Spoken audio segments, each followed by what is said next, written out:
HEALER by Joanne Wadsworth. Princesses of Myth, Book 4. Chapter 1. Never in my life had I wanted to strangle someone, but right now I itched to wrap my fingers around Faith's neck. I stormed across the high school field toward the far tree line, my backpack slapping against my back, and my emotions a stormy mess. Not good for an empath, not when those with my skill needed to take such care in keeping our thoughts and feelings stable. I know I should have told you about Nicholas sooner. Faith jogged in beside me in her denim miniskirt, as we left the buzzing chatter of students in the quad behind. You had forewarning, a vision that the healer from within your country is my soul-bound mate. I've been waiting 2 years to be claimed by him, and now he's courting you, the man who's supposed to be mine. I flung my hands about. I considered you a friend. How could you do this to me, Faith? I am your friend and you're mine. She hiked it around in front of me, gripped my shoulders and jogging back, frowned at me with those stunning violet eyes of hers begging forgiveness. Not the eyes. Don't get pulled in. It's a fake courtship, and all a ruse to ensure my grandfather, King Donaldo, is appeased. She lowered her natural guards, her sorrowful emotions pounding into me. I can't stand your grandfather. Faith and I had been friends long before she discovered her true parentage, that her grandfather ruled Dralion, the land of my enemy. Although never would I toss our friendship aside because of that. Instead, I'd kept her secrets, every single dangerous and deadly one of them, her twin sister, Hope's too. If Donaldo learns my mate is Davio, your prince and the grandson of his arch-enemy, King Carlisio, then he'll never let me leave Dralion again, not to attend high school here on Earth, or to be given access through the dome's portal so I can travel to your country to see my mate. Which would mean death for her, since she'd recently come into her adult skills, one being mind merge, the rarest and deadliest of all the abilities on our world of Magio. Should she be prevented from allowing her mind to merge with Davio's, then within 3 days, she'd perish. The same went for Hope, who'd recently formed a bond with Davio's cousin, Silas. It's a sucky skill you have. I'm sorry you and Hope got dumped with it. Certainly no one deserved to die simply because of the cards they'd been dealt, or in this case the skills they'd been given. Faith had been raised here on Earth in New Zealand with her mother, so far from our home world of Magio, and Hope in the outback of Australia, neither aware the other had existed until recently. Hey, wait up you two. Panting madly, Sylvie ran across the field, her red gold hair bobbing about. She stumbled in beside us and half bent over, braced her hands on her jean-clad thighs and wheezed. I am so flippin' unfit. That's because you teleport around as needed and never bother with actual exercise when you should. Faith flicked Sylvie's hair back from her face, the two having been best friends since forever. You also missed half my argument with Belle. I just told her about the vision of forewarning I had last week, the one which showed me that she and Nicholas were mated. I couldn't allow them to meet then, and now she's mad at me. I need your help to make things right with her. That forewarning. Sylvie straightened and held my shoulder as she continued to catch her breath. I really hate her visions, particularly since there's always death and destruction going on, nothing ever easy to deal with. Just be glad all she saw is that you're mated to Nicholas. She's in a courtship with him. I slammed my hands on my hips. In Dralion they're together, which means I can't be seen with him in his own country. Not that I'd ever visited Dralion, when the dome over their country prevented it. The raging war too. I can't believe you knew about this and never told me either. Hey, you're angry with her, not me. She wagged a finger at Faith. Why do I always get in trouble when you're in trouble? Because we stick together, and have ever since we learnt to crawl. Faith paced the grass in front of us, the brisk breeze whipping her blonde hair about and fluttering the silky hem of her strappy violet top. I need to tell you both about a secondary vision I had this afternoon, another to do with, sorry, you and Nicholas again. I am totally over your visions for today. I stormed on. Belle, you have to hear about what I've seen. She caught up with me again, her sorrow flowing even stronger. I'm so sorry. I've stolen your mate from you, and you haven't even met him yet. I'm the crappiest friend ever. You didn't even get more than a glimpse of Nicholas across this school field last week before my vision struck, and I was forced to ask Zane to port you away. I wish I could have told you about him then, only it was impossible. The timing sucked. But the timing doesn't suck now? No, it still sucks, but it's important you learn about him, and that can't wait any longer. Would you both please stop walking so fast? Sylvie, still out of breath, growled as she stumbled in beside us and glared at Faith. The unfit one wants to know what this secondary vision is all about. Spill now. We can't fix your visions if we don't know all the finer details surrounding them.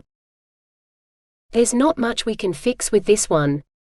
I saw Belle and Nicholas meeting in Dralion so they could hash things out. Nicholas must uphold a fake courtship with me, and in my vision, I saw them both deciding to release each other in order to keep my bond with Davio safe. I don't want either of them doing that, not when the mated bond is so precious, only I don't see any other way around this issue. She pushed one hand through her blonde hair, her agitation spiking out. Agitation I couldn't ignore any longer, not when it always pained me so greatly to see others in pain. Nicholas had entered into a fake courtship with Faith to protect her bond with my prince. I couldn't have Donaldo discovering all the lies we'd told to keep Faith and Hope's mated bond safe, not when their very lives depended on it. A no-brainer, really. I'd have to give up my mate. No wonder she'd seen Nicholas and I releasing each other. Considering all you've said, I don't see any other way around this issue either. I breathed slowly in and out, which calmed me down a little. It's been 2 years since I came of age, and Nicholas has had long enough to decide whether he wanted to accept the bond with me, which he never has. This isn't just about you and him upholding your fake courtship in front of your grandfather, but that he's already chosen to dismiss our bond. I get that, but I should just call it quits with Nicholas. Yeah, that's what I should do. There was also the bigger picture at play here, protecting Faith and Davio's bond. Decision made. I snagged her hand and tugged her in behind the trees bordering the school field. Take me to Dralion. Are you absolutely certain you want to release each other? Faith rested a hand on my shoulder, her gaze intense. You don't have to. We can find another way around this problem. Maybe this is the only way, so yes, I'm certain. My friends came first, not my mate who'd never even bothered to drop by all these years and say even a simple hello. My anger at Faith completely melted away. It was Nicholas who deserved my anger, not my friend who'd done nothing wrong but gone off her skilled instincts. I also couldn't ignore her visions, not when she held one of the strongest skills on our world, and could see issues arising before they'd even begun. Only 3 people held that ability, which ran directly through the 2 royal lines of Magio. Faith and her father, Alexo, held it, along with Carlisio Loveria, my king. Is there anything else I need to know? I also saw you and Nicholas agreeing to remain in the middle ground, to be the 2 whose path favored no direction. Neither that of Peacio or Dralion. She searched my gaze. You both want what's best for our world as a whole and always shall. You're right there. I hate that the dome over your country keeps mated pairs apart. Things have to change, only I've no idea how we go about making that change. Neither do I, but I do know we all have free will, which means the future is always in flux, so no matter what I've told you about my visions, you always need to follow your own gut instincts. That's important. Don't worry. I'll follow my instincts. Those instincts said to let him go and allow him his freedom. I could move on. It wouldn't be easy, but I was strong and could deal with the changes to come. Check and see if you can take me to Nicholas now. I want to get my first and last meeting with him over and done with. It might be your first, but I doubt it'll be your last. He's good friends with Sylvie's mate, and he's close to Hope too. Nicholas is part of our inner circle in the outback. Can you handle seeing him from time to time? I'll do my best. Determination ran thick in my blood. It wouldn't fail me now. Let me check on him then. She leaned against the wide trunk at her back, her eyes glazing over as she activated her ability. Sylvie and I both patiently waited. Okay, I've got him, she finally said. He's out riding in the woods close to Windcrest Palace, and the dome room is clear as well. She blinked and her eyes slowly cleared. I can take you straight to my bedroom. It'll be the safest place for you both to speak.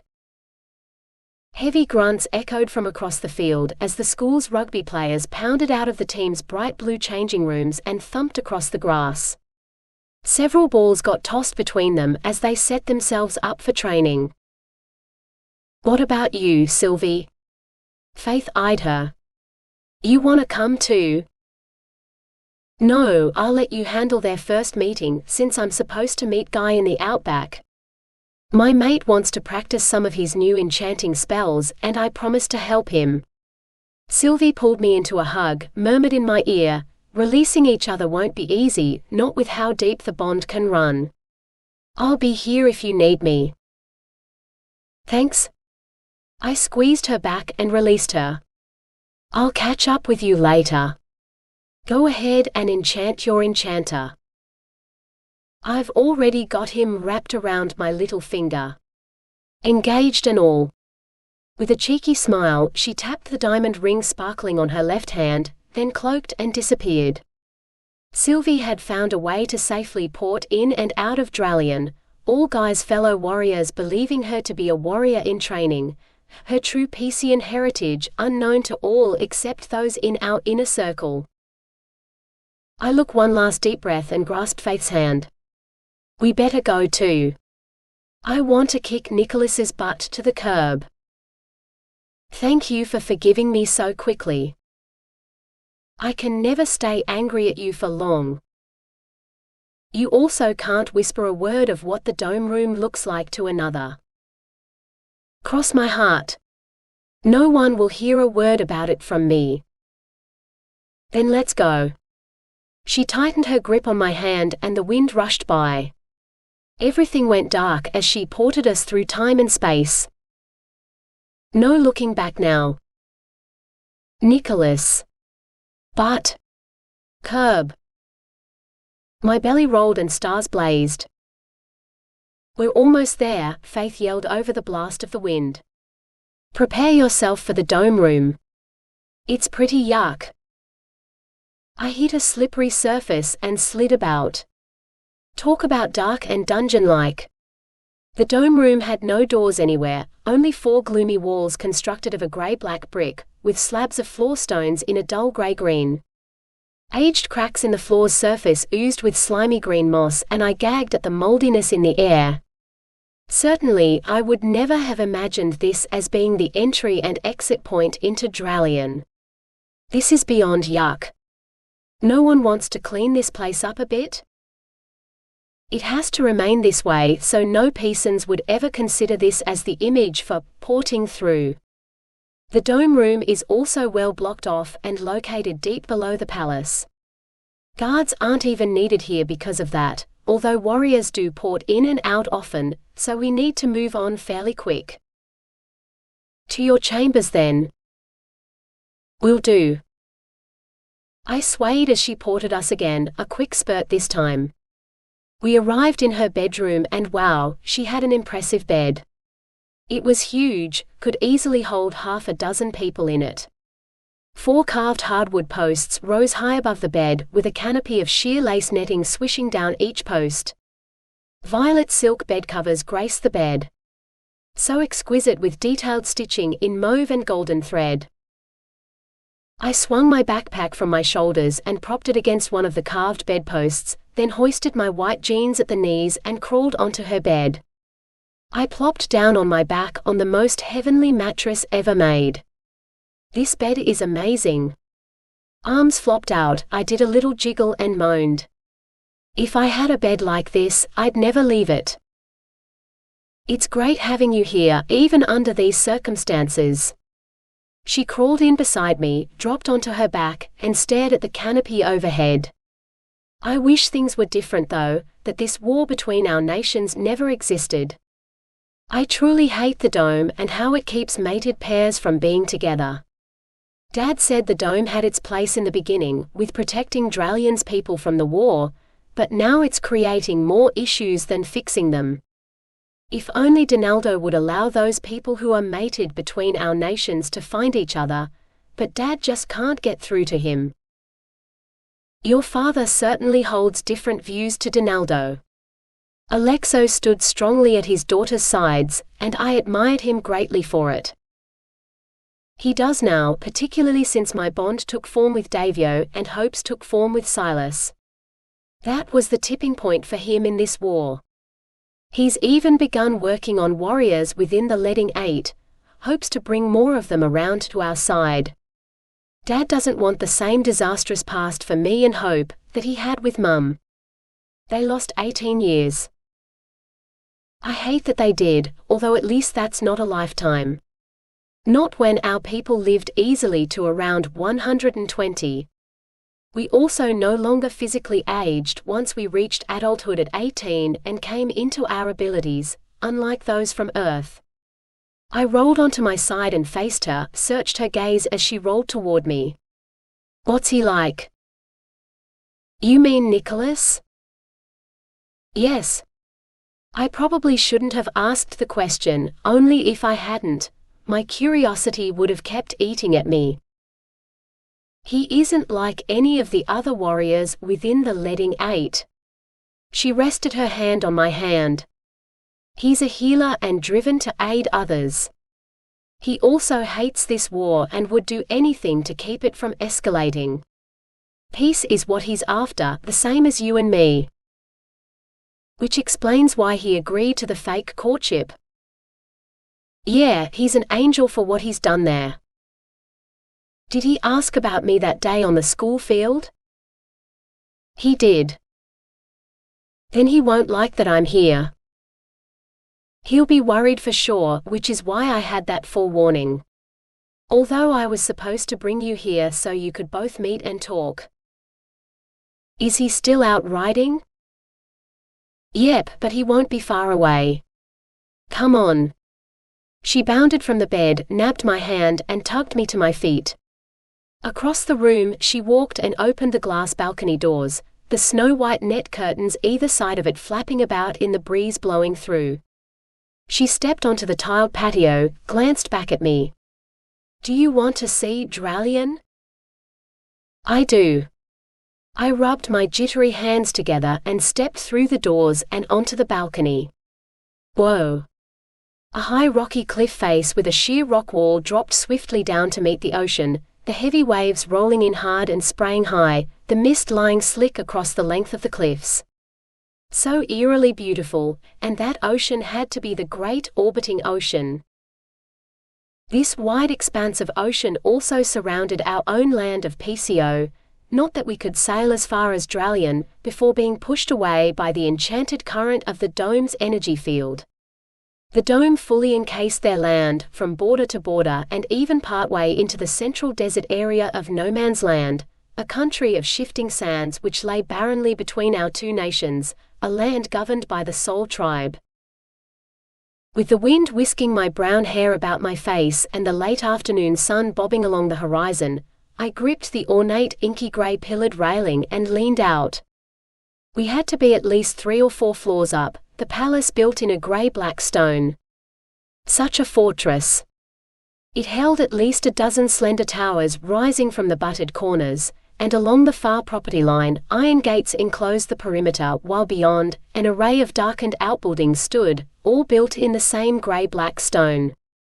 The forest swayed in the distance, and riders tore free of the wooded trail and galloped toward the gates.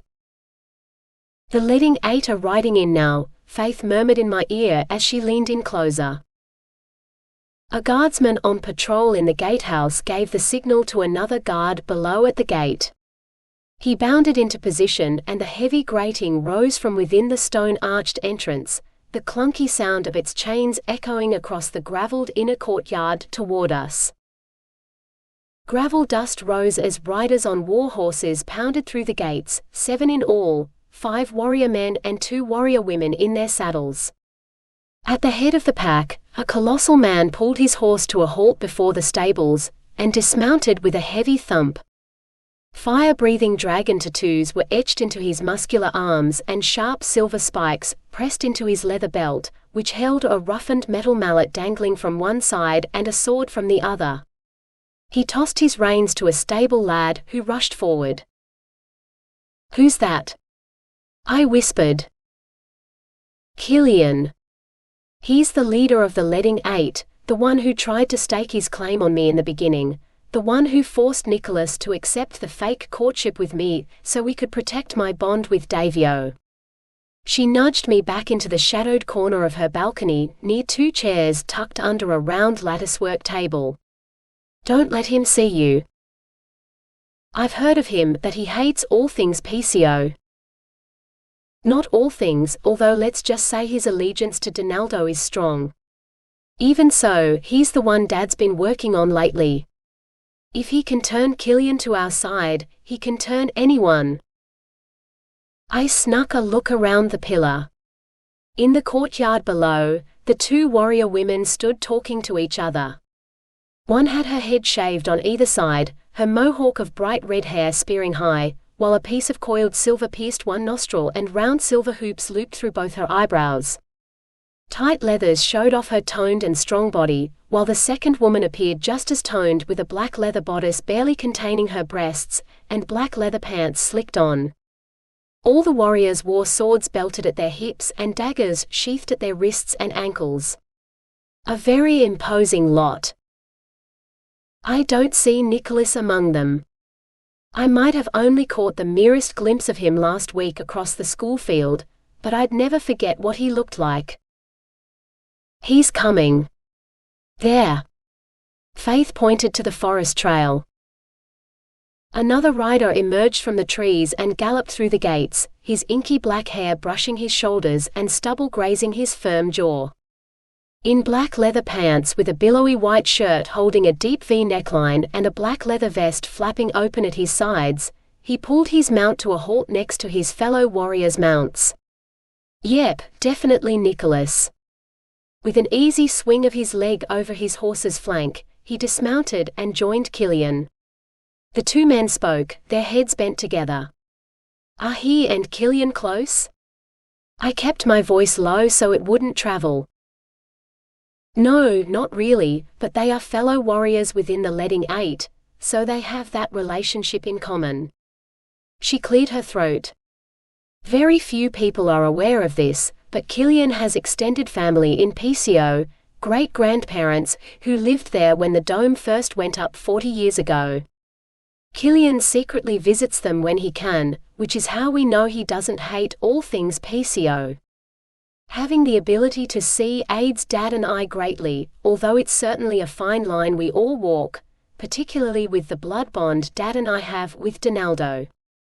It draws us to Donaldo's side, making it more difficult for us to go against his very wishes. It's a struggle sometimes to press for the changes we want. Killian is also the one who leads Donaldo's missions into Peacio.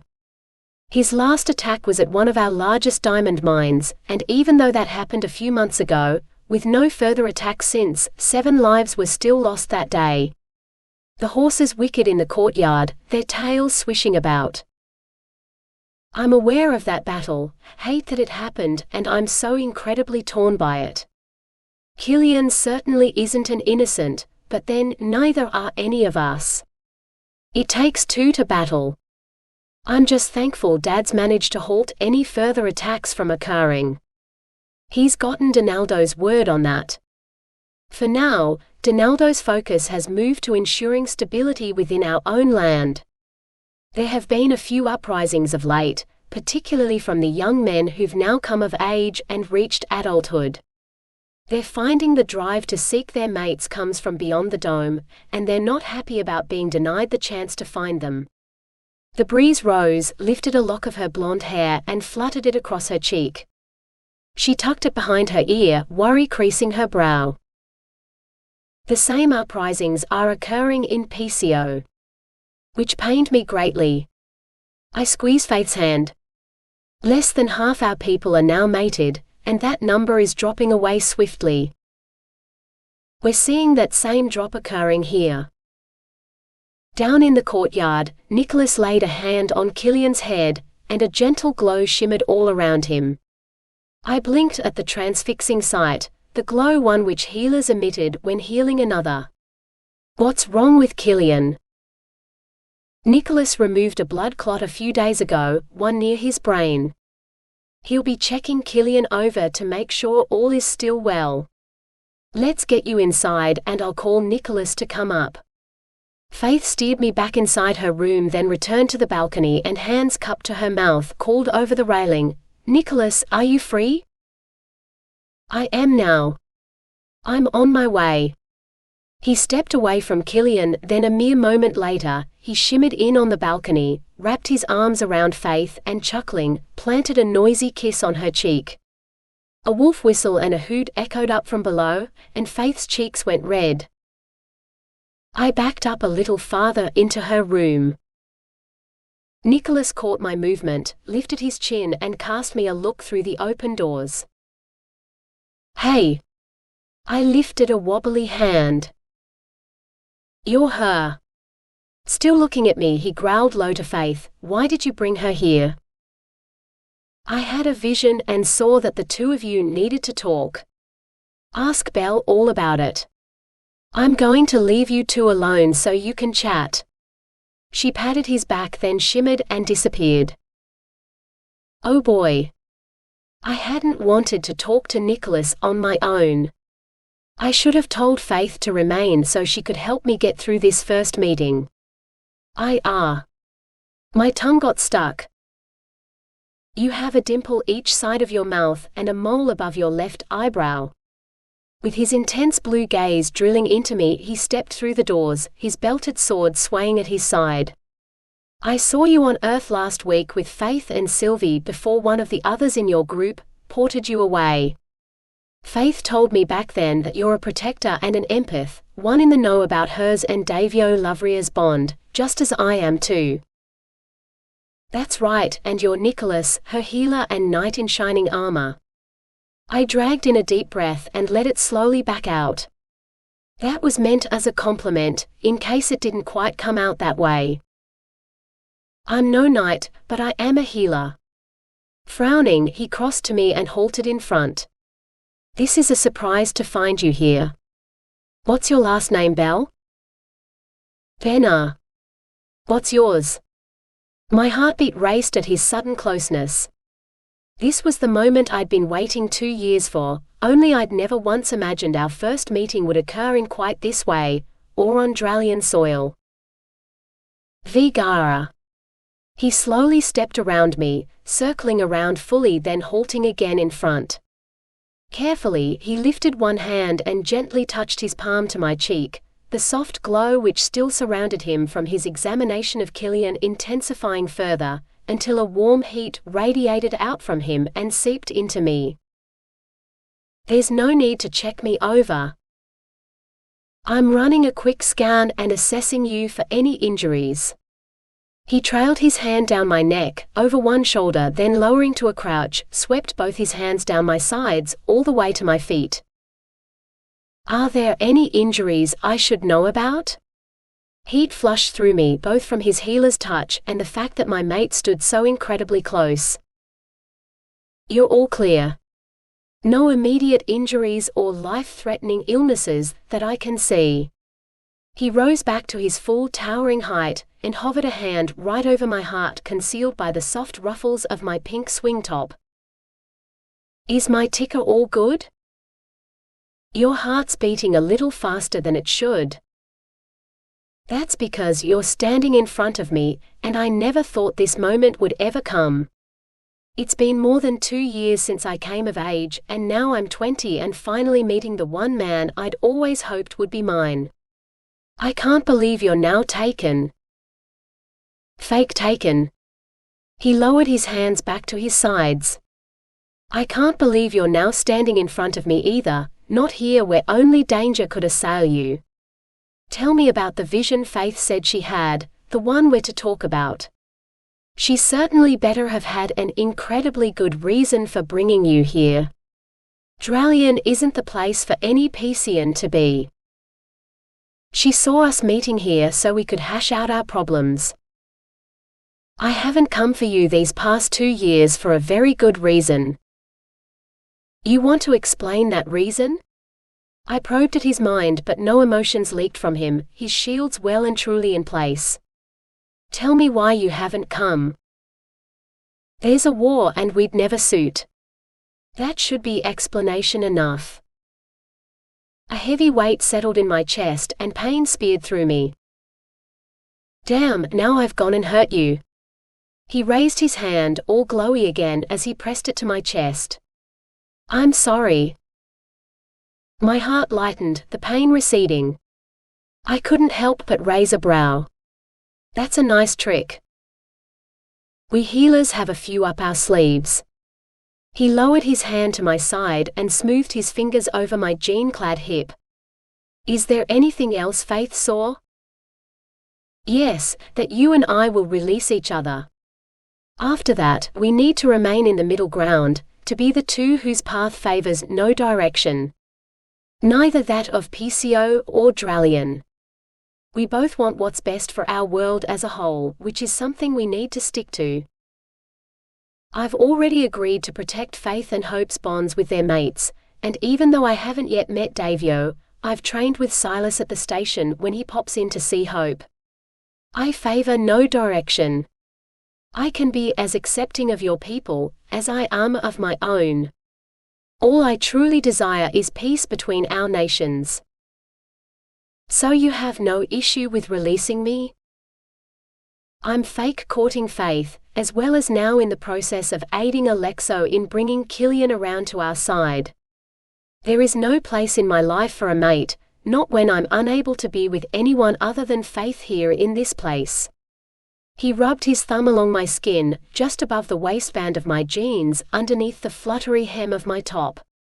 It would be too dangerous for us to be together.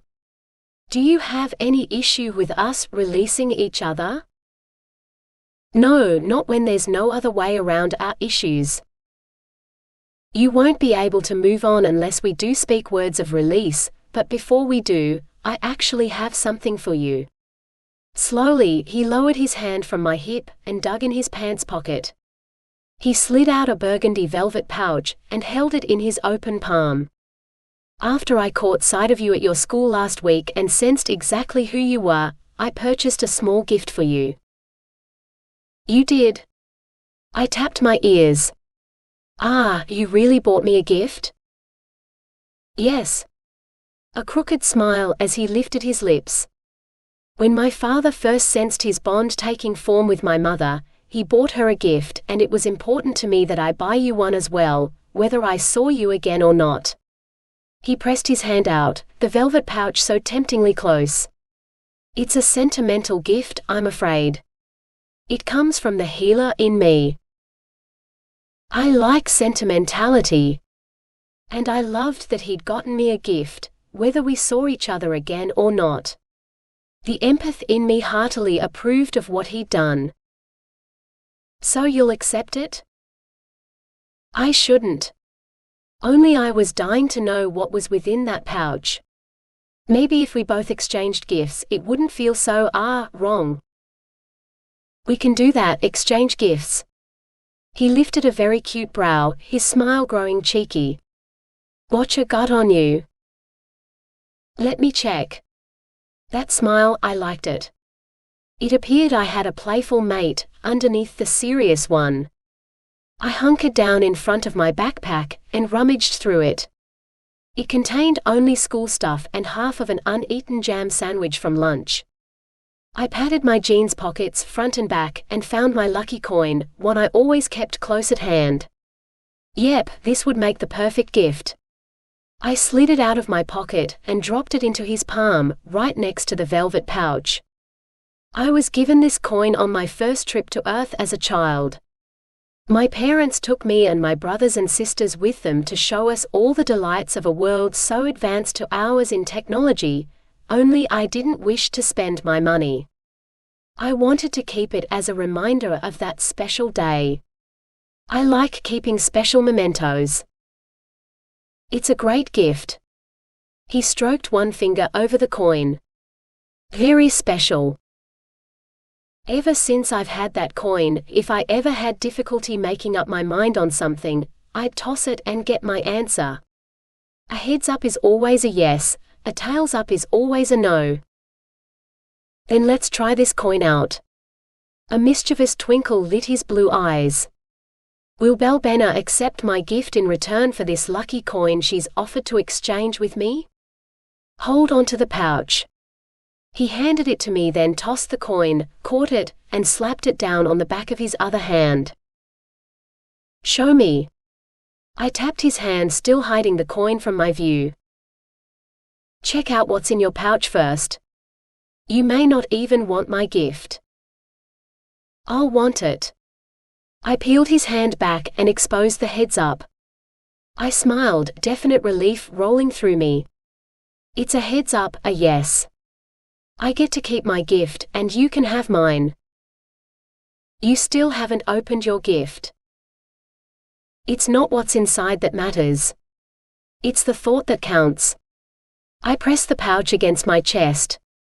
I thrive on making special memories as well, and no matter what's about to happen, this moment is definitely a special one to treasure.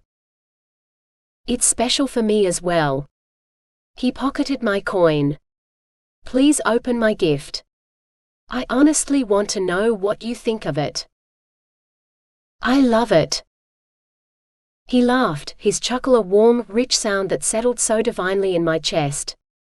Open it, or else that's all I'll ever remember about this moment, that you love it but never saw what I gave you. Okay. Smiling, I gave in to his demand, drew the golden strings at the top of the pouch apart, and peeked inside. Cradled within the deep burgundy velvet, a sparkly necklace made of silver and gold shone. I tipped the necklace into my palm and touched a finger to the golden disc dangling from the center, one etched with the word mate. I lifted my gaze to his, my heartbeat racing. This is an incredibly sentimental gift. Are you sure you want to give this to me?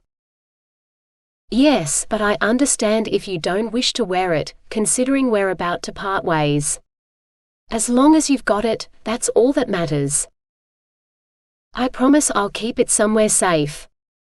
I slipped the necklace back into the pouch, and pocketed it. So, I drew out as I edged from foot to foot. I guess we should end things if you're ready and all. Sure, I'm ready.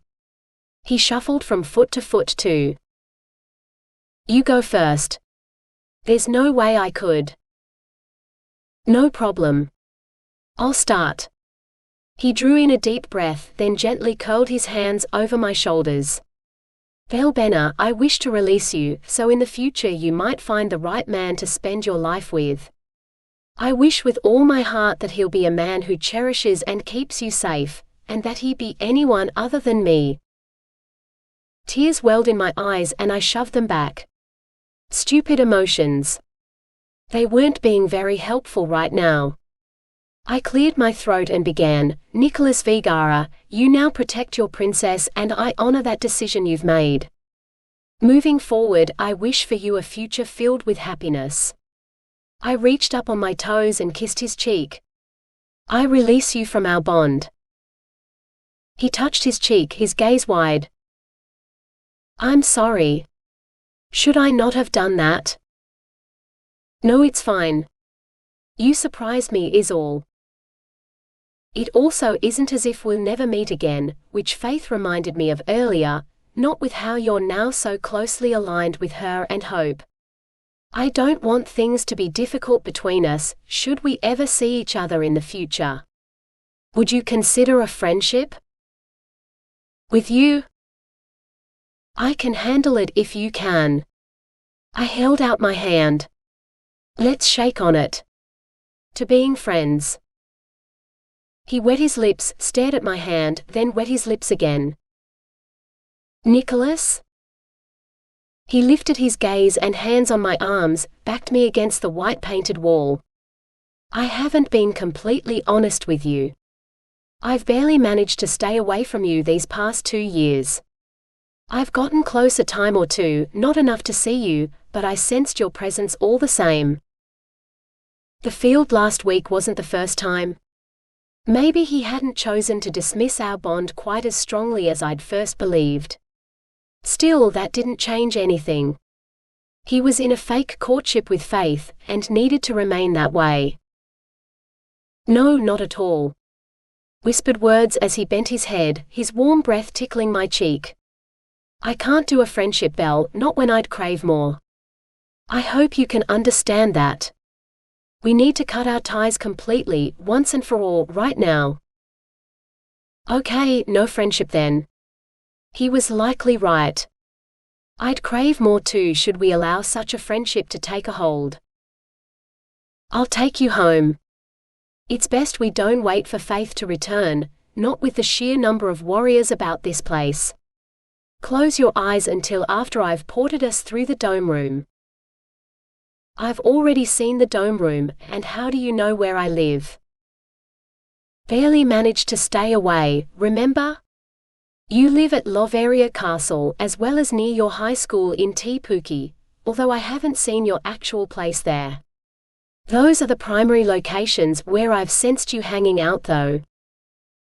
Then can you take me to the outer fields surrounding Loveria Castle? I don't want you flashing in anywhere near my country's protectors. I know the perfect spot. Great. I nabbed my backpack and slung it over one shoulder. I'm good to go. Hide on tight. I did, gripping him around his middle, his hips under my hands and his warmth flowing through me as the dark encompassed us. He made the fast jump through the dome room then onto Peacio, and when we arrived, the wind rushed all around as the skies darkened overhead. It's getting late. Night looms. He eyed the massive grey stone walls of Loveria Castle, high on the grassy hill in the distance. Is this close enough? It's perfect. Guardsmen patrolled the battlements but wouldn't be able to see him from this distance. Any closer though, and they might. I'll telepath Faith and tell her I'm home. No, I'll telepath her for you, let her know what happened. Farewell, Belle. Stay safe, Nicholas. And since I had to get this goodbye over and done with, and preferably before my heart shattered into 1,000 pieces, I turned around and gave him my back. I walked on, keeping one foot firm in front of the other, my gaze on the castle. I could do this. One step at a time and I'd get there. I dusted my hands against my white jeans and marched across the lush grass blowing in rippling waves from the brisk wind, my heart heavy and getting heavier with each step I took. Behind me, birds chirped in the copse of pines and the rush of water from the nearby river running through the woods splashed. No emotions from Nicholas reached me though. Not one. He had the strongest, tightest barriers I'd ever come across. Had he gone as soon as I'd turned around? I slowed and checked over my shoulder. Yep, nothing but the open field lay behind me, the sun dipping below the horizon and sending a spear of red into the darkening blue of the sky. Goodness, my chest hurt. The wind swirled, just as it did before a teleporter arrived, and my heartbeat kicked up its pace. Had he changed his mind and decided to return? The silhouette of a man shimmered in. No, not Nicholas. My heart sank. It was Killian.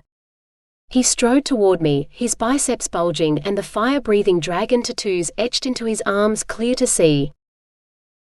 So, he bit out as he bore down on me, "You're Belle Benner." "Halt, please." I dropped my backpack and shoved up a hand. "You're on Loveria land and not permitted here." "I'm well aware I'm not welcome on your soil." He withdrew his dagger from his wrist sheath and waved it in front of me as he stopped. "I also overheard every word of your conversation with Nicholas. You two never thought to close the balcony doors. Advanced hearing and all has its uses. You and the rest of the Letting Eight spied on us?" "No, just me. The others aren't aware of your meeting with your mate, and that you spoke words of release." Oh hell. If he'd listened in, he knew everything. Everything. Now I need to decide what to do with you. He leaned closer, nose to nose, the tip of his dagger pressed to my belly. "I could take you straight to Nicholas, use you as leverage to demand he spill the truth to Donaldo, since it'll take more than my word alone to convince my king of the truth. Or I could side with Nicholas. He and Alexo have certainly been working on me, as Nicholas said.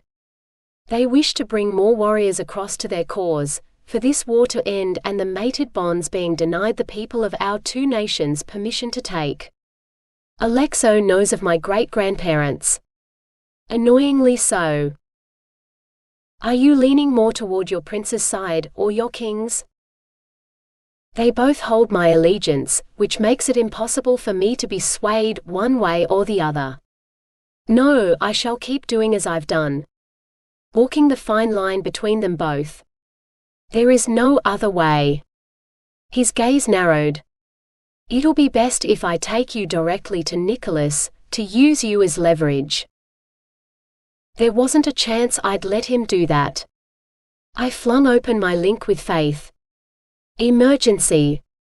The field in front of Loveria Castle. Get here right now. What's wrong? I haven't had any forewarning. Killian knows everything and he's here. I'm coming. The wind hit me hard, then Faith bumped into my back, her teleporting coordinates out. My knees buckled and I stumbled, Killian's blade sinking deep into my belly as I impaled myself. Pain shot through me in fierce wave after wave. Damn it! He hauled his dagger out, shoved his hands over my wound, shock coursing from him. I never meant to hurt you. You're Nicholas's mate. Blood spurted and my vision blurred. Everything went dark. Chapter 2. My belly throbbed and burned. I was tossed about and landed heavily on my back, as voices echoed all around. What the hell have you done, Killian? Nicholas's voice for sure. She fell and A bellow shattered the air and my heart lurched. Step away from her now or I'll slice your head from your shoulders. Nicholas. Definitely Nicholas again, although the rage in his voice and the heavy hit of his anger dumped down on me hard, his barriers completely gone. She's not a fast healer, and if she dies this day, then so do you. Do what he said, Killian. Back away. Faith's fierce growl came next and I'd never mistake her voice. Blades clashed and steel clanged loud against steel. I forced my heavy eyes open. I lay on the floor next to a bed, and Nicholas swung at Killian. Killian's sword flew and clunked into the bedroom wall, then another warrior shimmered in behind Killian. Faith's father. Blonde hair, imposing height, a man who also held the forethought ability, the same as Faith. He heaved one arm around Killian's neck, and shot Nicholas a look. "I've got him. Look after Belle. Heal her." He flashed away with Killian.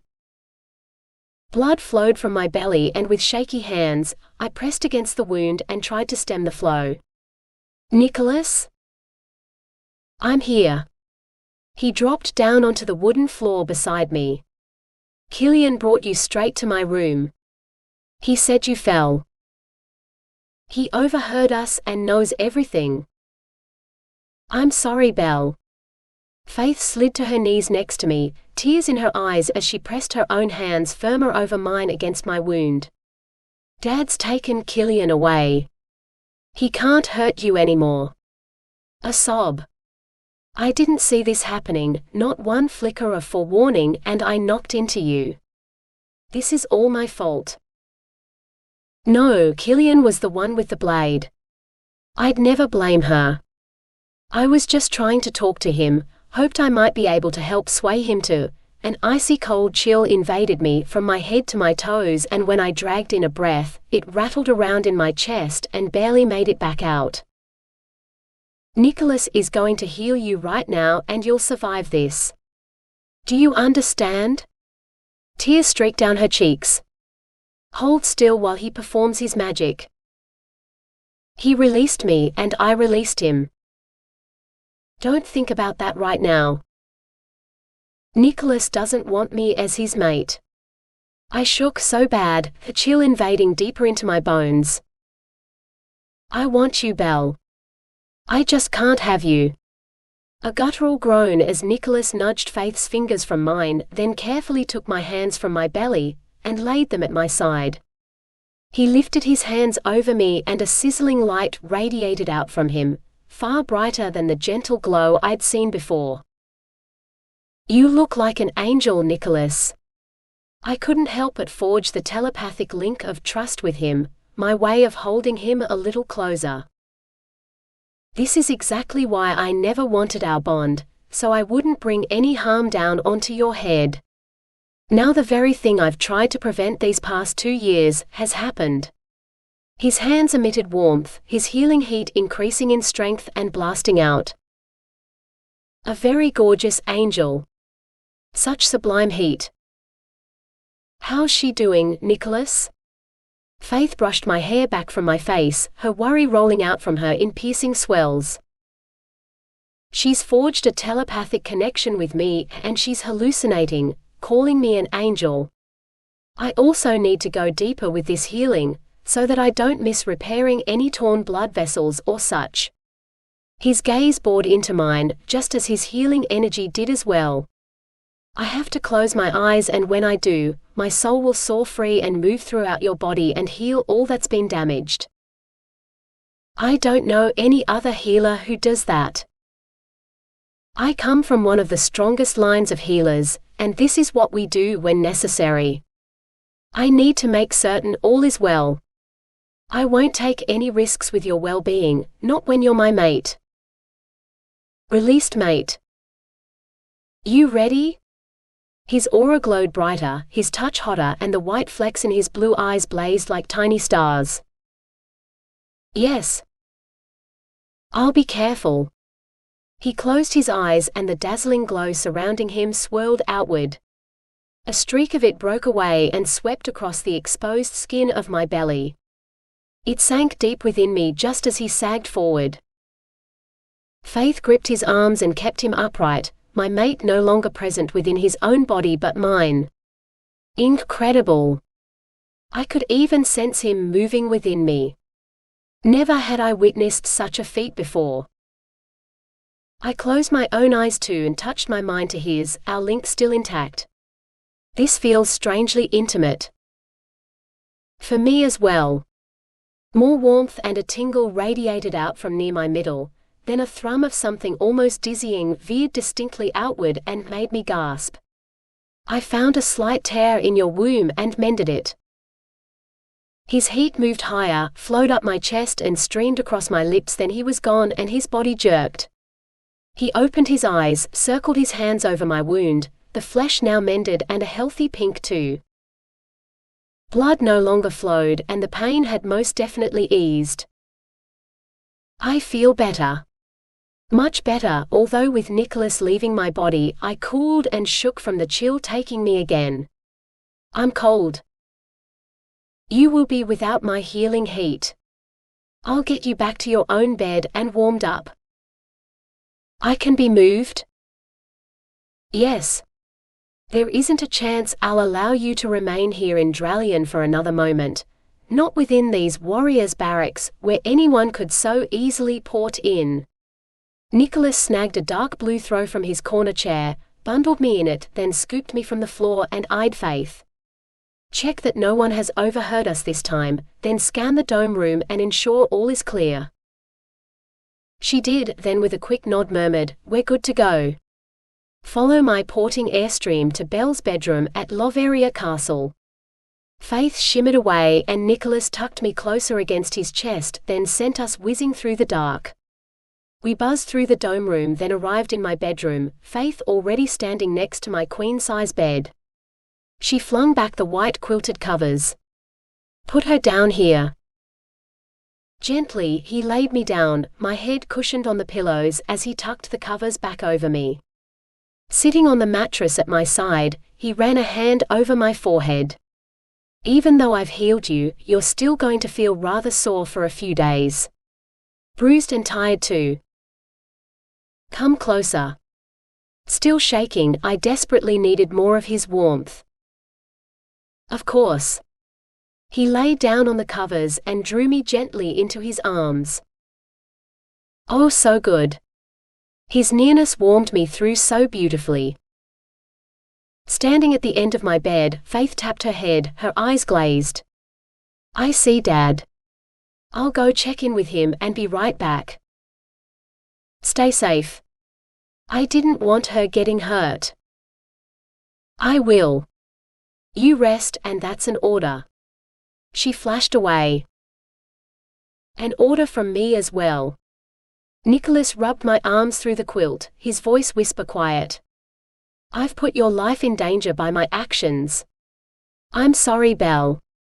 This accident should never have happened. As long as you realize it was an accident, that's all that matters.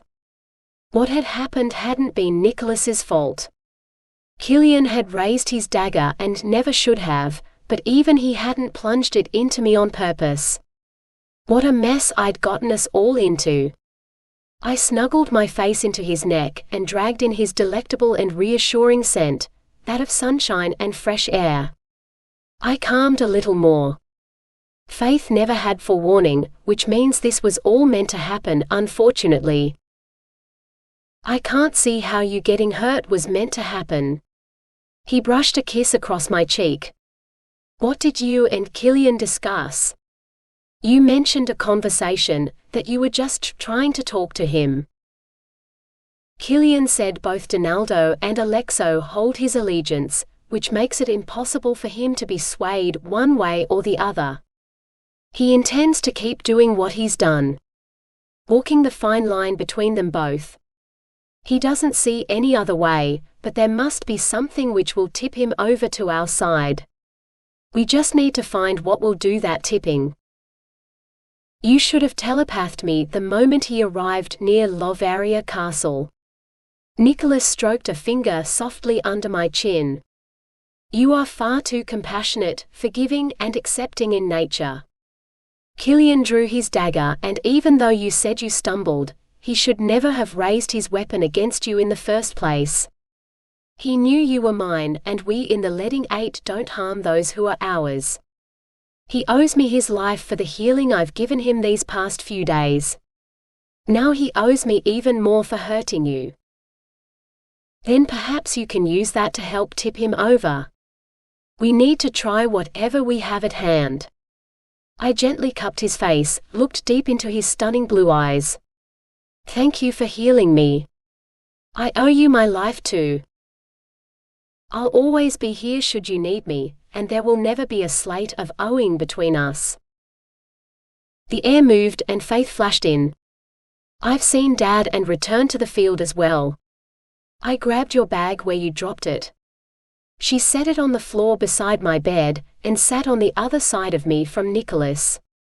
Dad's got Killian isolated in the outback, within a steel cell in an underground cavern. He and Goldie, my aunt who's loyal to us, constructed the celled area a few years ago. Only the two of them know of it, Hope too, just in case any of them ever had any need to restrain their enemy while on Earth. He'd never expected to have to use it against one of our own warriors though.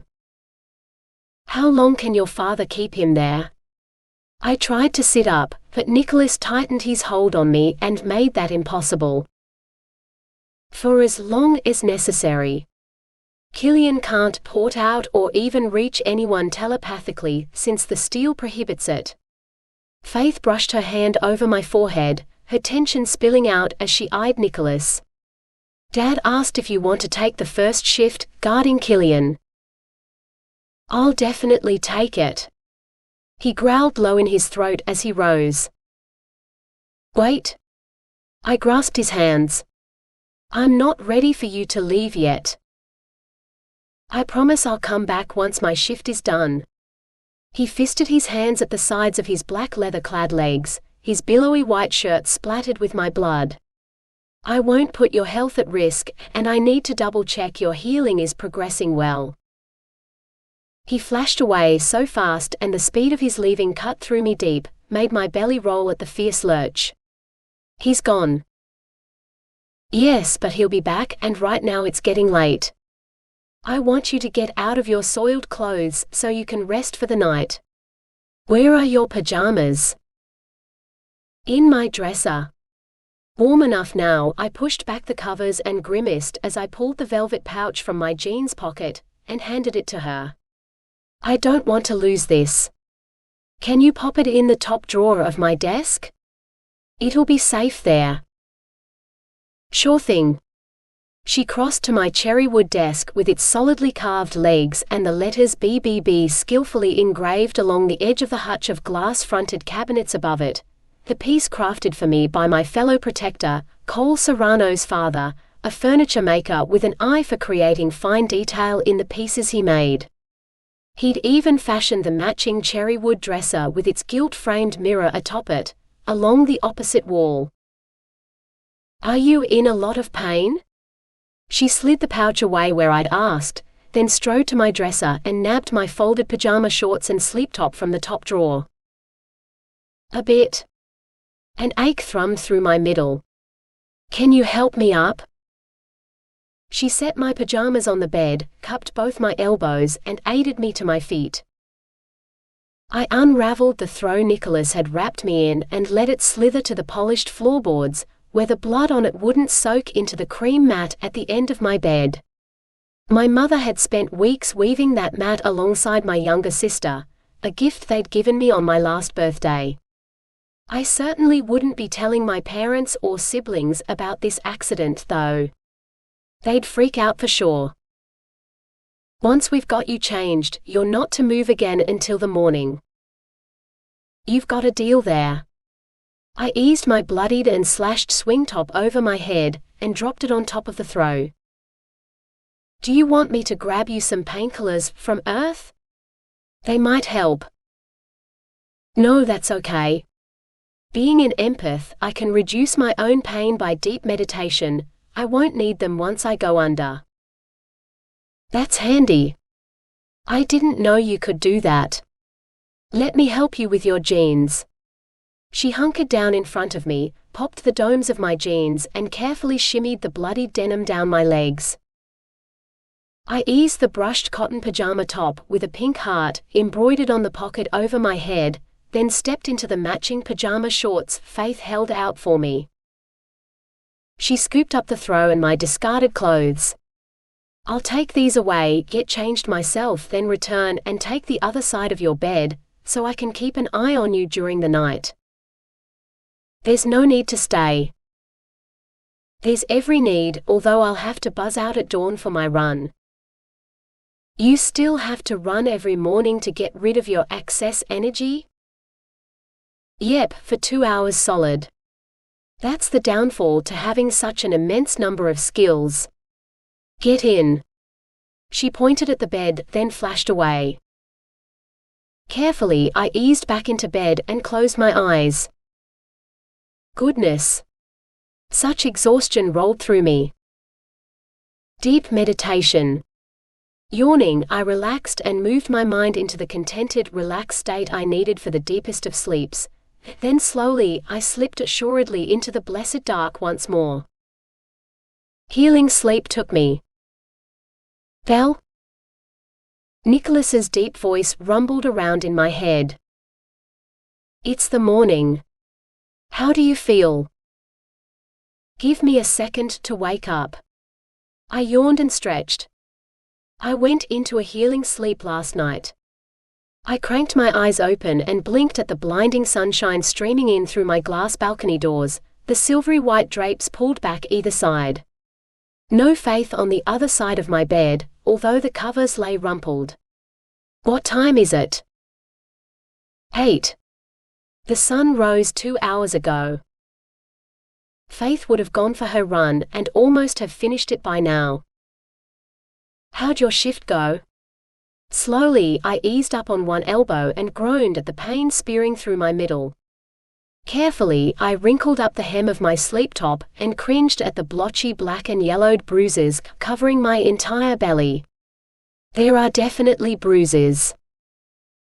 How bad? I'll handle them.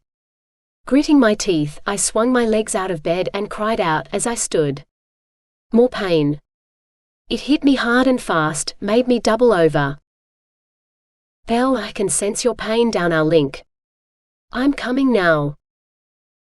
I grabbed a breath and tried to straighten as a breeze whisked my brown hair about my face. I'm here. He nudged me back onto the bed. I lay down, clasped his hand against my throbbing belly.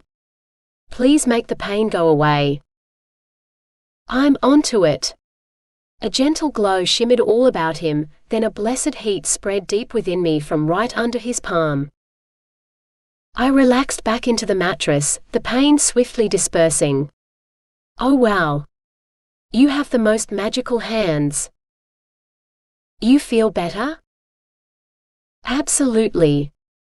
Now I could focus on him instead of my pain.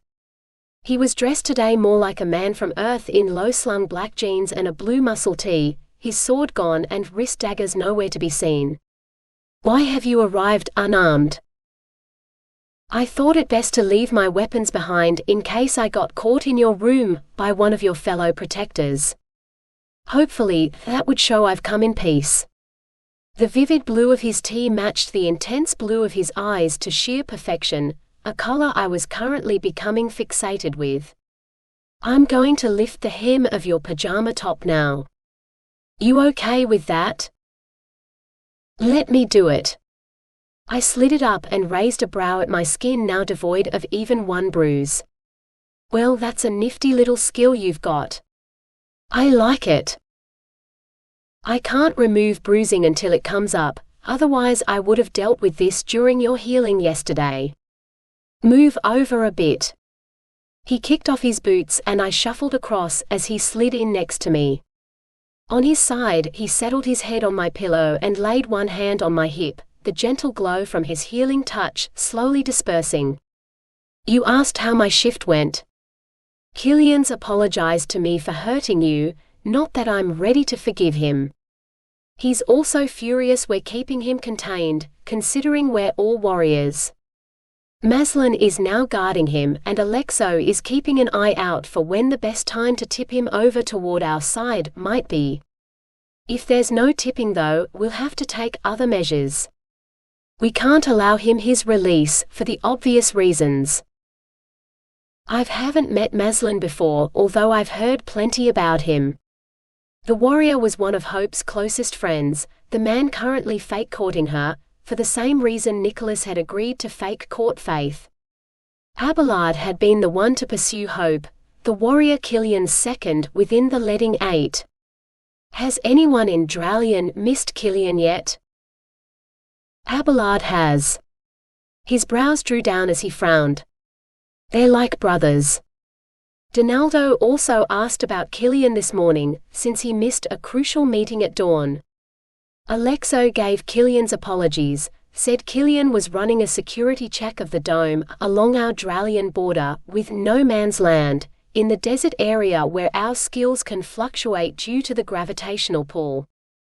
Once we port into that gray area, it can take days and days of trekking back across the shifting sands away from the dome, before we reach the spot where the gray area disappears and our skills return to full force.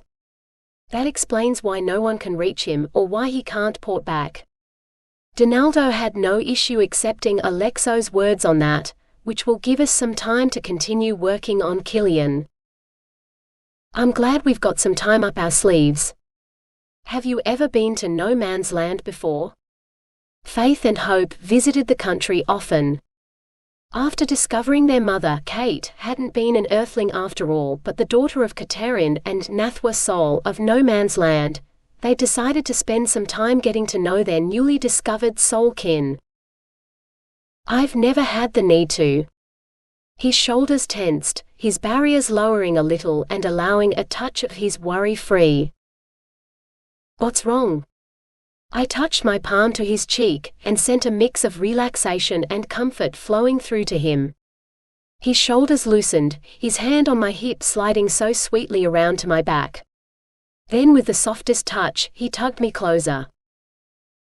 Speaking to you about Dralion's current issues comes naturally, yet I don't want to bring you into our war any more than I already have. He slid one thumb under my pajama top, and rubbed in a slow circle over the small of my back. I'm already a part of it, and have been since I joined Peacio's band of protectors. It's hard to think of you as a protector when you don't wield a weapon. You don't even hold any of the battle skills or the ability to fast hail either. He leaned in, his breath fanning warmly across my cheek. I truly wish you could fast heal. I've always wished for that skill too, was bummed when I never got it. I pressed my hand to his chest, right over his heart. Yet now I have a healer for a mate, so that need is now obsolete. Wouldn't you say? Agreed. A firm nod. My brothers are healers too. Oh, tell me more about them. I longed to know everything he was willing to share. Their names are Piero and Andre, they're warriors too. Piero is older than me by a year, and Andre younger than me by the same length of time. My parents live in the forested hills not far from Windcrest Palace, and they found each other as soon as they both came of age at 18. I have loads of aunts and uncles, cousins as well. You might actually get to meet one of my cousins soon. Vitaria is a new warrior recruit, and eager to work at the station. She'll be joining Goldie and Hope there in the next day or two. She'll also be taking the odd shift watching over Killian. You can count on me too if you need an extra pair of hands in guarding him.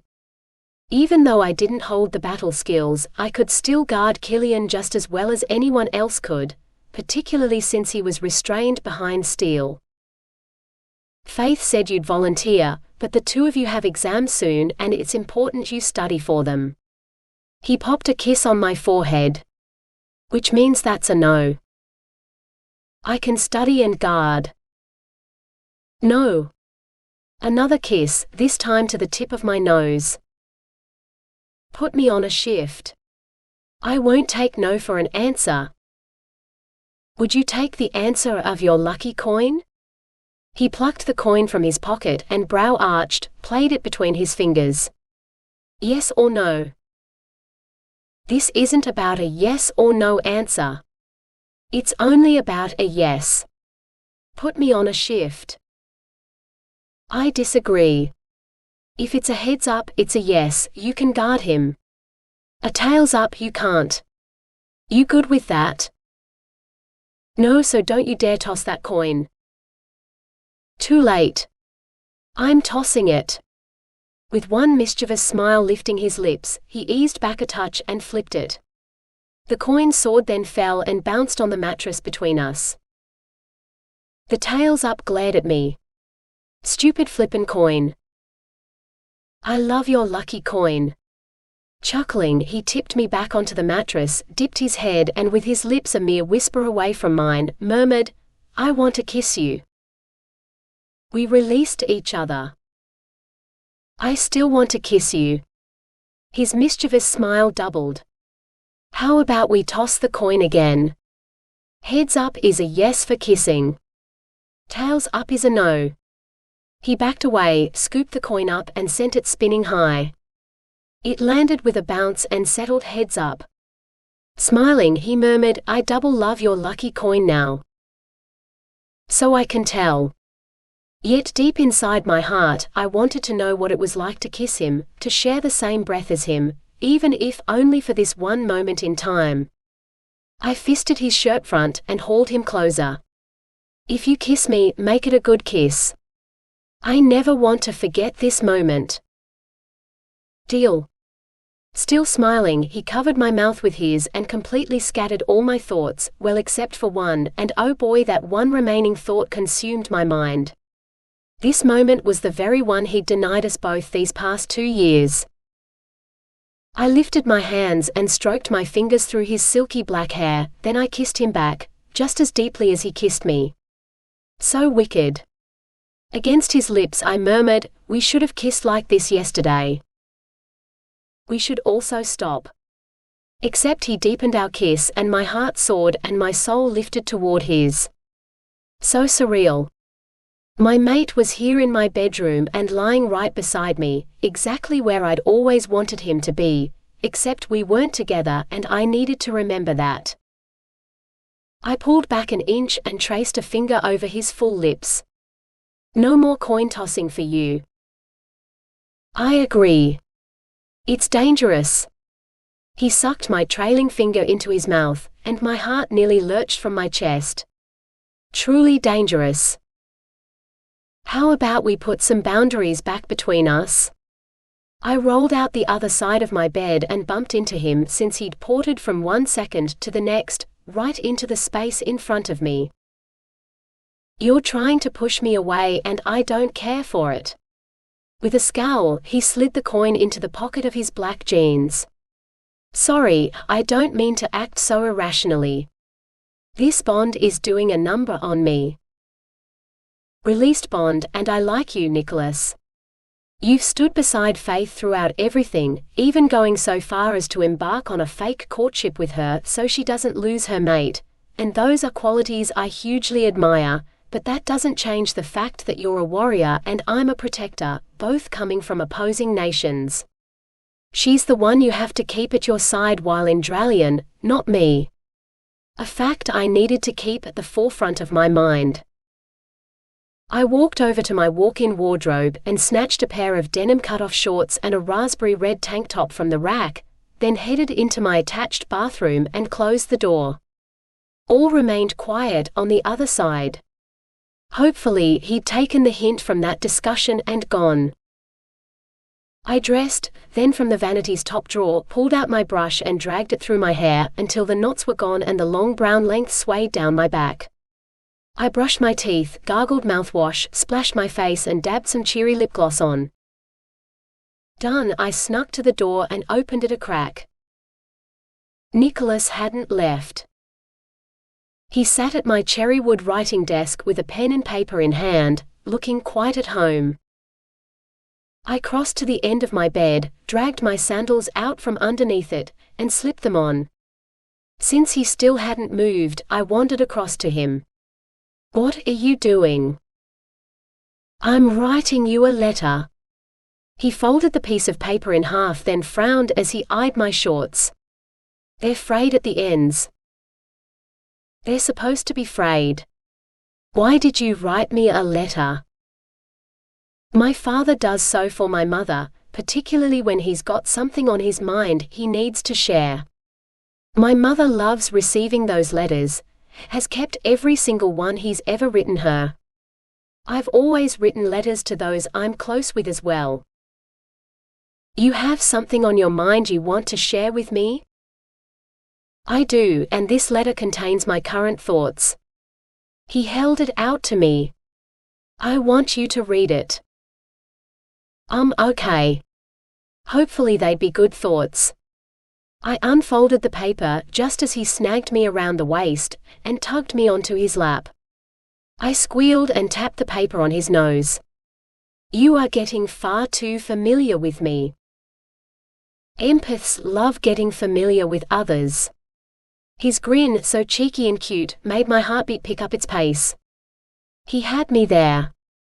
Those with my skill thrived most when working off the emotions and needs of others, which meant loads of familiarity. I curled one arm around his neck and probed at his mind. Let me in. No. He touched his head, cocked a brow. I can sense your push every time you've attempted it. Open up just a little, please. I have, within that letter. Read it. No one had ever written me a letter before, and I loved that he had. I traced one finger along the paper and read out loud. Dear Belle, I like you, who you are, and the fact you're willing to set aside our bond to aid Faith. It means a great deal to me that you have, and even though we both come from opposing nations, I'll always be here for you. If you need a healer, telepath me. I promise I'll always come. Nicholas.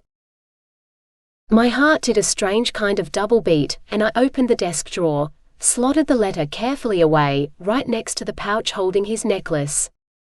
When I turned back to Nicholas, I couldn't halt a tear from trickling free. Thank you. It's definitely a letter I'll always treasure. I need to kiss you again. He lowered his barriers fully, and the longing deep inside his heart flowed out and wrapped around me. Whoa, that level of longing I hadn't expected. It saturated me, made my own longing for him rise fully to the surface. Okay. I patted his chest.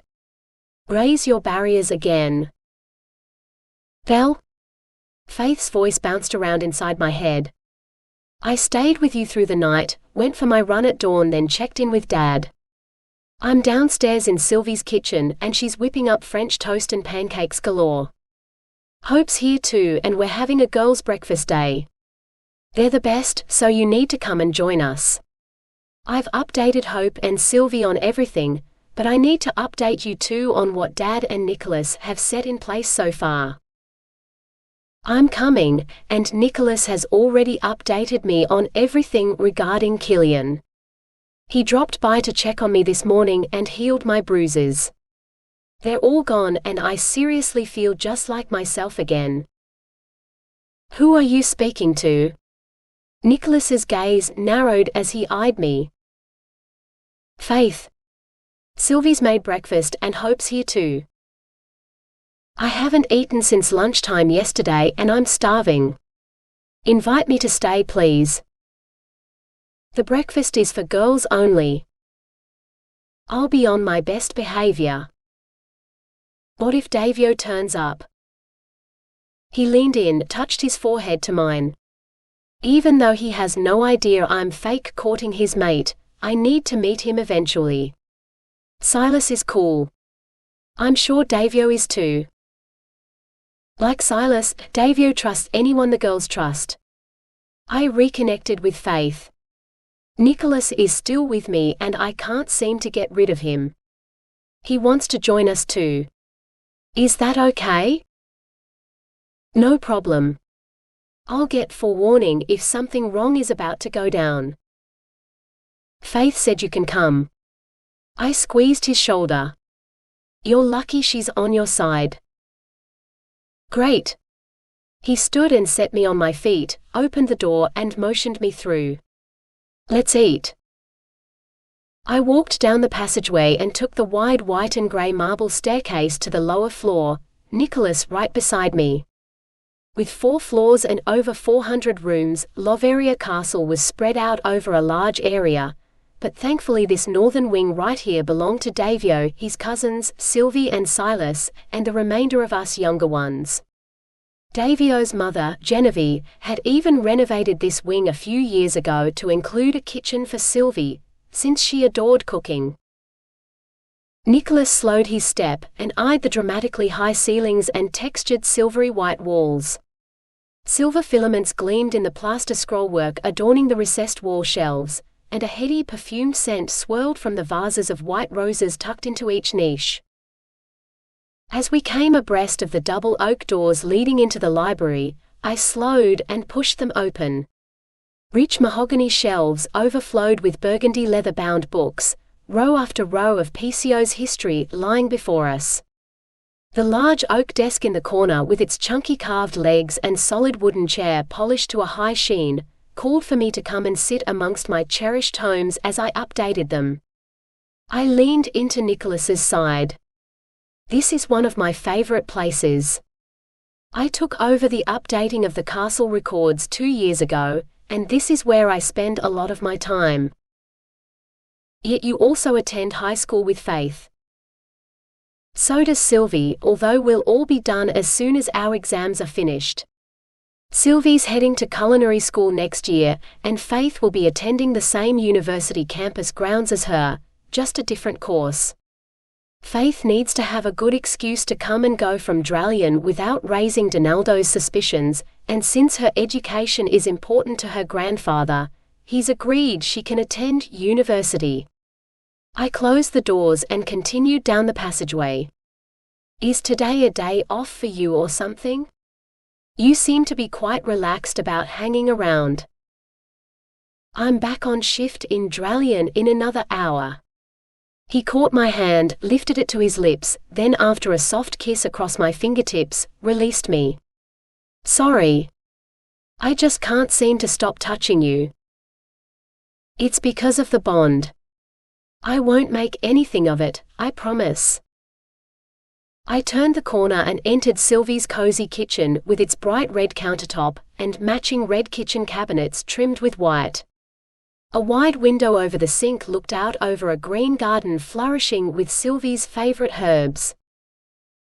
Sylvie stood over the stovetop. She tossed a golden brown pancake, which sizzled when it splattered down on the uncooked side. With her red gold hair swaying about her shoulders and her apron tied around the waist of her skinny red jeans, she lifted a brow at Nicholas and me. Well, if it isn't my favorite empath and healer, both arriving together. Faith said you'd be joining us and I've cooked up a storm, so I hope you're both hungry. I'm famished. Nicholas crossed to Sylvie and hugged her. Thanks for allowing me to crash your girls' breakfast. Is Guy around? No, girls only, remember. He's mustering at the station. She poked him in the chest. Which means you can't tell him you joined us, otherwise I'm in a ton of trouble. He doesn't like missing out on my food. He crossed his heart. I promise I won't say a word. Good. Sylvie snagged my hand and squeezed it. I'm really sorry about what happened with Killian. Faith updated me and Hope this morning. I'm hoping some good will come out of all that happened. Me too, because swaying Killian to our side would be a huge coup. He and Abelard are close too, and I've no doubt if Killian gave his full allegiance to Alexo, then Abelard might fall as well. She flipped the cooked pancake on top of the platter of pancakes, then poured more batter into the pan. The more warriors on our side, the better. Hey you two. Hope breezed in through the swing door from the dining room, her tan Outback riding boots laced to her knees and her long blonde hair swaying down her back. Identical to Faith in every way, from the freckles dusting her cheeks to her stunning violet eyes, she lifted the Stetson from her head and dropped it on the breakfast bar before wrapping one arm around Nicholas's shoulders and the other around mine. I'm so sorry about all this new angst going on with Killian, and I'm double sorry about you two having to release each other. That really sucks.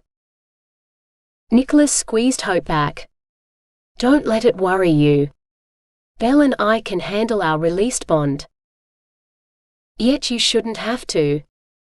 Faith walked in through the still swinging door. I'm seriously wondering if we should just tell Davio and Silas the truth, that I'm being courted by Nicholas and that Hope is being courted by Maslin. With all these lies swirling, I've been feeling sick to the pit of my stomach lately, and now with what's happened with Belle getting hurt, even more so. The lies are building up faster than we can tear them down. It's not good. I'm all for telling Davio and Silas the truth too. Hope pulled out a stool from under the counter and sat. Things have changed since we first decided to keep the information from them. They're far more accepting of Guy and Maslin now. Silas has even met Nicholas and they train together at the station.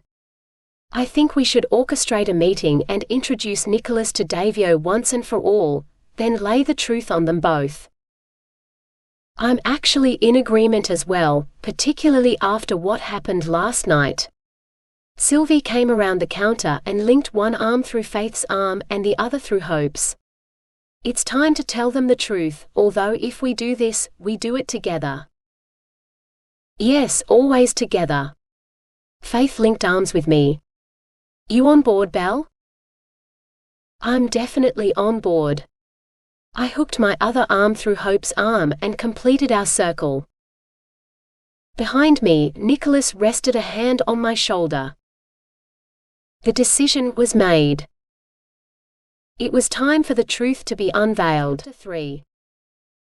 So how are we going to do this? Just blurt the truth out, or something else? I picked up the tray on the kitchen counter, one holding bowls of diced bananas, plump strawberries, luscious blueberries, whipped cream and maple syrup. We'll invite them to join us for breakfast. Sylvie handed the platter of pancakes to Faith. Onto the table with that. I'll telepath the boys and tell them to come. We can make small talk first, then just hit him with the hard stuff. Even though I'm looking forward to this, I'm also totally not looking forward to this. Hope's face paled as she scooped her Stetson from the counter and slapped it back on her head. Yet it's still the right thing to do. Juggling the pancake platter, Faith squeezed her sister into her side. We'll get through this. We sure will, and it's important Davio and Silas learn the truth. I knocked the swing door open with my hip and marched into the dining room. On top of the silver-threaded tablecloth, I set the tray between a platter of French toast and a jug of orange juice. Cutlery gleamed and glasses sparkled. Where should I sit? Nicholas swept in behind me, stroked his hand down my back. There aren't any set places, so wherever you'd like. Just don't sit between one of the boys and their mates. I eased into the closest chair. Take this seat, Nicholas. Hope pulled out the chair next to me and Nicholas thanked her and sat. Hey everyone. Guy busted through the door from the hallway with his Stetson in his hand, and red dust smeared across the front of his buttery yellow t-shirt.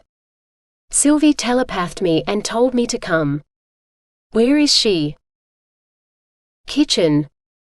Hope pointed the way. You really should have known that, Guy. Yeah, the kitchen is her sanctuary. With a chuckle, he strode through the swinging door, then Sylvie squealed and a giggle echoed back. I closed my eyes and wished like crazy I could have that kind of bond with Nicholas, but that wasn't going to happen, not while the war between our countries raged and Donaldo Wingcrest remained a threat. Protecting the soul bonds between my friends was imperative, which meant Nicholas had to continue fake courting Faith. There was no other way around that. Across from me, Faith and Hope talked quietly to each other, their worry floating free and settling over me. Hey, you all right? Nicholas slid one hand under my hair and around my nape, his fingers warm on my bare skin and a soft glow radiating out from him. Are you checking me over again? I can't seem to help it when I'm around you, and answer the question. You're tense. What can I do to relieve that? There's no relieving it while the girls are tense. I leaned into his ear. Faith, Hope, and Sylvie are like sisters to me, and I pick up on their emotions easily. I plucked 2 pancakes from the mound of pancakes, set one on my plate and one on his, then scooped banana and berries onto both our dishes, before adding cream and a swirl of maple syrup on top. Morning all. Silas strode in through the hallway door, his chest heaving under his billowy blue shirt, and his sword belted at his hip. He passed behind Nicholas and clamped a hand over his shoulder. Sylvie telepathed me and said you were here. I missed you at the dawn training session at the station. Goldie tried to kick my butt and just about did. I was on duty. Dralion business. Don't miss the next training session tomorrow. We're switching it to the afternoon and I want to go a few rounds with you. Smiling, he sat next to Hope, snuck a piece of the French toast from her plate and bit into it. I've missed you, little duckling. We've only been apart for an hour, and what's with calling me a little duckling? Every minute away from your side feels like a lifetime, and duckling after the ducks in the pond. You remind me of them since you love the water so much, and are always ducking and diving about in it. Let me show you some more of my love of water then. She waved one hand at her water glass and the water within swirled and churned. With another flick of her fingers, the water rose free of the glass and shot to the ceiling. It hit the high-beamed boards and sprayed, drops sprinkling everywhere. Hope grinned giddily as she raised her hands and got wet. You're so cute when you get all playful with your element. Silas lifted the 3 charms dangling from the center of her necklace and played them between his fingers, one charm the shape of a white rose, one a yellow rose, and the last a red rose. They sparkled in the morning sunshine beaming through the latticed windows. Now you're just trying to suck up to me. With a contented look, Hope rested her damp head on Silas's shoulder and cuddled into him as he poured her another glass of water from the jug. Hey everyone! Davio strode into the room dressed in black battle leathers, his wrist and ankle daggers sheathed and side sword gleaming. He pulled out the chair next to Faith and sat. Tangling their fingers together, he tugged her in for a kiss, his adoration and love for her spilling free and flowing through the room. Sylvie told me to get here quick, so I ported back from Sunida early. I'm glad you're back. Faith feathered kisses across his cheeks, then popped a last one on his lips. Are you hungry? Famished. He picked up his fork and swiped some of Faith's pancake oozing with berries and cream. He moaned as he munched on it. This is delicious. Everything Sylvie makes is delicious. We've also put on this breakfast so you can meet Nicholas. Faith gestured across the table to my mate, and my heart nearly bumped out of beat. This was such a defining moment. Either Davio would accept Nicholas or not. I dragged my chair closer to Nicholas's and gripped his leg under the table, my need to show him I was on his side overriding all else. It'll be okay, Belle. No forewarning yet. Faith cast me a knowing look, then flapped out her napkin and laid it over Davio's lap. I've told you all about Nicholas and his healer ability, although I thought it was about time you actually met him. Davio eyed Nicholas, his chin tipped up a notch and his brown hair wisped with golden strands brushing his shoulders. It's good to finally put a face to the name. Silas has told me you two train at the station when you're not on duty in Dralion. What else brings you to Peacio, Nicholas? Belle does. Nicholas leaned back in his chair, his hand once again on my nape, and nothing had ever felt quite so wonderfully reassuring. I stroked his leg, wriggled a touch closer. Nicholas and I are mated, Davio. True. One brow soared as he eyed me.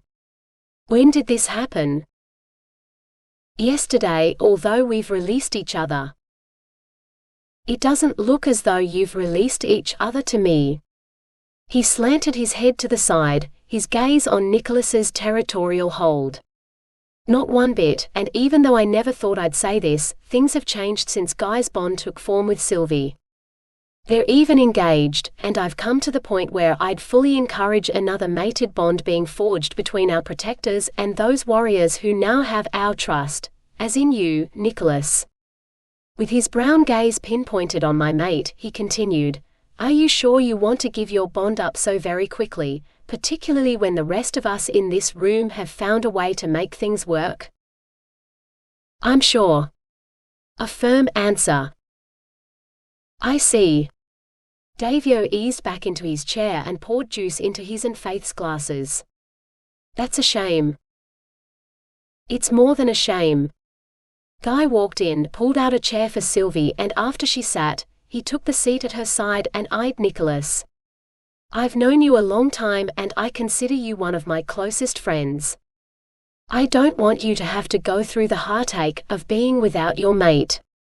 That's a pain I had to endure before I finally came to my senses and accepted Sylvie as mine. Don't go there, Nicholas. You need to find a way to make your mated bond with Belle work. You of all people know exactly why I can't make it work. If there's a will, there's a way." Guy picked up his fork and stabbed it into a pancake. "That's all I've got to say, and I'm sticking to it." Sylvie frowned at Silas and Hope, who seemed to have missed our entire conversation, since Silas was leaning into Hope and nibbling on her lips. "Some people are just impossible."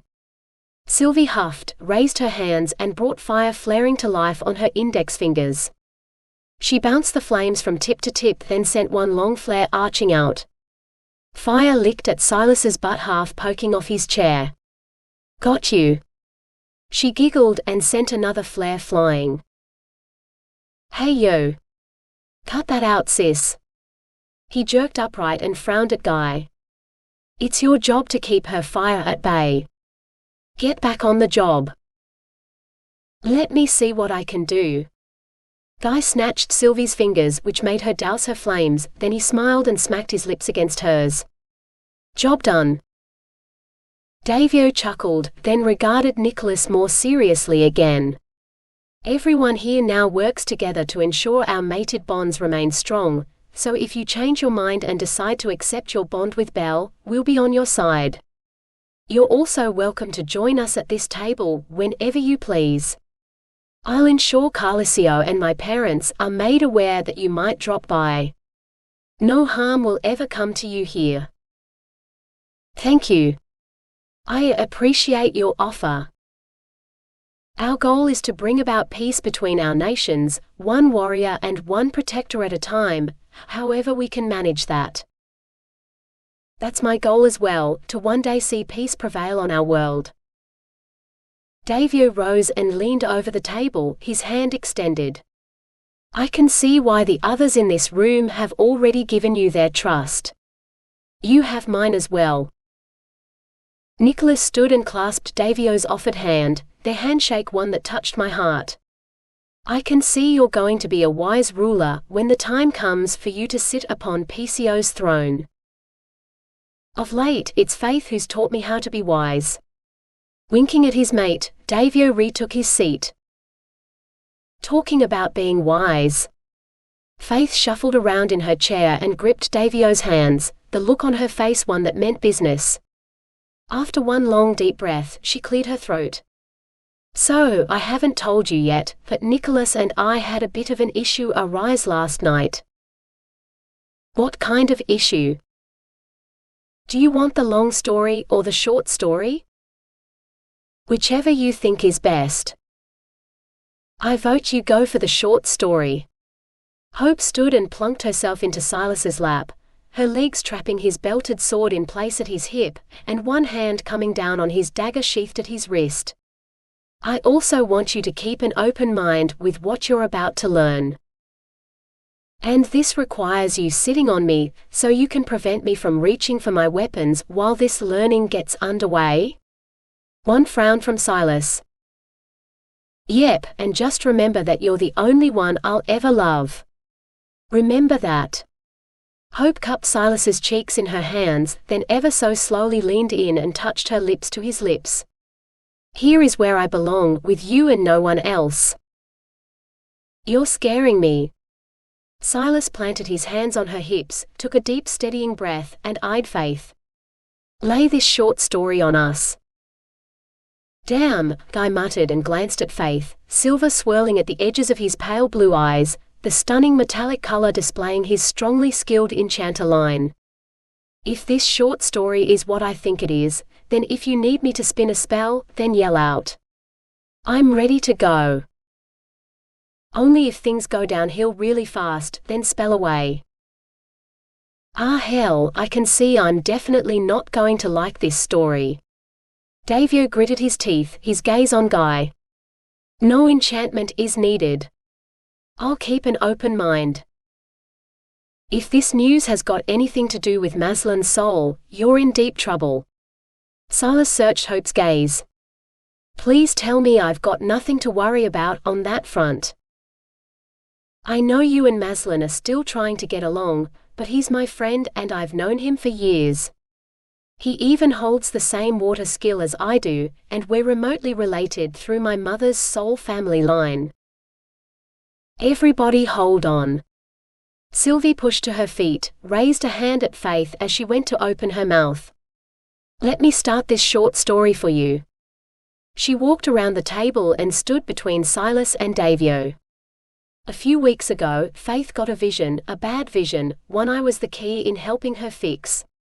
You're aware Donaldo knows Guy and I are mated, that he believes I'm from his country and a warrior in training. What you don't know is that Faith and Hope were being pursued by two of Donaldo's leading 8 warriors at the time we were attempting to make our bond work. Those 2 warriors were Killian and Abelard, and in order to get those 2 men off the girls' backs, Faith agreed to seeing another warrior that Donaldo would approve of, while Hope did the same as well. Things got pretty heated in Dralion at the time, but Nicholas and Maslin stepped up and now we've kinda sorted everything out, except for Killian." "Wait." Davio thrust a hand through his hair. "Are you saying that Faith is seeing Nicholas while in Dralion?" "Yes, and Hope is seeing Maslin, but of course that's all just a ruse." Faith gulped as she faced Davio. "In Dralion, no one knows Hope and I have mates, and it's not like we can spill the news that we're with you and Silas, so in Killian and Abelard's eyes we were fair game, until Sylvie came up with a plan. She proposed we beat Donaldo at his own game, and my father agreed with her as well. Instead of either Hope or I having to accept Killian or Abelard's attentions, we instead asked Nicholas and Maslin if they would be our fake love interests." Silas shook his head, his gaze on Hope. "So Donaldo now believes you're dating Maslin, and Faith is dating Nicholas? Did I get that right?" "Donaldo believes we're being courted by them." Hope pressed 2 fingers against Silas's lips as he opened them. "Before you say another word, my grandfather wishes for Faith and me to marry warriors from our own county, men who hold the greatest of our world's skills. Nicholas and Maslin are doing us both a great favor, only we've hit a snag. Yesterday when Faith brought Belle to Dralion to meet Nicholas, they were overheard by Killian speaking of who Faith and I were actually mated to. Everything we didn't want Killian to know, he now knows." "Hell." One dangerously worried look from Silas. "What happened next?" "We only learnt of what Killian had overhead when he followed Belle and Nicholas back to the field beyond the castle. Nicholas had ported away and left Belle behind after they'd released each other. He hadn't had any idea Killian had followed the 2 of them to that spot. Belle was left alone with Killian and they talked, and to make a short story even shorter, Killian took Belle back to Dralion after she got hurt, straight to Nicholas. There was a bit of a scuffle between Nicholas and Killian, then Alexo arrived and whipped Killian away. Alexo has imprisoned Killian in a cell in the outback, not far from the station, and he's not leaving that cell until Alexo and Nicholas can sway him over to our side."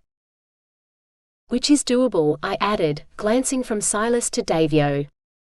Killian has extended family in Peacio, great-grandparents, who remained here on Peacian soil when the dome first went up 40 years ago. During my talk with Killian, I even came straight out and asked him if he was leaning more toward joining his prince's side, or his king's. Killian told me they both hold his allegiance, which makes it impossible for him to be swayed one way or the other, so he intends to keep doing as he's done, walking the fine line between them. He sees no other way, although we need to change that, to find something that will sway him to our side. I see. Davio lifted Faith's hands to his lips. No matter all that's gone down with Killian and this ruse of a courtship you and Nicholas are undertaking in Dralion, you and I are fully committed to each other here. Correct? Yes, very correct. Do you wish to alleviate some of the pressure on both yourself and everyone here by formalizing our bond? That way Killian becomes even less of a threat. One can formalize it? She sat straighter. How? In the way of marriage. He smiled, his brown eyes brightening. A marriage which will be known only to those closest to us, performed in secret. Are you proposing to me? Faith searched his gaze. I am. A chuckle, one relaxed and warm considering all we'd just spoken of. But clearly I'm doing a bad job of it. Let me try again. He kissed her knuckles. There is no woman I will ever love other than you. I need you at my side, Faith, for now and for all time. I want to call you my wife, so that no matter what happens in Dralion regarding your grandfather and his control over you, you'll already have spoken vows here with me. No man can separate two people once they've joined together in such a way, not even Donaldo, no matter what he tries to pull. Oh wow, you really are proposing. She clapped a hand over her mouth. Whoa. This is big. Is that a yes or a no? She bounded into his lap and kissed him. It's a definite yes. I'd love to marry you. I also second what Davio's done. A formalization is a great idea. Silas rose, set Hope back on his chair and lowered to one knee before her. My jealousy over you and Maslin and your close friendship with him almost got you killed once before, and I promised you that day that I'd never allow my jealousy to take over ever again. It's been a struggle, but he and I are getting along far better these days, but more than that, I never want you to feel worried about Abelard chasing after you, or your grandfather insisting you marry another warrior. I want you as my wife, Hope, so no matter what happens in Dralion, you and I will already be husband and wife and committed fully to each other here. What do you say? Are you ready for our next journey to begin? Wait. Sylvie paced the room, her hands all jittery as she flung them about. This could actually work. Both Hope and Faith getting hitched to their mates in secret is a great idea. It means we'll have a fabulous fallback plan in place should anything go wrong. Sis, Silas grumbled with a scowl. You're kinda interrupting my proposal here. Sorry about that. She waved him on. Continue, please. I say yes. Hope bounced from her chair and smothered Silas in a hug. Yes. With a whoop, Silas shot to his feet and spun Hope around. Let's go celebrate. The two flashed away, gone so incredibly fast. We need to celebrate as well. Laughing, Davio stood with Faith and twirled her about before they shimmered and disappeared. Oh boy. I sank back into my chair. That conversation all went far better than I expected. The short story worked out rather well. Nicholas caught my hand, twined his fingers with mine, his barriers lowered and his relief flowing free and encompassing me. I've hated how Faith hasn't been able to tell her mate about the ruse and all. This has worked out far better than well. Yet you'll still need to maintain your fake courtship with her in your home country. That won't change, not when the formalization will be done in secret. I'm aware. Their intention to formalize things, though, is a good move for sure. I should go and update Alexo about it all. Maslin too. He'll be relieved to hear the truth has come out regarding the girls. Sylvie and I can update Maslin for you. Guy pushed to his feet. You chase down Alexo. Thanks, I'd appreciate the help. I'm due to start my next shift soon. Any time. Guy caught Sylvie's hand and the two flashed away. Nicholas rose, tucked his chair in, and extended his hand to me. Belle? Yes? I slipped my fingers into his and stood. You did a great job explaining your part in this to Davio and Silas. You didn't do too badly yourself, and since no blood was shed at this table, I'd say we both did good. My vision swam with tears and I blinked furiously. Nope, no crying. You should get going. I don't want to make you late for your shift. I don't want to leave you like this. I'll be fine, and we need some distance if we're gonna get through the days ahead. You'll telepath me if you ever have need of me? Absolutely. I'll come in an instant if you do. Hands on my shoulders, he pressed his lips to my forehead. Take care, my mate. You take care as well. I stepped back. Go. He searched my gaze, then slowly nodded and shimmered away. He was gone, so incredibly fast, my healer with his heart of gold, and certainly a knight in shining armor too. Just not my knight. I forced a smile to my face as I left the dining room, devoid of even one soul.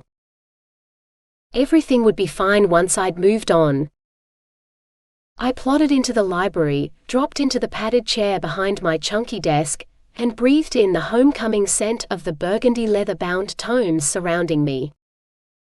A single tear fell and splashed the desktop, then another and another, each drop wrenching at my very heart. Chapter 4. The next day, after one endlessly long day in the library and a quiet night without even a whisper of Nicholas's voice in my head, I dressed in a white and red summer tie-dyed dress in the hope the bright colors would bump my mood. Out my bedroom door I walked, the cotton skirt swishing against my ankles and the dangly neckties tickling my back. Down the passageway I picked up my step, determined to embrace this new day and make the most of it. No more dreary thoughts allowed. Nope, not one. I neared an alcove holding a life-size statue of a protector chiseled from smooth green stone and stopped in front of it. I cupped one palm to the sculpture's cool cheek, the piece that of a fierce protector, holding a battle axe in one hand and a sword in the other. I might not don weapons like my fellow protectors did, not when my ability came in the form of holding compassion and love in my heart for others, but I was still a fierce protector in that I stood up for my loved ones and would never falter in that stand. Hey, there you are. Sylvie bounced in wearing bright yellow shorts and a white tee, her red gold hair pulled back into a French braid, Cinera, one of our fellow protectors, right behind her. I've just updated Cinera and Zane about everything that's happened over the past few days, Sylvie gushed. Everyone who's in the know now knows what's going on. I'm so sorry about you having to give up your mate, Belle. In her tan battle leathers, Cinera pulled me into a hug. She'd recently joined our elite fighting force of protectors, and we'd become close friends. Thanks. It wasn't easy, but I'll get past it. What are you up to today? I've offered to take a shift watching Killian since they need someone to fill in a 4-hour slot, until Guy can take over. I'm also going to blast Killian while I'm there, and let him know exactly what I think of him. The idiot. No one harms one of my friends and gets away with it. She palmed the hilt of her sword sheathed at her side, eagerness shining in her eyes. He fast heals, so I'm gonna have some fun. A wicked wink. You be careful then while you have that fun, and thanks for helping out with the shifts. Anytime. With a yank of her blonde ponytail, she shimmered away. How are you doing today? Sylvie cranked one brow up. And be honest. I'm ready for whatever is going to be thrown at me. Good, 'cause I'm throwing Zane at you. He's taking you to the beach, is waiting for you downstairs. I'll never forget what it was like after Guy and I first released each other. Zane was the perfect distraction for me at the time, and he promised me he'd distract you today, like he did for me back then. Since I love the beach and could certainly use the distraction, I'm totally on board for both him and the beach. Great. You need to chill a little before our exams begin. Keep an eye out for Faith and Hope at the beach too. They're spending the day there with Davio and Silas. What are you up to? I need to hit my kitchen. I've got cakes to bake for the village fundraiser. A new well needs to be built. I can help you bake if you... No beach. Sylvie pointed to the marble stairwell. Get down there and find Zane now and steer clear of the malls. He gets completely lost in them. Waves only. Righto. I hightailed it downstairs. Zane stood on the bottom step waiting for me, his tousled blonde hair windblown. Gone were his leathers and weapons, and instead he wore beige board shorts and a sky-blue Billabong t-shirt, with bright yellow flip-flops on his feet. Hey, I heard all about you and Nicholas from Sylvie. I'm so sorry you've had to end things. I didn't know him, but Sylvie assures me he's one of the good guys. Thanks, and he is. I pinched the sunnies from the front of his shirt where he'd hooked them and slid them on my own nose. It seems we're both in the same boat. Just over 6 months ago, when he'd first sensed the mated bond taking form with another, the direction of his drive had led him toward Dralion, a place he could never get to. Yeah, it sucks when you sense the bond forming with another, who'll remain forever beyond your reach. I've learnt it's best not to dwell on it though, but to move on, and talking about moving on. He motioned to his footwear. I've got to blend in with the locals when I'm on Earth, so I'm wearing these flip-flops which seem to be all the rage, but I feel like I'm gonna trip over in them. You'll get used to them. It's all about scuffing your feet along when you're wearing those. I tweaked his nose. I also need to whip by my place on Earth before we hit the beach. I need to grab my swimsuit. Is that all right? It sure is. Let's go. We have a date with the water. Grinning, he caught my hand and hooked it through his crooked arm. New Zealand, here we come. I beamed as he flashed us away through the swirling dark. Then we arrived in my living room, with its long and angular couches pressed to 3 of the 4 walls. 2 stunning pieces of framed artwork hung beside the ranch slider, both favorites of mine.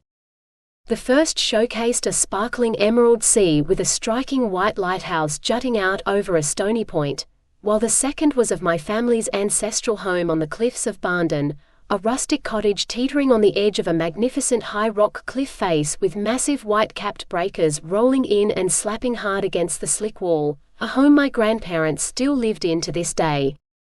Gently, I touched one finger to the wooden frame of the cottage, and allowed the joy that always filled me at seeing it return. I love that pic of your grandparents' home. Zane rubbed my back. Whenever you used to visit them, I'd often be visiting my aunt and uncle next door around the same time. Riding along those cliffs with you was such a blast. We should go riding there again. I slotted his sunnies back in the V of his shirt. And soon. We will, right after your exams. For now, get moving. He dropped down onto the couch, sprawled out along its length, and crossed his hands behind his head. "Take a seat if you like." I grinned at him. "Make yourself at home." He chuckled, his amusement swirling as he pointed toward the passageway. "Go." I ducked away and slipped into my bedroom with its wide square window overlooking the road. In my walk-in wardrobe, I rummaged through one of the racks for my swimwear. I changed into my white bikini, slathered on sunscreen, then wrapped a bright yellow beach towel around my waist, and folded my tie-dyed dress into my tote. Hair bundled up into a ponytail, I slid my feet into my own flip-flops, nabbed a paperback I'd been reading the week before from the nightstand beside my bed, and joined Zane, who'd moseyed on into the kitchen and was now munching on a packet of crisps, one hip propped against the stainless steel bench. I got hungry. He stuffed another crisp into his mouth. "I'll pack us some food for the beach." I found the cooler bag in the bottom of the pantry and slotted cold drinks from the fridge into it, along with another bag of crisps, since he was getting through the one he had in his hands quite fast. A box of snack bars and I was done. Bag zipped up, I slung the strap over my shoulder. There's an instructor at the surf club who promised me that he'd run me through the ropes of how to surf the next time I got to the beach. Tane is his name and he's there most days. We should see if he can fit us in for a lesson today. You up for that? Heck yeah. I usually just body surf, but learning to surf the waves would be awesome. Do we need boards? He'll have them. I linked my arm through his. Zippity zap please. Papamoa Beach awaits us. Today's gonna be a blast. Grinning from ear to ear, he ported us straight to my favorite beach only a short 10-minute drive away. This was the perfect spot for tossing out a towel and relaxing on the white sand, or hitting the waves and having fun in the water. Zane stripped his shirt over his head, slotted his sunnies into the pocket, and when I held out my hands, he passed his belongings to me and eyed the surf club's white and red building just along the beach. "I'll go and find Tane," he offered. "What's he look like?" "He'll be the one with the biggest grin." "Gotcha. Don't hit the waves until I get back." Zane jogged off down the beach, zigzagging through the surf, the waves splashing in and hitting his legs.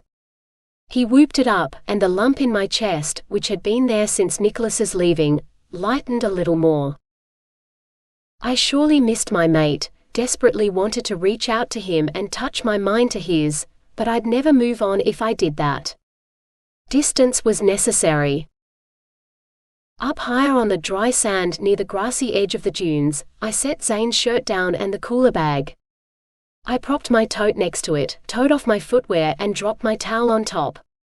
One hand raised to my brow, I shielded my eyes from the mid-morning sun as surfers rode the farthest breakers. The waves tumbled in and surged up before retreating and washing out again. "Hey, Tane is right behind me." I found him and dragged him out of the surf, then borrowed these boards from the club so we're all set to go. Holding two boards under one arm, Zane beamed as he dodged two little kids making a beeline for the waves, their mother chasing hard on their heels. He laid his armload down on the dry sand. "Kia ora, Belle." Tane bounded in with a board too, his darker Polynesian skin dripping with water and the top half of his red and black wetsuit unzipped and the long sleeves brushing the sand. "No exams today?" "The first one is the day after tomorrow. English, then another in the afternoon." I hugged him. "How have you been?" "I'm lovin' my job. This beach makes the perfect workplace." "You ready for your lesson?" He dropped his board onto the sand in between Zane's board and mine. "I should have had one months ago, so I'm totally ready." "Better late than never." He slid onto his belly on his board and tapped Zane's and my boards. "Get down here you two. We're gonna go over some surfing basics." His joy and effervescence erupted from him and infused me. his brown eyes so bright and bubbly and his grin wide. My sadness of earlier dissipated more, and my mood bumped right up. This was where I needed to be, around others whose emotions uplifted my own. Being around Nicholas would bump my emotions up too, more than anyone else's ever could. But we were no longer together, and I couldn't rely on him anymore. I dropped down onto my belly on my board, Zane doing the same on Tane's other side. Here are the rules. Tane squeezed our shoulders. Rule 1. We're here to have fun. Rule 2.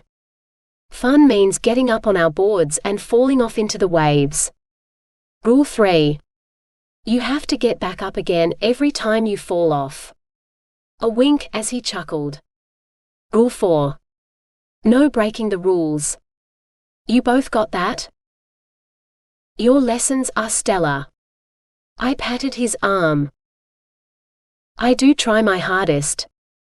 More chuckles, then he taught us exactly how we needed to stand on the board, and where to position our feet. And boy did I have fun over the next hour as we paddled out and tried some of the smaller waves. I managed to catch a couple and held on as I glided in. Zane was such a natural, as if he'd surfed his entire life. He quickly headed out to the larger breakers within no time, and Tane paddled back and forth between us, and offered instructions as we needed them. After that hour though, I left Zane to it, and headed in. I dragged my board onto the dry sand, and barely managed to spread my towel on the ground before flopping onto it. My arms and legs shook. Surfing. So exhausting. On my back, I breathed slowly in and out and tried to regulate my racing heartbeat, while overhead a smattering of fluffy white clouds bobbed across the blaze of blue, and farther down the beach, a family of 5 built a sandcastle, a small dog racing madly around them. Belle? I startled at Nicholas's voice in my head. Belle, you there? I'm here. Oh wow. He'd made contact with me. Where are you? I'm surfing. I clutched a hold of him through our link, not wanting to let go, not one little bit. What about you? I'm with Sylvie. Have you taken up cake baking now? Haha, no. I ported straight to your room but couldn't find you. I checked out the library, then popped into Sylvie's kitchen. She said you've taken the day off to relax, with a fellow protector, a male protector, an unmated one. He cleared his throat. What's his name? Zane. Where are you two surfing? Papamoa Beach, about 10 minutes from my school in Te Puke, right along the eastern coast of New Zealand. How's everything going with Killian? Sinera, one of your protectors, just took over from me. She looked a little too giddy about doing that as well. I haven't met her before, but Sylvie and Guy hooked her into the shift schedule. Sinera said you're one of her friends, that her parents are from the Soul tribe of No Man's Land. She recently joined our protectors. We're close. She's also become rather close to Faith and Hope of late too, particularly after discovering they all held the same soul blood through their tribal line. The surname of Soul was reference to the sun, and many of the desert families of No Man's Land held it. Tell me more about Zane. His distinct healing warmth flowed down our link, right along with a fierce bout of frustration too. We've known each other for years. You're close? Zane and I are friends and have been for ages. Like me, his mate resides beyond the dome, is far beyond his reach. We're not doing anything but hanging out together today. Out on the farthest breaker, Zane hollered as he caught a large wave and surfed through the barrel of the wave to the other side of the peak. Tane caught the next wave and the two grinned like crazy as they met up to paddle back out. I need to see you, which is why I've been trying to track you down. About what? It's best I explain that in person. As seeing each other isn't a good idea. Except I wanted to see him badly, only the more we saw each other, the harder it would be to keep our distance. I waited for his answer, but the link went dead. Nicholas? I tapped at his mind. You there? The air swirled, the wind rushing about as it blew in off the waves in front of me, then suddenly whipped about me from behind. I'm here. One deep and husky answer. I scuttled off the towel and jumped to my feet, caught the flame of Sylvie's red-gold hair and the mischievous flash in her eyes before she ported away and left Nicholas standing on his own. I slammed my hands on my hips. She shouldn't have brought you. I didn't have the image for teleporting, so she had to. Nicholas stood before me, and it was really him. I almost drowned in the return sight of him. My heartbeat certainly picked up speed as he shoved one hand through his inky black hair and tossed it into a gorgeous mess. What are you wearing? His gaze traveled down my body. It's called a swimsuit. Those from Earth were far more adventurous with their choices of swimwear than the people of our world were. I brushed the sand off my white bikini bottoms and fiddled with my messy ponytail. I likely looked a mess, but I couldn't do anything about that. That's the skimpiest swimsuit I've ever seen. He whipped his silver and white patterned shirt off, leaving only his black cargo shorts on, and dragged his top over my head. I got a mouthful of cotton and my arms trapped until I found the sleeve holes and pushed my hands through. Engulfed in his top, I wanted to growl him, to tell him he had no right to be so concerned about what I was wearing. Only his delicious and warm scent embedded in the fabric washed over me, like sunshine and fresh air. Gee, he smelt so good. And what a wickedly wide chest he had. Each defined dip rippled, his muscles immense. One could certainly tell he worked out each day with the sword. I certainly preferred him without the shirt on. Gah, what was I thinking? I shook my head and tried to clear it of those unhelpful thoughts, then shook it again and stared at the dunes over his shoulder rather than at the man himself. You said you needed to see me. What would that be about? I've decided I need the porting images of every location you usually visit, both here on Earth and in Peacio. Should you ever have need of me, then I need to be able to reach you quickly. I can't do that at present since I've no idea where you usually hang out. Hand to his brow, he glanced out at the breakers to where Zane and Tane had caught another wave. Which one is Zane? Blonde hair and board shorts. I opened my link with Zane. Hey, Nicholas has just turned up. He wants the porting images of where I usually hang out, so I'm gonna show him about T-Pookie, then whip him back to Peacio. If I didn't, he surely wouldn't give up, and in all honesty, deep inside my heart, I wanted some more time with him, no matter how I got it. Gotcha. You have fun with your released mate. Zane waved out from his board. Thanks, and catch another wave for me. Will do. I flapped out my towel, folded it away and removed Nicholas's shirt. I slung it over his bare shoulder, then slipped my summer dress over my head, all while he remained feet wide and arms crossed as he glared at Zane. Nicholas? Yeah. Gaze still firmly glued on Zane. Put your shirt on. Do you like him at all? Brow pulled down, he tapped away on the hilt of the dagger sheathed on his left bicep. Not the way I like you. I can't stand the thought of you dating anyone else. He hauled his shirt on and left the hem flapping free in the wind. A flare of his pain at finding me here with another man shimmered over me, and since I couldn't stand to see him so upset, not in this way at least, instinct took over, and on my toes, I wrapped my arms around his neck, and whispered against his lips. I'm not dating Zane. I dug my fingers into his hair. Put your arms around me. Your frustration will ease if you do. I've released you, given up any right I have to question who you intend on dating, but honestly, I've been struggling with that decision since we made it.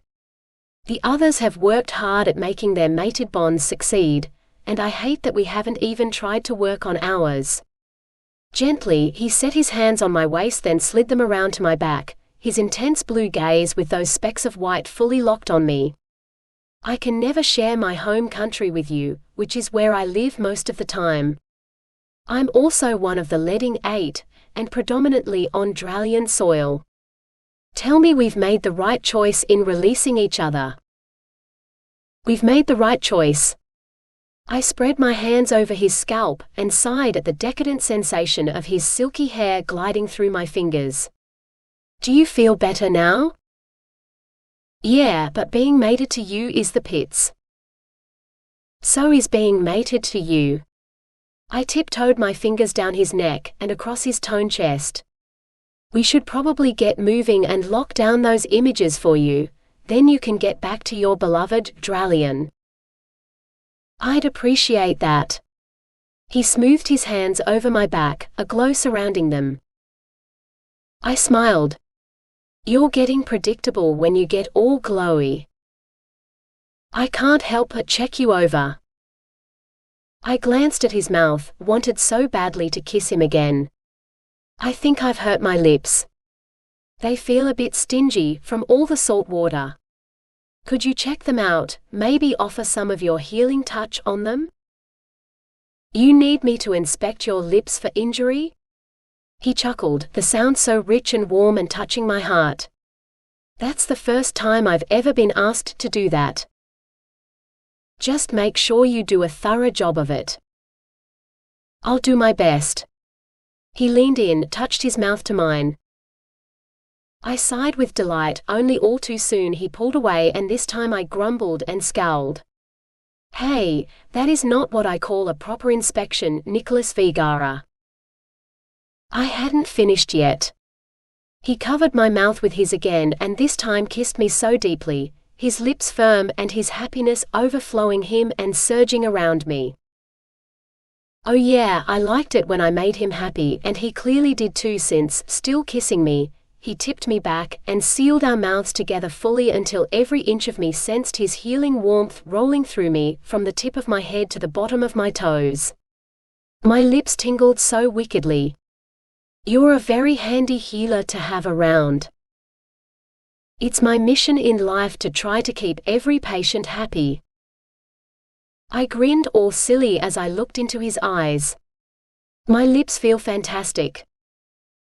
Then I've done my job well. He set me back on my feet and scooped up my tote bag. I'll need to port us to the school field, since that's the only image I have. That's about as close as I can get us to your Teepuki home for now. My place is only a couple of blocks from the school, a short walk, so no problem. I wriggled my toes into my flip-flops, leaned into his side and slid my fingers through his. Let's go. It's time for me to show you my backyard. I'm looking forward to this. He flashed us straight to the field, and we arrived behind the large trunk of the tree the girls favored the most for porting to and from. With our fingers still entwined, I led him past the bike bay and onto the pavement. Through Centennial Park we strolled, this common area consisting of miles of green trees and gardens, with a 10-foot-wide, meandering blacktop drive that wove in a leisurely, snake-like path in and around the town. It linked schools and homes and ensured a safe pathway for cyclists, runners and schoolchildren. The thick canopy of the park's aged trees swayed high overhead, with only a sprinkling of sunlight dappling through. Few were about. 2 teenagers kicked a ball and a young family picnicked near the fountain, the cascading water streaming over a concrete flute and splashing into the basin below. Birds hopped along the sculptured edge and dipped their beaks into the water, shook their heads and sent drops flying. This way. I tightened my hold on Nicholas's hand and guided him down a private walkway which emerged at the other end of my street. Across the road, the large L-shaped 6-bedroom house was the one I called home while here on Earth. That's it. I pointed, and Nicholas narrowed his gaze on the property. Everything darkened, and then we were there, right on the front step. I punched in the key code, while Nicholas watched me enter the numbers over my shoulder. 1111, he murmured with one brow raised. That's a little obvious for a key code number, isn't it? Hey, number 1 is my favorite number. I opened the door and gestured for him to go through. Take a look around and lock down whatever images you need. Thanks.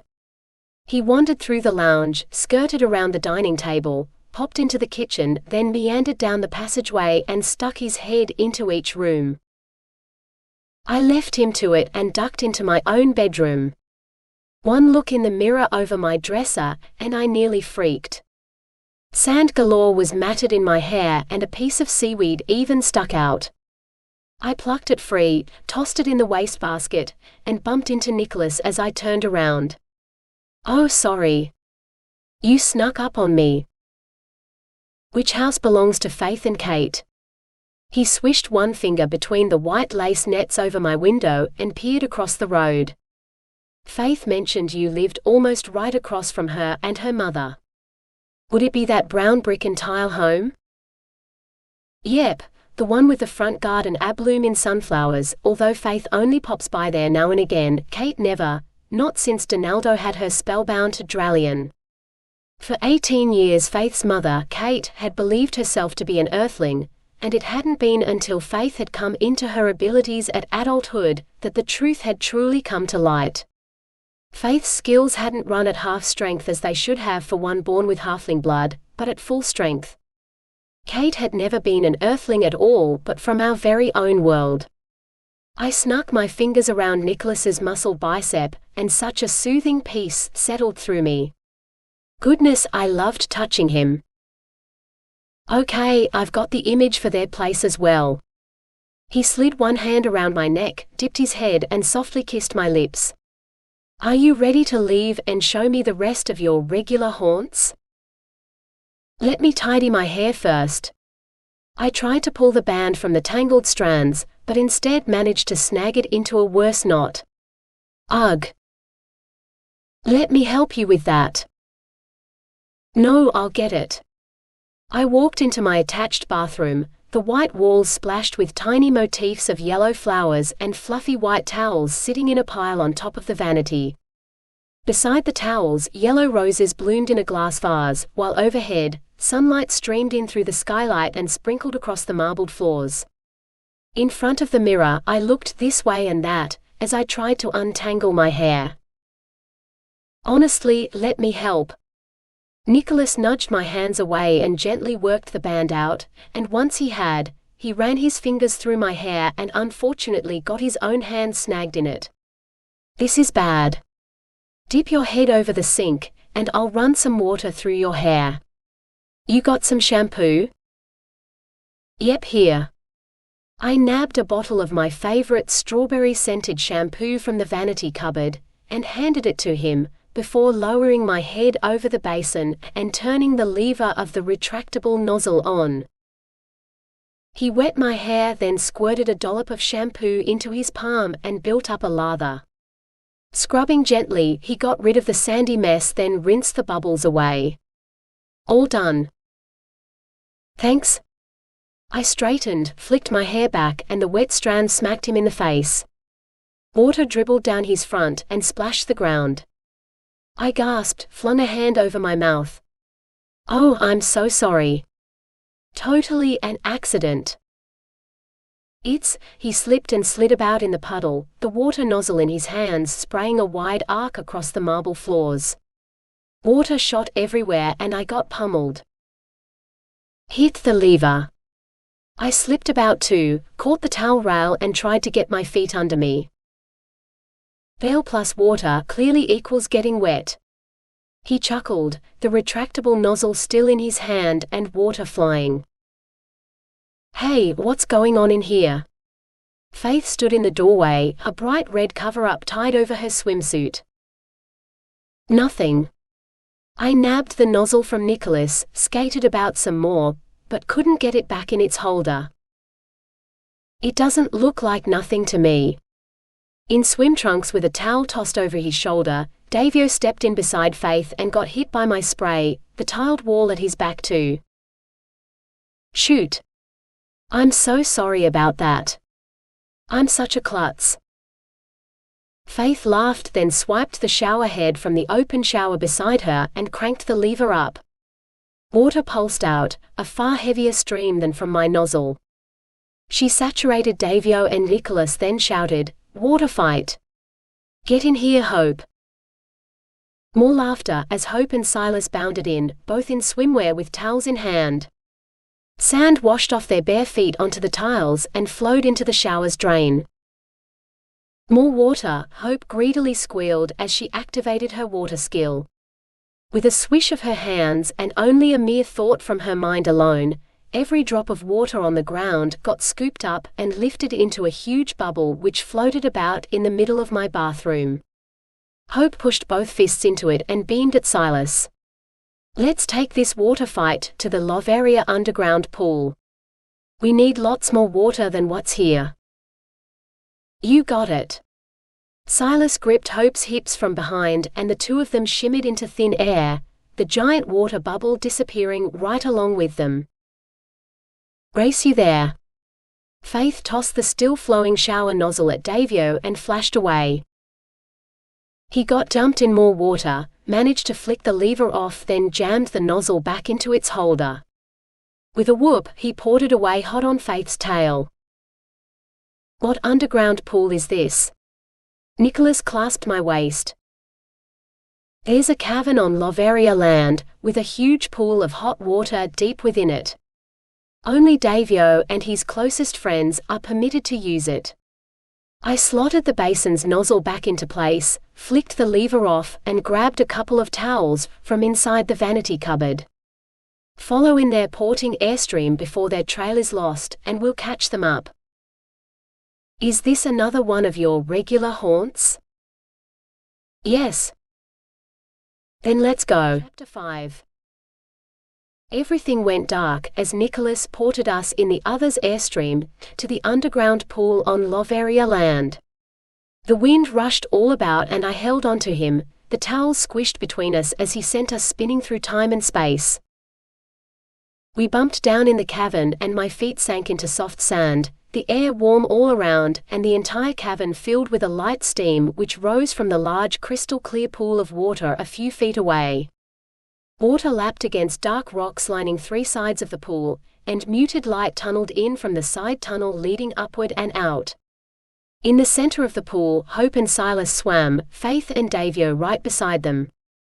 Squeals of laughter rang out. With a finger under my chin, Nicholas tipped my gaze to his. "I've got this image." "Great. Then let's join the others." I dropped our towels, pulled the halter ties of my damp summer dress free, wriggled the tie-dyed cotton down to my feet and in my swimsuit, walked into the pool. At hip depth, I turned around and grinned at my mate still standing on the curve of the sandy beach. "Are you coming in or not?" "I'm coming." He hauled his wet silver and white patterned shirt over his head and dumped it on top of the towels, his bicep dagger remaining sheathed. In his black shorts, he bounded in. Hope swished by under the surface, right between my legs, so slick and fast in her element, her underwater shadow a whiz of blonde hair and graceful curves. "She's like a fish." Nicholas caught up to me, nabbed me around the waist and dove. We went down and I linked my hands around his neck and held on as he kicked us under the surface toward the center of the pool. The warm depths of the water an incredible delight, his arms around me even more so. Upward he propelled us, then we broke the surface, bubbles fizzing all about and steam swirling. Treading water, he looked into my eyes and I couldn't have turned my gaze away from his, even if I'd tried. Clinging to him, I kissed his chin. "I like being around you, Nicholas Vergara, and far more than I should." Ditto, and you miss by mouth by an inch. Sparkling blue eyes, his effervescent and vibrant love of life wrapping fully around me. Nope, I was aiming for your chin. He was more than my perfect match, and never had I craved the bond more than in this one moment. I wanted to kiss him on the lips, to hang out with him every day, to have our friends close, our families too. With a frustrated sigh, I kissed his chin again. I hate this war and the dome. So do I, more so now than ever before. He glanced at Davio and Silas with their mates as the two couples swam and frolicked together. It's rather enlightening being around you and your friends, seeing how strong the soul bonds are between my princesses and their mates. That's how the soul bond should be. I wish I could have the same with you. He kicked us away from the others and back toward the curve of sand, and once his feet touched the base of the pool, he gripped my hands and pressed my palms flat against this chest, right over his heart. Although since I can't have that, I can at least ensure your safety. In what way? I stared at where the heavy beat of his heart now pounded against my hands, his tight grip getting even tighter. What are you doing?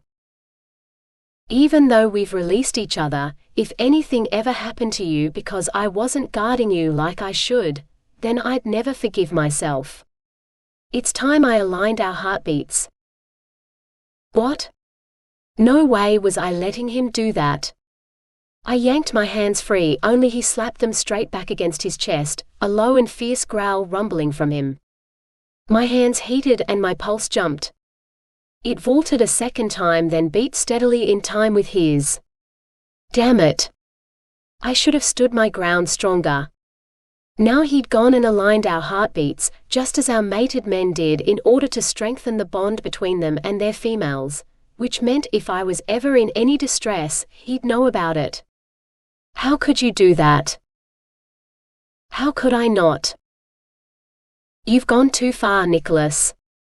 In the future, he'd feel every single acceleration of my heartbeat, since it would be mirrored within his own, both in times of fear and excitement. It was the excitement which sent dread washing through me. I don't intend on remaining single for the rest of my life. I want a partner I can share all that I am with. You'll sense all those heart-pumping moments when that sharing happens. I'm well aware I will. He dipped his head, touched his forehead to mine. I can handle it, and this way I can come to you in an instant, should you ever have need of me. What you've done in aligning our heartbeats can't be reversed. I need to know how you're feeling at all times. Having our hearts beat in time happens to be the only way I can see to your absolute safety. I've already seen that you're prepared to die to ensure your friends come to no harm by taking on Killian, and without the ability to fast heal, you're more susceptible than anyone else at perishing from an injury, accidental or not. He raised his head, his gaze narrowed on mine. I'm a healer. If my own mate dies due to my inability to heal her, then that would kill me, so don't go telling me I can't align our heartbeats. You are so frustrating. I pushed against his chest, and this time he thankfully let me go. I slogged through the water to the shoreline, flapped out my towel, dried myself, and tugged my summery dress back on. Where are you going? He stomped in behind me, flapped his own damp shirt out, and pulled it on. To show you just how very wrong you were in aligning our heartbeats. In what way? By dating another man.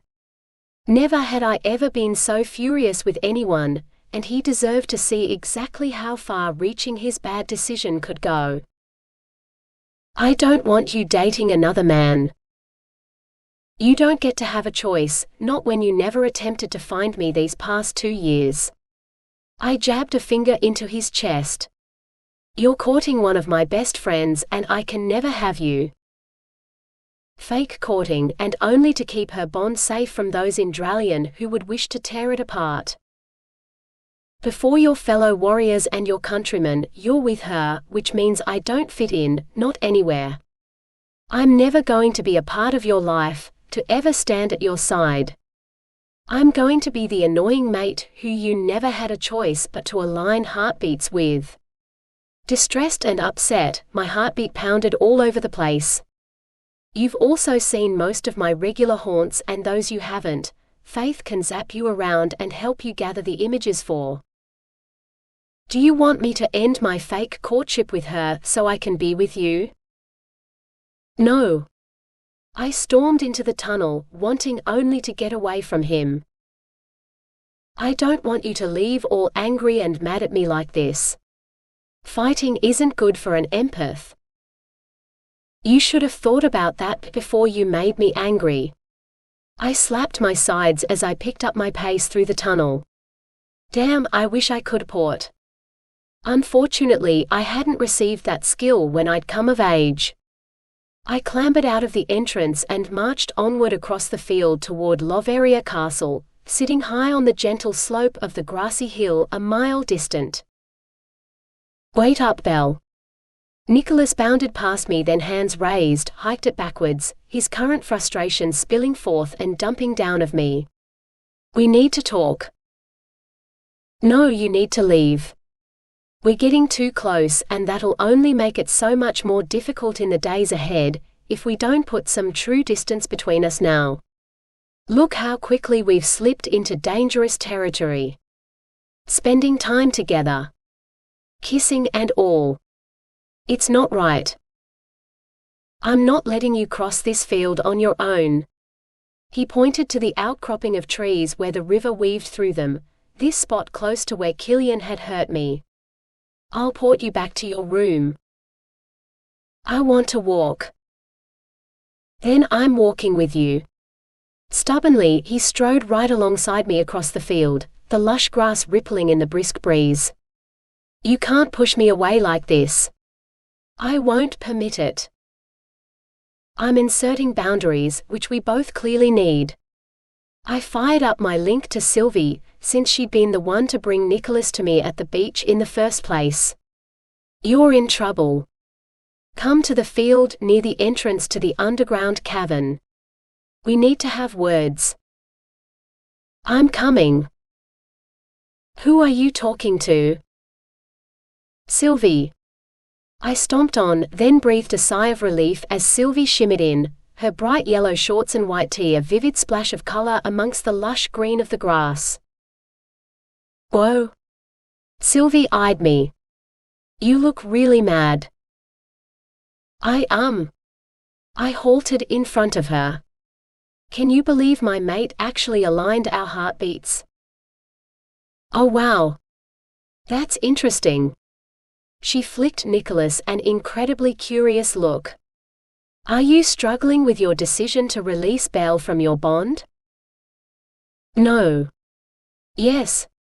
He crossed his arms with a slap. No. Why don't you go and talk to Guy about it? Sylvie stepped up to him and rubbed his back. He knows all about this kind of stuff since we released each other, then decided that wasn't working out, and got together. He'll have some helpful advice, I'm sure. Guy's already told me I shouldn't have released her. He believes there must be another way, and I'm not leaving Belle when she's this mad at me. I'm more than mad. Go away and don't come back. I shoved my wet hair over my shoulder and wagged a finger at him. I don't want to see you ever again or have anything more to do with you. I couldn't have said it any plainer than that, no matter the words ripped my heart in two. Have a nice life, Nicholas. I think you better go. Sylvie gave him a fierce nod. Like right now. I've never seen her get this angry before. He glared at me, then clenched my shoulders. I'll go for now, but this isn't the end of our argument. He backed up and the air swirled as he flashed away. I'm so sorry I brought him to you. Sylvie blew out a long breath. You wanna talk? I like him and I hate that I like him. I gripped her arm. Take me to my bedroom, please. Of course. Sylvie didn't question me any further, simply zapped me back to the castle. Then when I asked her to leave me alone for a bit, she did. I stewed in my anger and frustration for the rest of the day. Stupid flippin' heart alignment. By nightfall, and with me still completely peeved and upset, the only way I could possibly drop this foul mood was to have some fun, and preferably with a man Nicholas would never approve of. Sorrel would be perfect. I'd even told Faith and Sylvie about Sorrel.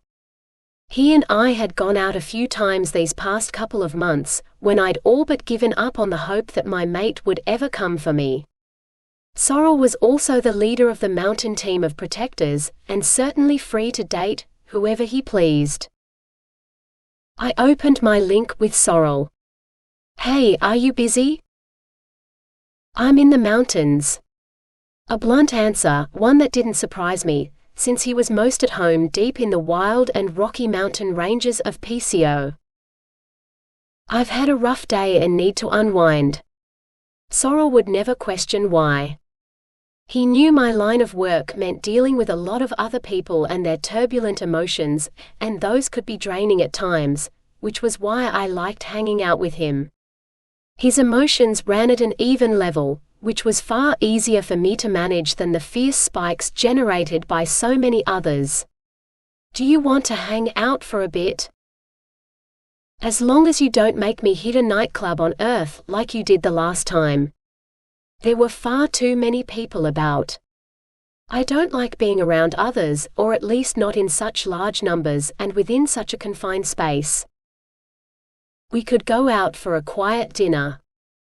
Papamoa Beach would be perfect, and taking him there would hopefully dispel any memories of me being there with Nicholas. Yeah, I'd send those other memories far away from my mind. It'll be just the two of us. "You're on.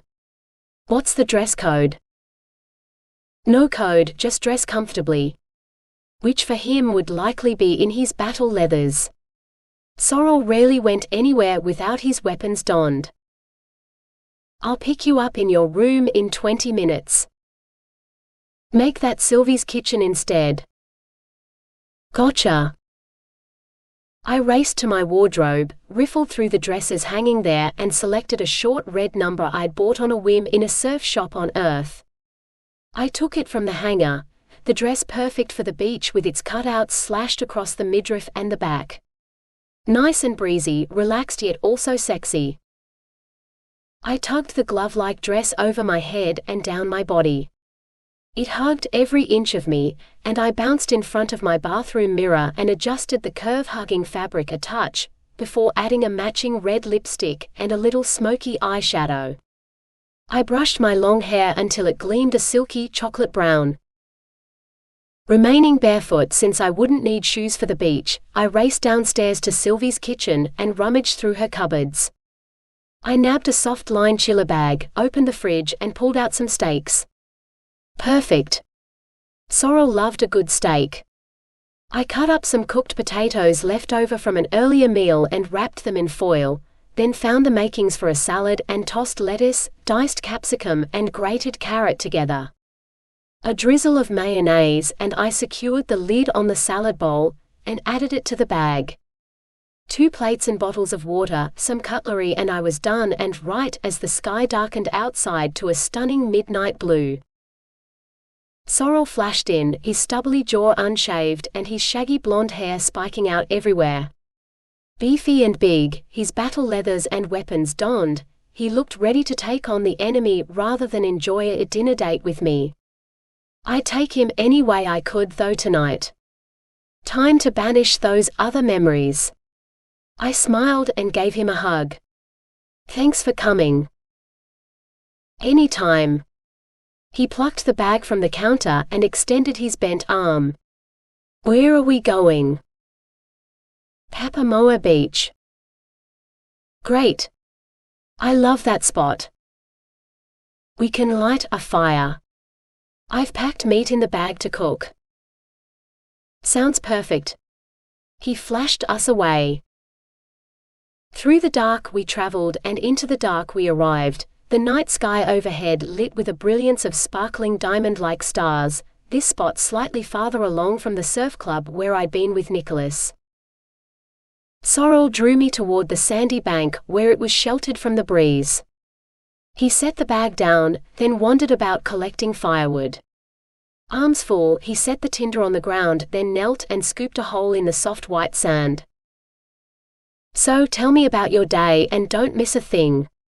I settled in beside him as he removed the husky bark from one of the logs, then dropped the shavings into the pit. Zachariah got on my nerves. "Your team's pet pig?" Zachariah was a cutie, had barely escaped becoming the mountain team's next meal when they'd caught him last month in the forest near their team's barracks. "Yeah, he stuck his snout in where it really wasn't wanted today. He took a piece of flint from his pocket and struck his dagger against it. Sparks flared and caught on the husks."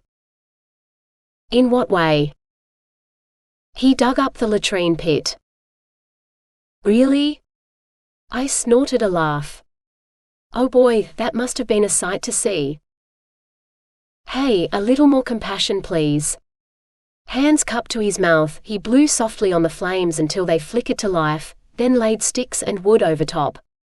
He even got inside the barracks afterward, and ran around like a mad thing. "Is he still alive?" "Yeah, he managed to evade everyone somehow." The fire crackled and red and orange flames sizzled high. He unzipped the chiller bag and frowned at the steaks. "I'm suddenly in the mood for pork." I giggled again, pulled out the metal rack from the bag and laid it on top of the flames, then propped the foil-wrapped potatoes on top to heat up. Sorrel laid down beside me, his arms crossed behind his head as he stared up at the wide expanse of the night sky above us. "What have you gotten up to these past few days?" That question made my chest tighten. Of course, he knew about Faith and Hope and who they were mated to, just as those protectors within Davio's tight inner circle did, but for some reason telling him about Nicholas and that I'd finally met my mate seemed so personal. No, I should tell him about Nicholas, particularly if I intended on going out on more dates with Sorrel, and right now, there might not be a better time. I picked up the tongs from the bag and turned the potatoes over, then added the steaks which sizzled on the rack, and dripped juices onto the flames below. I met another warrior, one by the name of Nicholas Vigara. He's one of Dralion's leading 8. What? Wide-eyed, he stared at me as he sat up. The leading 8 are notorious for their well-devised attacks. They're always sneaking in and stealing from our mines, pilfering gold, silver and precious stones. Nicholas is a healer. He isn't like the others within the leading 8. You sound like you're defending him. I am. He's one of the good warriors, has even met Davio and Silas and gotten their seal of approval. Which would speak volumes with Sorrel. He slowly nodded, reached out a hand and squeezed my shoulder. What is it you're not telling me about this warrior then? Nicholas is the one who has never bothered to find me these past 2 years. You mean he's your mate? His fingers dug in. Yes, but now my released mate. It would never work between us, being that he lives in Dralion and all, so we ended things. How quickly did he give you up? Within minutes of meeting me. I turned the steaks over, my anger and frustration at Nicholas zooming right back in as if I'd never released it. We have a telepathic connection, and he told me he'll always be there for me if I ever suffer an injury and need healing, but that's it. I'm sorry. That had to have been tough. The fire blazed brighter, the flames lighting the blonde tips of his hair an orangey red. Yep, but he's not the right man for me. My heart squeezed in on itself and I dipped my gaze to the sand. I hate him right now, like really hate him. It's in our blood to hate our enemy, although if Davio and Silas trust him, then there's got to be some redeeming quality about the man. There is. This thoughtful side of sorrel wasn't one he permitted many to see. Then hold on to that knowledge, and provided Nicholas does nothing more than turn up from time to heal you of an injury, then I can handle him and your released bond. He picked up the plates from the chiller bag and slapped a cooked steak on each. This isn't our first date, and honestly, I don't want it to be our last. Neither do I. Yet I cringed as I said those words. Good, then let's eat. Chapter 6. I can't believe you had dinner with sorrel. Faith lay on her back beside me under the bough of the green and yellow umbrella tree at the edge of the school field at midday the next day. Even though we had study leave, we dropped in earlier this morning to complete our final English assignment before our exam tomorrow. We've had dinner together before, at least half a dozen times. Ankles crossed, I stared at the rustling leaves swaying in the warm breeze overhead. Yeah, but this time you had dinner with sorrel because you were angry at Nicholas. Faith prodded my arm with her elbow. Tell me I'm wrong. He aligned our heartbeats, as if he had the right to do it. I hate him. You don't hate anyone, she mumbled as she took another bite out of her chicken and cheese sandwich. I rolled onto my side, brushed the breadcrumbs off her violet strappy top, and muttered, I really do hate him. He hasn't even bothered to reach me along our link since we last argued. He should have to apologize for what he did. I'm dying to tell him off all over again. He's been busy juggling double the number of shifts he usually does, both those in Dralion and in his off-time shifts guarding Killian as well. You need to give him a break, to forgive and forget. Is he getting enough rest? Worry flitted through me. He's only managing to snag 2 or 3 hours of sleep a night, so no. You should have told me that before now. I sucked my lower lip into my mouth and gnawed on it. There's more I haven't told you. Her belly gurgled and she frowned and pressed a hand to it. Hey, I'm eating right now. Stop with the noise. Tell me. I want to hear everything. I sat up, laid a hand on her shoulder. If Nicholas needs me, I'll be there for him, no matter our last argument. What I need to tell you isn't directly related to Nicholas, although he's definitely involved. She shuffled around, dropped the rest of her uneaten sandwich in her lunchbox, and gripped my hands. I asked Nicholas to check me over last night. Are you sick? No, but Dad had a vision, a worrying one. He and Mum sat with me while Nicholas examined me. I've been told to expect a lot of wild cravings for like the next 7 months, until the babies arrive.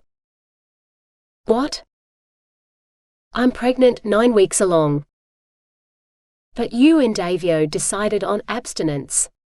I thumped my chest, my heart losing one very necessary beat. And did you say babies? As in more than one? Yeah, there are 2. I'm expecting twins. A long, whistling breath out. Nicholas caught the distinct flare of 2 lives, and Dad confirmed that's what he saw in his vision as well. Twins also run in my family, rather strongly. How did it happen, you falling pregnant? There was this one night in particular, when I couldn't tamp my desire down. It was like I was going through my rising all over again, when I came into my skills. My hormones were raging at 3 times the level, my energy as well. We didn't have any protection and I all but jumped on Davio, not that he was complaining at the time, then afterward, we were both surprised. It was only the once though, and I never expected to get pregnant. Was there a full moon that night? Yeah, why?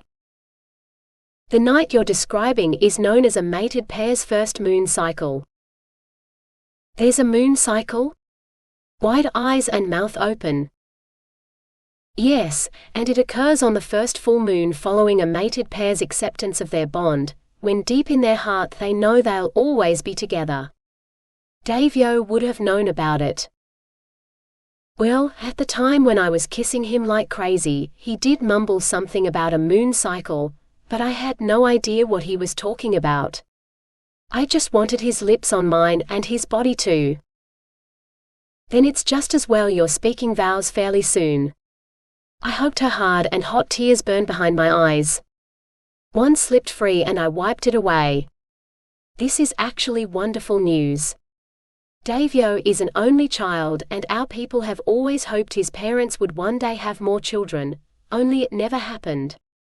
Now you're carrying our prince's heirs. Have you told Davio yet? Dad told me to wait until tonight. His vision showed him that that would be the best time to break the news to him, although I'm allowed to tell you, Hope and Sylvie now.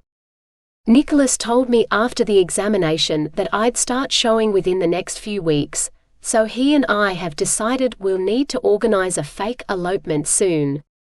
This courtship is ramping up since these babies need to have a father Donaldo will approve of. Wow. I breathed slowly in and out. So much news, and my mate hadn't even told me about the coming change in his own life. He'd be a dad soon, a fake dad of course, but still a dad. Faith laid a hand on my arm. Would you be able to help me tell Hope and Sylvie the news? Goldie as well. She needs to know too. Of course. I pushed to my feet. I've already checked with my forethought and seen they're all in the outback. Faith tucked her lunchbox in her bag and slung it over her shoulder. She eased in behind the tree she favored for porting, and I joined her. I've never been to Windcrest Station before. Excitement thrummed through me. Well, a word of warning. There's a drought and the ground is nothing but red dust and incredibly hot. It might even melt the soles of those pretty pink Nike runners of yours. Then I'll walk everywhere real fast. I linked my arm through hers. Thanks for being such a wonderful friend. She hugged me and then everything darkened as she ported us, as we made the jump through time and space. We arrived in the baking heat of the outback, the sunshine blinding and the clear blue skies above dazzling.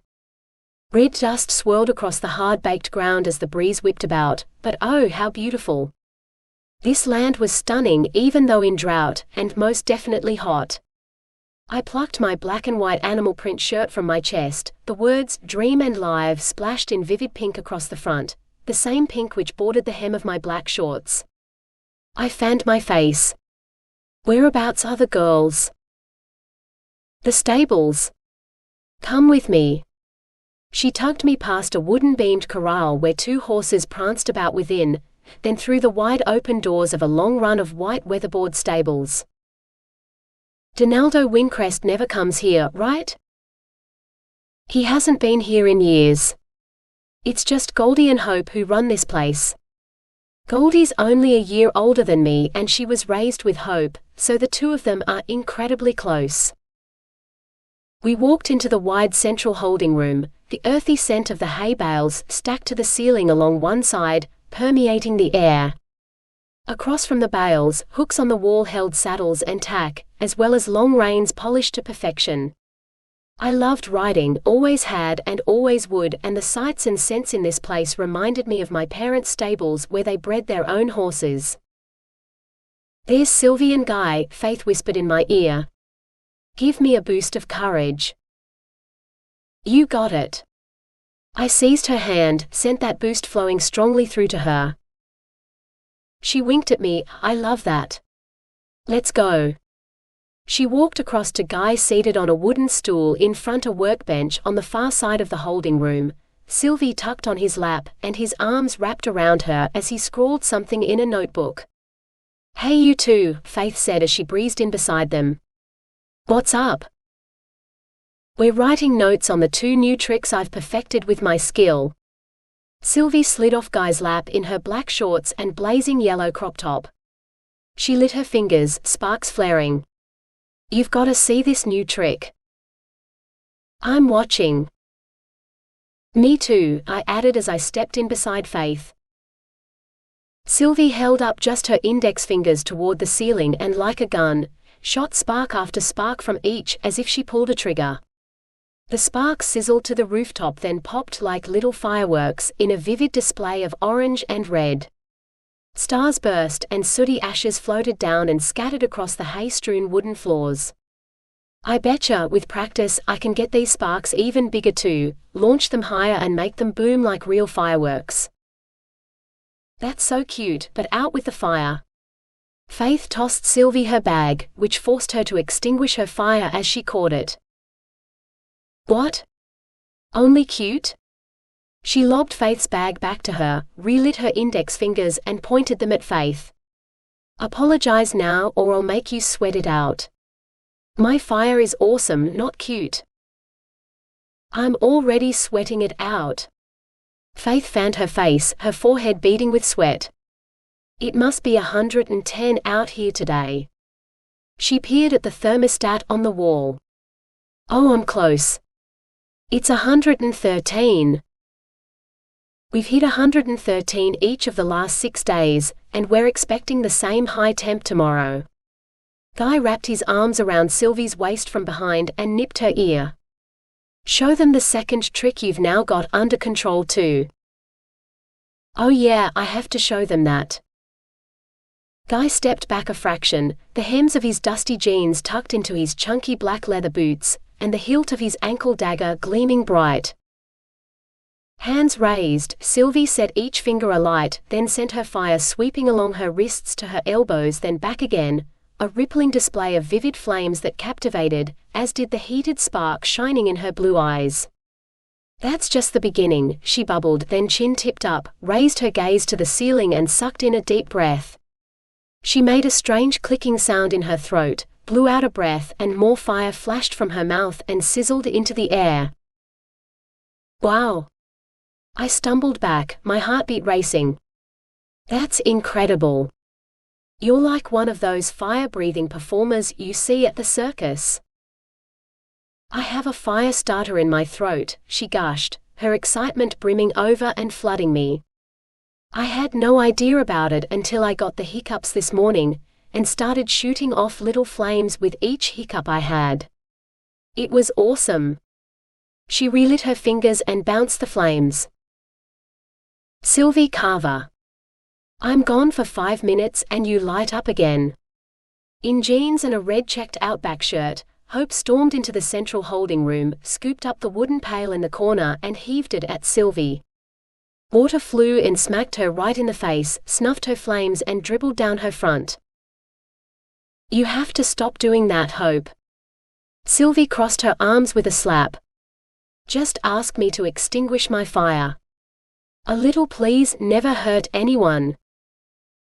I've already tried please, and the water tossing works far better and quicker. With a flick of her fingers, Hope activated her water skill and drew the water from the ground and floated it into a gurgling bubble. Carefully, she sent it bobbing back to the pail and it splashed in. What's all the noise about in here? A young woman with long blonde hair who looked strikingly similar to Faith and Hope stepped through the door from outside. She plucked her black Stetson from her head and fanned it in front of her face, then frowning at Sylvie, muttered, "Never mind. I can see you're wet again. Can't you stay out of trouble for even a few minutes?" What can I say? I like getting into trouble. Sylvie wiped the water from her face with the back of her hand, and motioned toward me. Goldie, meet Belle Benner, an empath and one of the sweetest people you'll ever meet. Belle, this is Goldwyn Wincrest, Donaldo's only daughter and the girl's aunt. I've heard all about you, Goldie. Unable to shake her hand alone, I pulled her into a hug, and the second I did, I got swamped in a ton of her loyal and dedicated emotions, all focused on the others in this holding room. Gee, I haven't been around an empath in a while. She patted my back. I forgot how you lot always have to hug it out. Yeah, sorry about that. Releasing her, I chuckled, not sorry at all. It's an occupational hazard when you're around those with my skill. I sure did love the immensely protective emotions flowing from her though. I'd gladly smother myself in those for the rest of the day. My desire matches yours, to protect all those in this room. Their soul bonds are precious. Goldie slapped her Stetson back on her head. I'm sorry you and Nicholas have had to release each other from your bond. That sucks. We're handling it. I'm also really peeved that Killian hurt you. Drawing his weapon on an innocent and unarmed young woman is an atrocity and something I'd never condone. I've sicked Vitaria onto him this afternoon.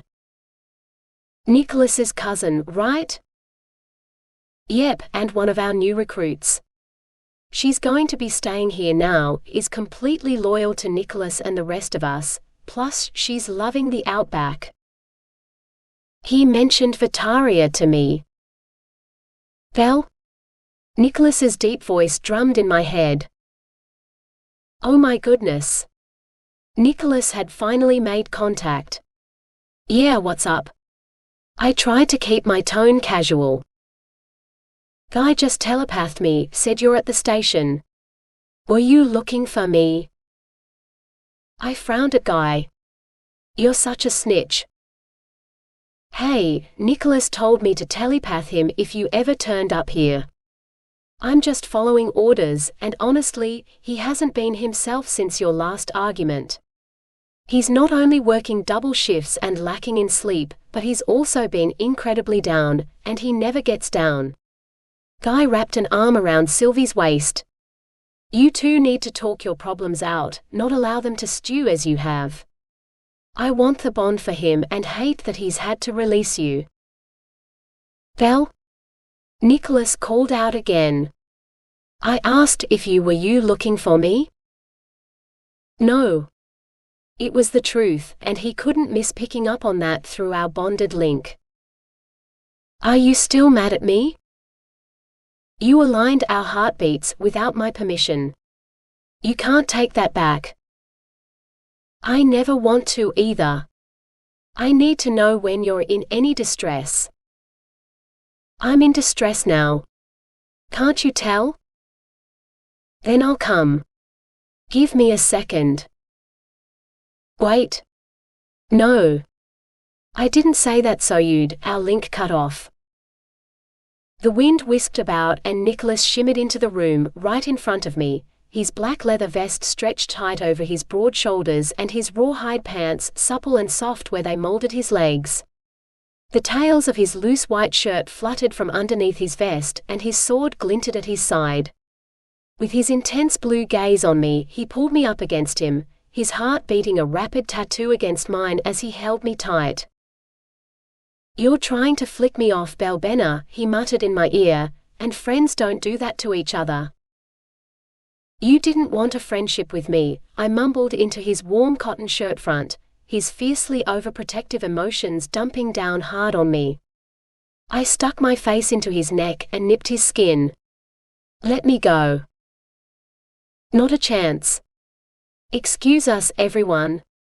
He snagged my hand and tugged me out into the blinding heat of the afternoon sun. Where are we going? I have a room here for when I'm at the station. I'd like to speak to you privately. He pointed to the sprawling earth-toned homestead of clay bricks, standing proudly on the hill beyond a towering stand of eucalyptus trees. So magnificent in design. The home stood 3 stories high with a wide wraparound porch, a home built for a king, even though Donaldo Wingcrest didn't reside here.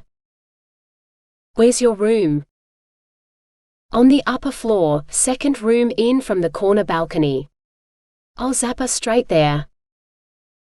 Wait. Can't we speak right here?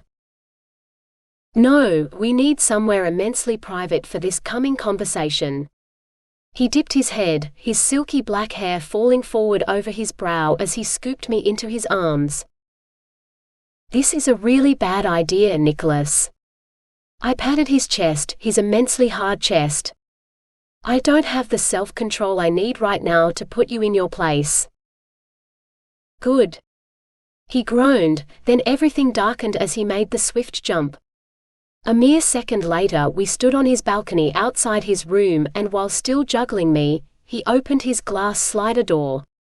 The sky-blue velvet curtains blew out, then sucked back in as he closed the door. Across the snowy carpet he strode, his king-size bed dominating the room and covered in matching sky-blue sheets, with plush white pillows propped against the carved oak headboard. Put me down. I can walk. I pushed against him to free myself. It's not good for an empath to get all fired up as you have. Gently, he set me down on my feet. This whole relationship is crazy. I planted my hands on my hips and tried to give him my sternest expression. What's crazy is how much I've missed you since we last argued. He tipped me back, tumbled me onto his bed, then slid in over top of me. I need to kiss you. There's a war and we'd never suit. Your words. Not mine. Stop throwing my own words back at me. His mouth descended on mine, his arms wrapping tightly about me as he explored every inch of my mouth like a man on a mission. Oh wow. So incredibly good, yet also so incredibly bad. Where was my focus? I needed to push him away, then tell him off good and proper, only my mouth had a whole other idea, and so did my hands. Deepening our kiss, I pushed my fingers into his hair and held onto him as if my very life depended on it. I've missed you. He nipped my lower lip, then kissed me again, his desire flaring out and rippling in wave after wave over me. Put your barriers up. Not a chance. I want you to feel everything I'm currently feeling. What am I going to do with you? I couldn't enforce any distance between us, not when he needed this moment just as much as I did. When we last spoke, you said you intended on showing me exactly how very wrong I'd been in aligning our heartbeats, by dating another man. He pulled back an inch, looked deep into my eyes, his gaze so pleading. Tell me you haven't been out with anyone else. I have. I shuddered at that admission. We're not together, Nicholas. Please, I need more time with you. Us dating would be dangerous and I'm not asking for that, but I'm not ready for you to move on from me yet. My heartbeat raced at his declaration. What are you ready for? With his hands on my waist, he rolled us both over until I came up on top of him. I lost my breath at his fast move. Oh goodness. You're getting far too cozy with me. I intend on getting a whole lot cozier. He stuck his nose into my hair and his aura glowed, his body warming further underneath me. Stay very still. I'm sending my healing spirit into yours. Whatever for? Because your heart is beating all out of rhythm. He closed his eyes and slumped into the mattress. The dazzling glow surrounding him swirled outward, then a haze of it swept free and sank deep into my chest. His warmth invaded me, right to my very soul, and I closed my own eyes too, and moaned as he spread himself ever deeper within me. Spikes of heat tracked around my heart, then roamed outward, like tiny fingers whispering through me with the gentlest of touches. Slowly, I opened my eyes and cupped Nicholas's face in my hands. I needed more of his kisses, and I needed them now. With his soul saturating me deep within, I covered his mouth with mine and kissed his warm lips. I can't concentrate with this examination when you're kissing me. More warmth in my chest and a mouth-watering tingle buzzing through me. You have the sweetest heart, all rosy and pink and beating just for me. Get back into your own body. I kissed him deeper, and as I did, his heavenly warmth within me tracked upward and out. His essence swirled back into him and he flicked his eyes open and grinned. I'm back and loving this attention. I want a whole relationship with someone, Nicholas, not half of one, which is all I could ever have with you. I pressed a finger to his mouth as he opened it. No, let me finish. There's also Faith's vision. You and I must remain in the middle ground, to be the ones whose path favors no direction. Neither that of Peacio or Dralion. Faith is pregnant, and you're going to elope with her. Fake elope, and that won't be for a few weeks. He lifted a lock of my brown hair to his nose, and drew in a deep breath. Would you please stop smelling me? You smell delicious, like sweet strawberries. It's the shampoo, and please stop talking like that as well. I flicked my hair from his fingers. We're not together, can never be together. I need to kiss you again. He stroked my back, his gentle caress making my heart skip a beat, and drat it all, I couldn't hold back my soft sigh. No more kisses. I clapped a hand over his lips. Things get dangerous when we kiss. Saying no to me all the time, he mumbled from under my palm before plucking my fingers free, only makes me want you even more. Hold on tight. Everything went dark, and we spun through the heavenly stars, then bounced down onto the white covers gracing my bed at Loveria Castle. Scooting off the bed with me in his arms, he set my feet on the floor, then eyed me. Dress in clothing suitable for an afternoon in the outback. I've got a shift there later tonight, am due to monitor the cattle along the river belt, but we can still go riding first, and I intend on showing you the wide open plains of the outback while I head out to my next job. You've got 15 minutes to get ready. We're not going on a date. It's not a date. It's a ride. He laid his hands on my shoulders, nudged me toward my walk-in wardrobe. You need jeans for this ride. They might be hot to wear, but it's better to cover up than get sunburnt. He strode back to my desk and pulled out a pen and piece of paper from one of the drawers, and settled down. With his dark head bent, he scrawled across the paper, then folded it and left it sitting on the desk as he stood. Now you're down to 13 minutes. I wrote you a quick letter. Get dressed and I'll be back in 12 minutes. You said 13 minutes? Make that 11. He shimmered and disappeared, gone far too fast, and, before I could argue my point with him any further. Drat the man. I slapped my hands on my sides and gritted my teeth. I wasn't going riding with him. Chapter 7. I'm waiting right here, Belle. Hurry it up. Nicholas rapped on my walk-in wardrobe door. You said I had 11 minutes, and it's only been 9, which, by the way, isn't nearly long enough for a girl to get ready, not that I'm even going anywhere with you. Did you read my letter? No. Then read it now. A rustle sounded, then a piece of folded paper, the letter he'd written, slipped through underneath the door. Read it, please. I glared at the note, but didn't dare touch it. From the rack, I nabbed my low-rise jeans with slashes through the knees, tugged them on and tucked the frayed hems into my leather riding boots. A white tank top next, then I slid my arms into the 3/4 sleeves of a blue checked shirt, and buttoned the lower 3 buttons which left the top half of my white top showing. Have you read the note yet? No.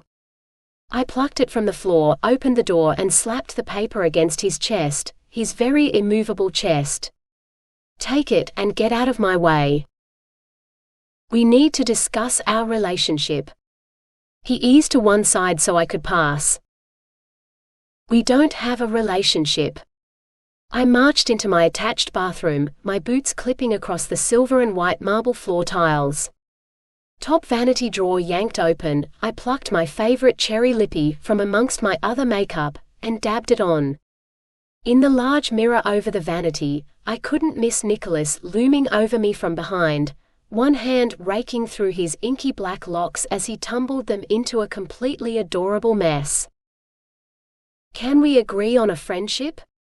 One low mutter from him. When I first offered a friendship to you, you said you'd crave more with me, so the answer is no. I like being around you, holding you and kissing you. He pushed his hand through his hair again, his agitation spilling past his shields and flowing over into me. You thrive on making special memories and holding on to equally special mementos. You told me so that first day, and I thrive on making special memories too. We need more of those before we can no longer make them. Read my letter. He held it out to me. I huffed, tried not to give in to him, only I couldn't help myself.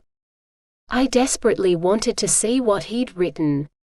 I snatched the letter from him and unfolded it. One last look and another huff at him so he knew I was still mad, then I read his words out loud. Dear Belle, there's only one thing I've ever regretted doing, and that's speaking words of release with you. I hate knowing that you've already gone out on a date with another man, that you're about to leave me completely behind. Give me some time to make some special memories with you, so I have them to cherish forever. That's all I'm asking for, a few stolen moments in time. Your mate, forever. Nicholas. Hot tears burned behind my eyes. In all honesty, I needed some time with him too. Yeah, deep in my heart, I wanted to flick Sorrel off and go out only with Nicholas. Not good. I marched into my bedroom, tucked his letter carefully away in the top drawer of my desk, and faced him since he followed. Heads up is a yes, we make some memories. Tails up is a no, that we don't. That's the only way I'll say yes. We'll leave the decision up to the fates. I'll take it. To the fates. He stuffed one hand in the pocket of his black leather pants and pulled out my lucky coin. He stared at it, didn't move to toss it though. Then slowly he extended his hand toward me, a touch of worry flowing from him. Although you'll need to toss it. I don't think I can. Sure. I pinched it from his palm, flipped it in the air and caught it before slapping it down over the back of my other hand. Taking a deep breath, I lifted my hand away and... It's a heads up. Such relief rolled from him as he murmured those words. Yes, it is. Blankly, I stared at the coin. He'd won the toss, and damn it, I couldn't stop the flicker of my own relief from fluttering free. We get to make some special memories. Yes, we do. I stepped up to him, toe to toe, and slid the coin back into his pants pocket, then tried to look fiercely annoyed at him, only he chuckled so wickedly and grasped my hips. That coin is truly an incredibly lucky coin. Thank you for gifting it to me. Hold on tight. The air swirled and I clutched him around his middle as he sent us shimmering away through the dark. We arrived in the outback, the sun ablaze along the horizon and red dust blowing across the land in wispy swirls. In front of us, horses whinnied in the corral and Nicholas released me, opened the wide gate, and led a stallion and a mare out, both already saddled. Is this where you came after leaving me before? Yes, I readied our mounts and requested a meal from the homestead chef. Guy's rather pleased we're going riding, said he'd port the meal out to the river for me in an hour, along with some other necessities for a night out on the range. I can port you home whenever you wish though. Just say the word. Do you want a hand up? He cupped his hands next to the stirrup. Sure, thank you. I set my booted foot in his palm, and he boosted me into the saddle. With the reins in hand, I nudged the mare past the stables toward the open plains, where far in the distance, a massive red rock sat on the horizon. Nicholas mounted with a creak of leather, and trotted in beside me. That's Rocky Ledge. We're not riding that far, but that's the general direction we're headed. He pushed his knees into his horse's flanks and tore off with a shout over his shoulder, "Keep up if you can." That was a dare I gladly accepted. With my shirt tails flying, I tucked myself in tight to my mare's neck, and rode as the wind breezed all about. I blew in beside Nicholas, the miles passing swiftly as we galloped, the skies darkening further until the sun dipped below the horizon and sank completely away. The moon rose and the stars twinkled, this ride across the greatest plains of this world so unreal. My adrenaline pumped, zipping through my blood and invigorating me. To Nicholas I yelled, "I love riding in the moonlight." "How long have you been riding for?" "Since I could walk. My parents breed horses and I adore everything about them." I petted my horse's neck, my fingers sliding through its silky brown mane. "That explains your ease in the saddle." He reached across the gap between us and touched my arm. "Tell me more about the man you went out with. Are you close?" "His name is Sorrel." "Give me more than that." "We've been out for the odd meal. He's the leader of our mountain team of protectors, and his emotions run at an even level, which makes things far easier for me to manage, rather than the heavy spikes generated by so many others. I told him about you." "What did you say?" "That you're a healer and we released each other, that you might turn up from time to time if I get hurt." "What did he say?"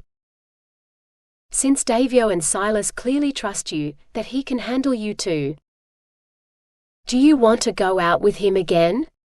He stared at the tumbleweeds rolling across the dry land, the plants driven about by the wind and shimmering a silvery hue in the moonlight. "I've got exams to sit and a released mate who wants to make special memories, so now isn't a good time for me to be dating anyone else." "Are you still mad at me?" He steered us around a cluster of bush trees bordering a watering hole, then we rode on across the dusty land, holding spikes of dry grass here and there. I should be. Except that anger was slowly sliding away. "That sounds promising." He arched one gorgeous brow, his lips lifting and making my heart lift higher too. "I never want you to be angry at me again." "Then don't do things you can never reverse, like aligning our heartbeats." Yet deep inside my heart, I understood exactly why he'd done so. The males in the bond could be extremely territorial over their females, and even though we'd released each other, that hadn't made a dent in his territorial need. Ensuring my safety would drive him, just as my need to keep him safe would drive me too. This released bond was impossible. "We're almost there." He veered to the right and we both went quiet as we galloped across the hard-packed terrain, the spikes of dry grass becoming thicker. Within a few short minutes, we crested a rise and I gasped. Gone was the barren land. No more dry grass. Spread out before me, fields rippled a lush green with a mighty river snaking through it all. Cattle grazed across the land, thousands upon thousands of head, and I brought my horse to a complete halt next to the riverbank. "This is incredible. This is also the spot where we're going to stop for the night." He pulled his horse in beside my horse and dismounted. "How is the grass so green here?" I flung one leg over and landed on the grass with a soft thump. Hope and Maslin move large quantities of water during the river's release periods with their water skill and send it farther inland. They bring life to this river pasture and sustain it for our remaining cattle. We usually graze 35,000 head here, although we're somewhat shy of that number at present. Once the rains come though, we'll return our stock numbers to full force on this holding, but for now we do what we can. He took my mare's reins from my hands and led our animals to the water's edge. The horses dunked their heads into the river and once their thirst was quenched, he guided them to a tall willow with draping boughs and secured the reins to a low branch. Swiftly he unbuckled our horses' saddles and set them next to the wide trunk of the tree, right beside a cane basket, blanket and bedrolls. Crouching, he picked up the red tartan blanket, and smiled over his shoulder at me. "I'll have to thank Guy for bringing these things out later." Do you need a hand? Nope. Let me set everything up and you can rest your legs once I have. He flapped out the blanket, set the basket in the center, then arranged the bedrolls to one side. You're lucky being able to call this spot your workplace for the night. It's not a bad job having to monitor this end of the river belt. He eased down onto the blanket and patted the space beside him. When you're ready to go home, just say the word and I'll whip you back, unless you'd like to stay, then we can both sleep here for the night.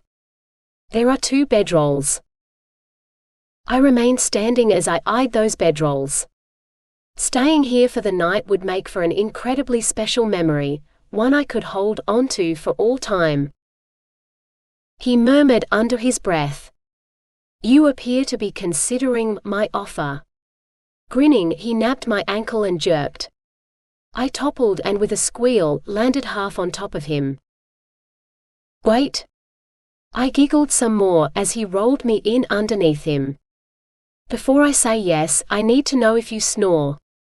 I sank my hands into his hair and tugged on one lock. Be honest. I'll know if you're lying. I snore terribly. Loud enough to wake the dead, I'm told. I laughed, his words a complete lie. I love hearing your happiness. He touched his nose to mine, both hands moving over my jean-clad hips, his thumbs sliding under my tank top covered by my blue check shirt and skimming the skin along my waist. I wish I'd met you 2 years ago, Belle. I wish you had too, but unfortunately we can't go back in time and change the past. My laughter died away, my heart heaving and squeezing tight. You've made a promise to Faith to keep her bond with Davio safe, and I'd never ask you to revoke it.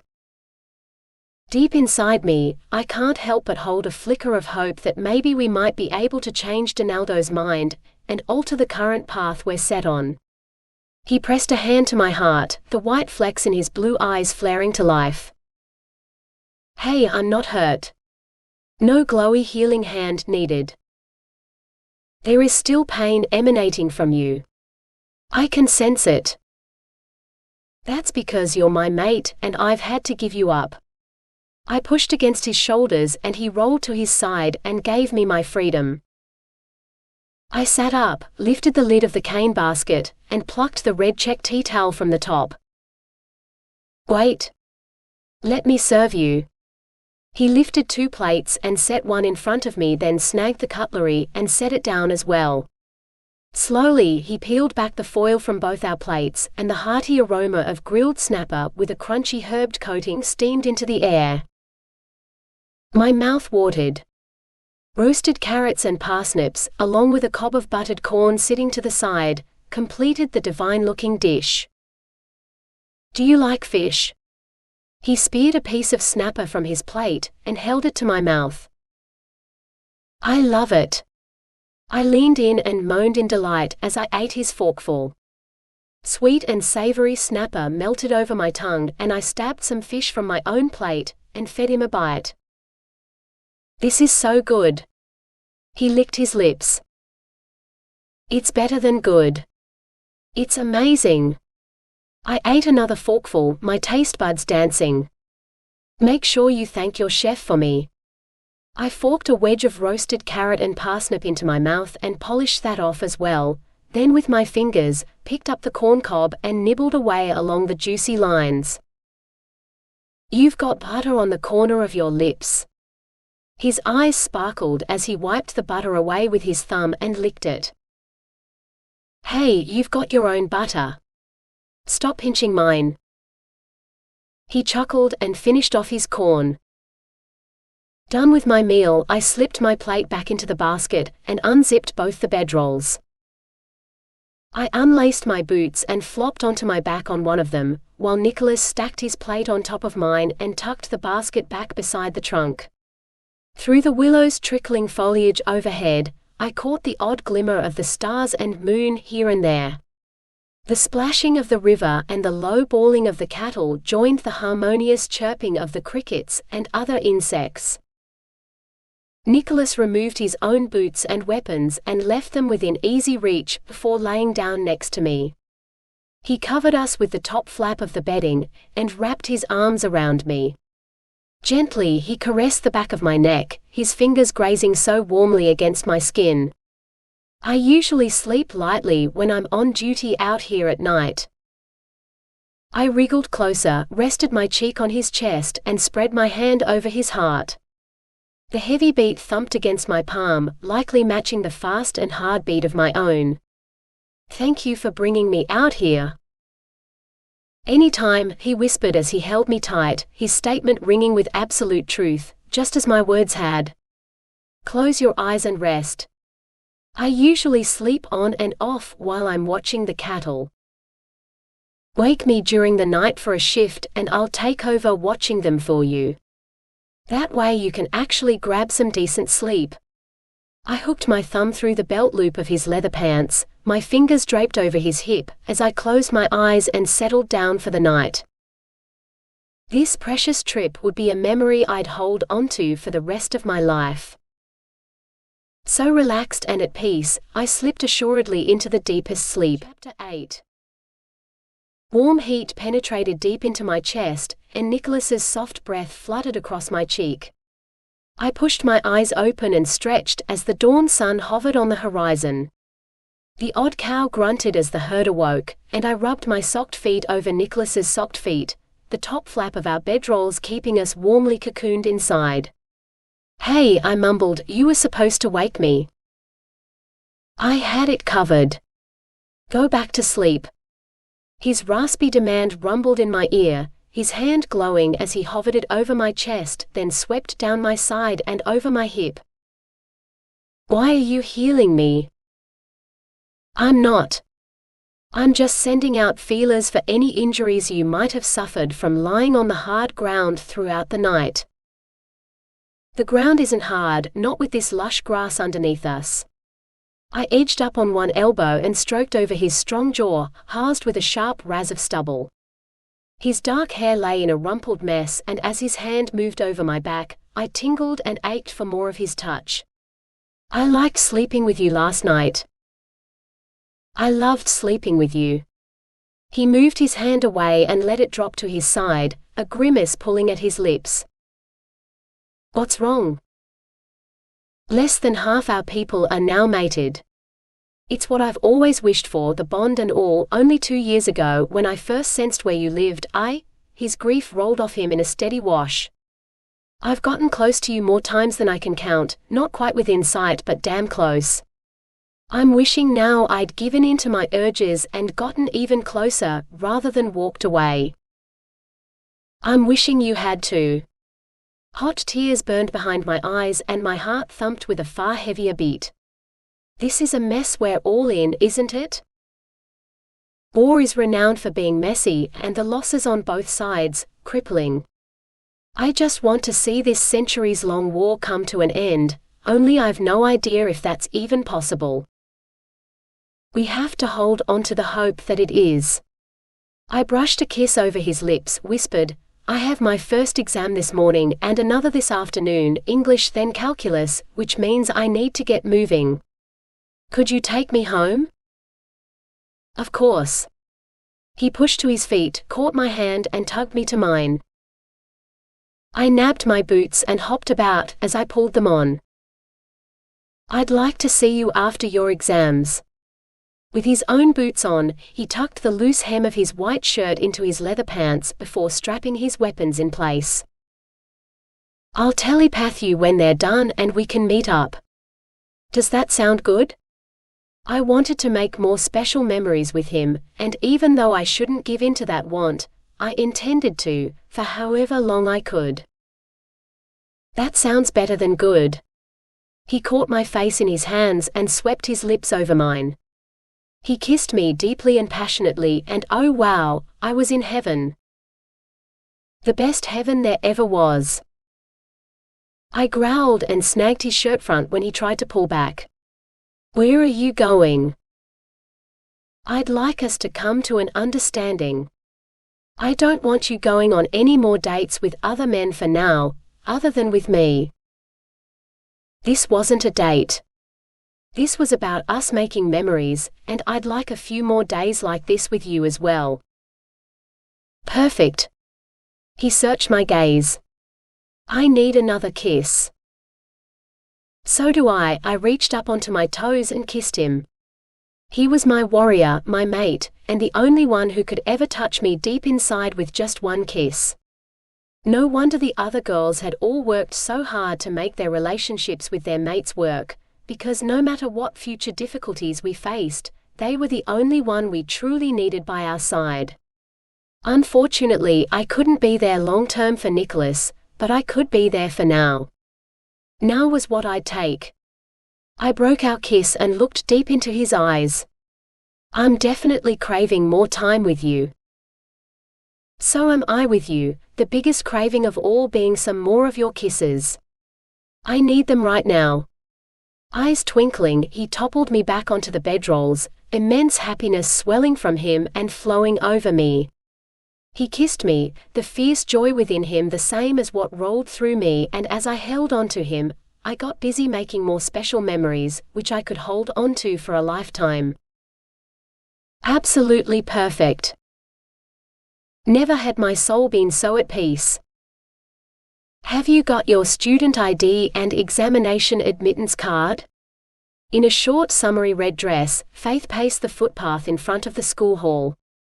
Students walked in through the front doors and disappeared inside. Right here.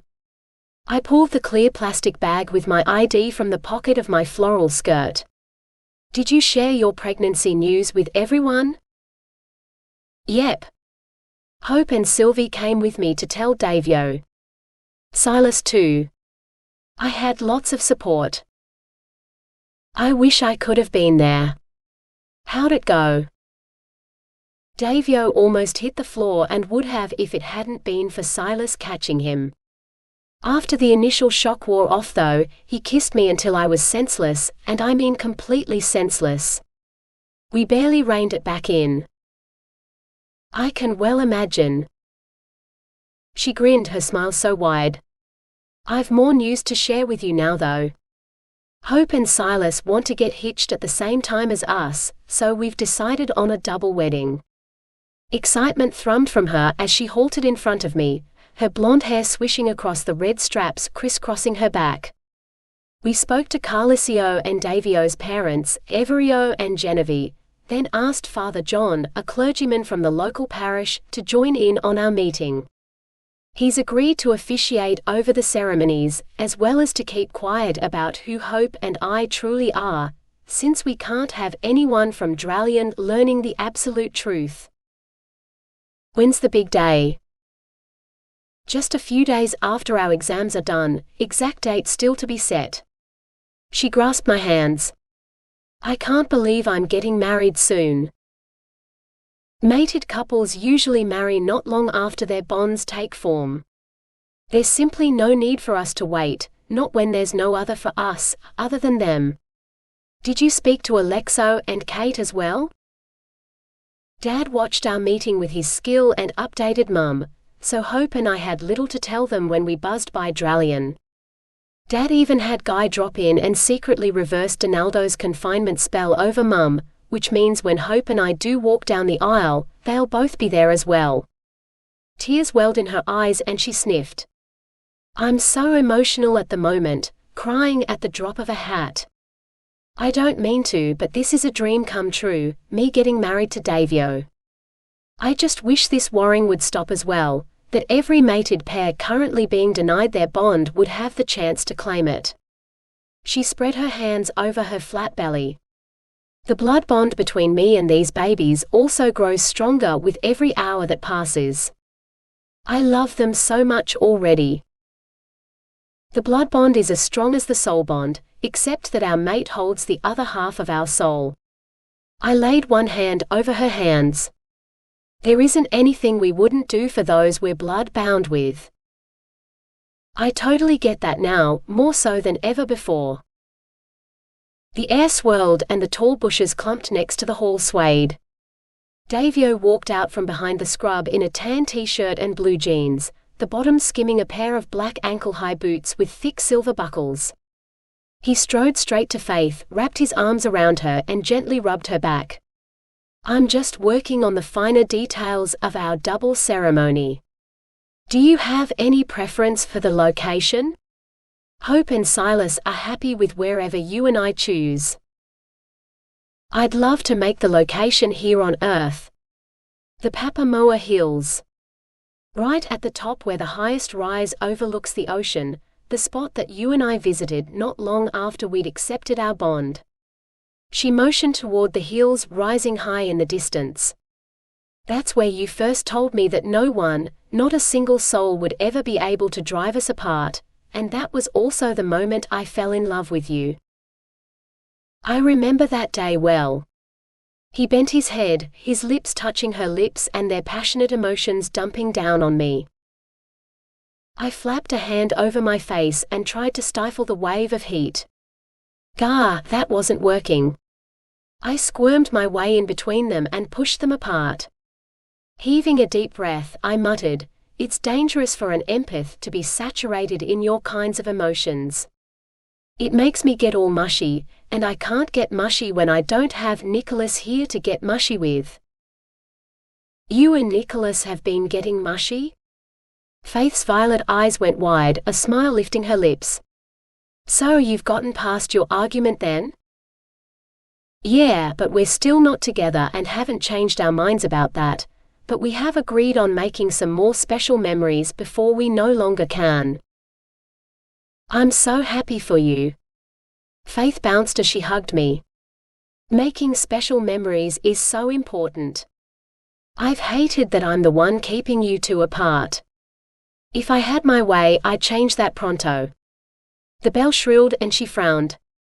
"Okay, we better go. That's the 5-minute countdown." She popped a kiss on Davio's cheek. "Catch ya later. Good luck with your exams." He waved as we dashed into the hall. I stopped at the rear. Rows of students sat at desks uniformly separated, and several teachers stood around the perimeter, keeping an alert eye on all. Papers lay face down and I followed Faith to the front row where 3 desks remained free. We both sat and awaited the directive to start. 30 seconds remained. 20. 10. I scanned for Sylvie, then eyed Faith and whispered, "Where's our fire starter?" "I'm here." Sylvie, red gold hair flying, raced through the doorway and bolted to the front in her bright yellow tank top and red shorts.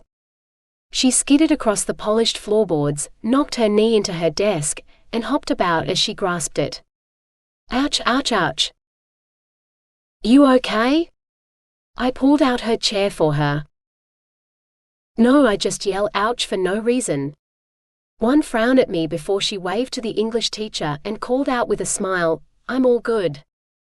We're a go." "Thank you, Sylvie." Mrs. Gray smiled right back at her.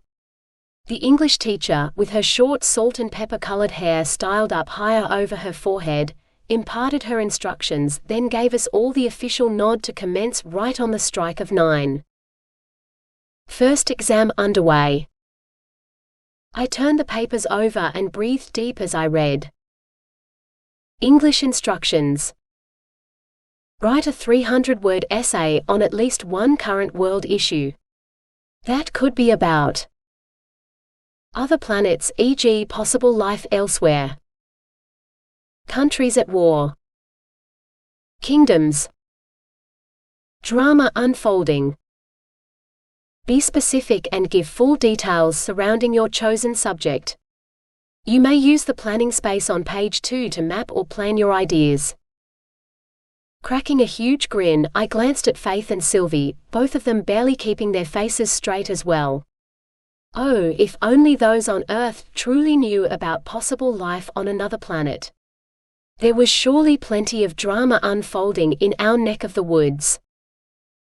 Later that day, with 2 exams done and finished, I stumbled out of the hall with Faith and Sylvie. Together, we crossed the field and I let out a long breath. What are you two up to for the rest of the day?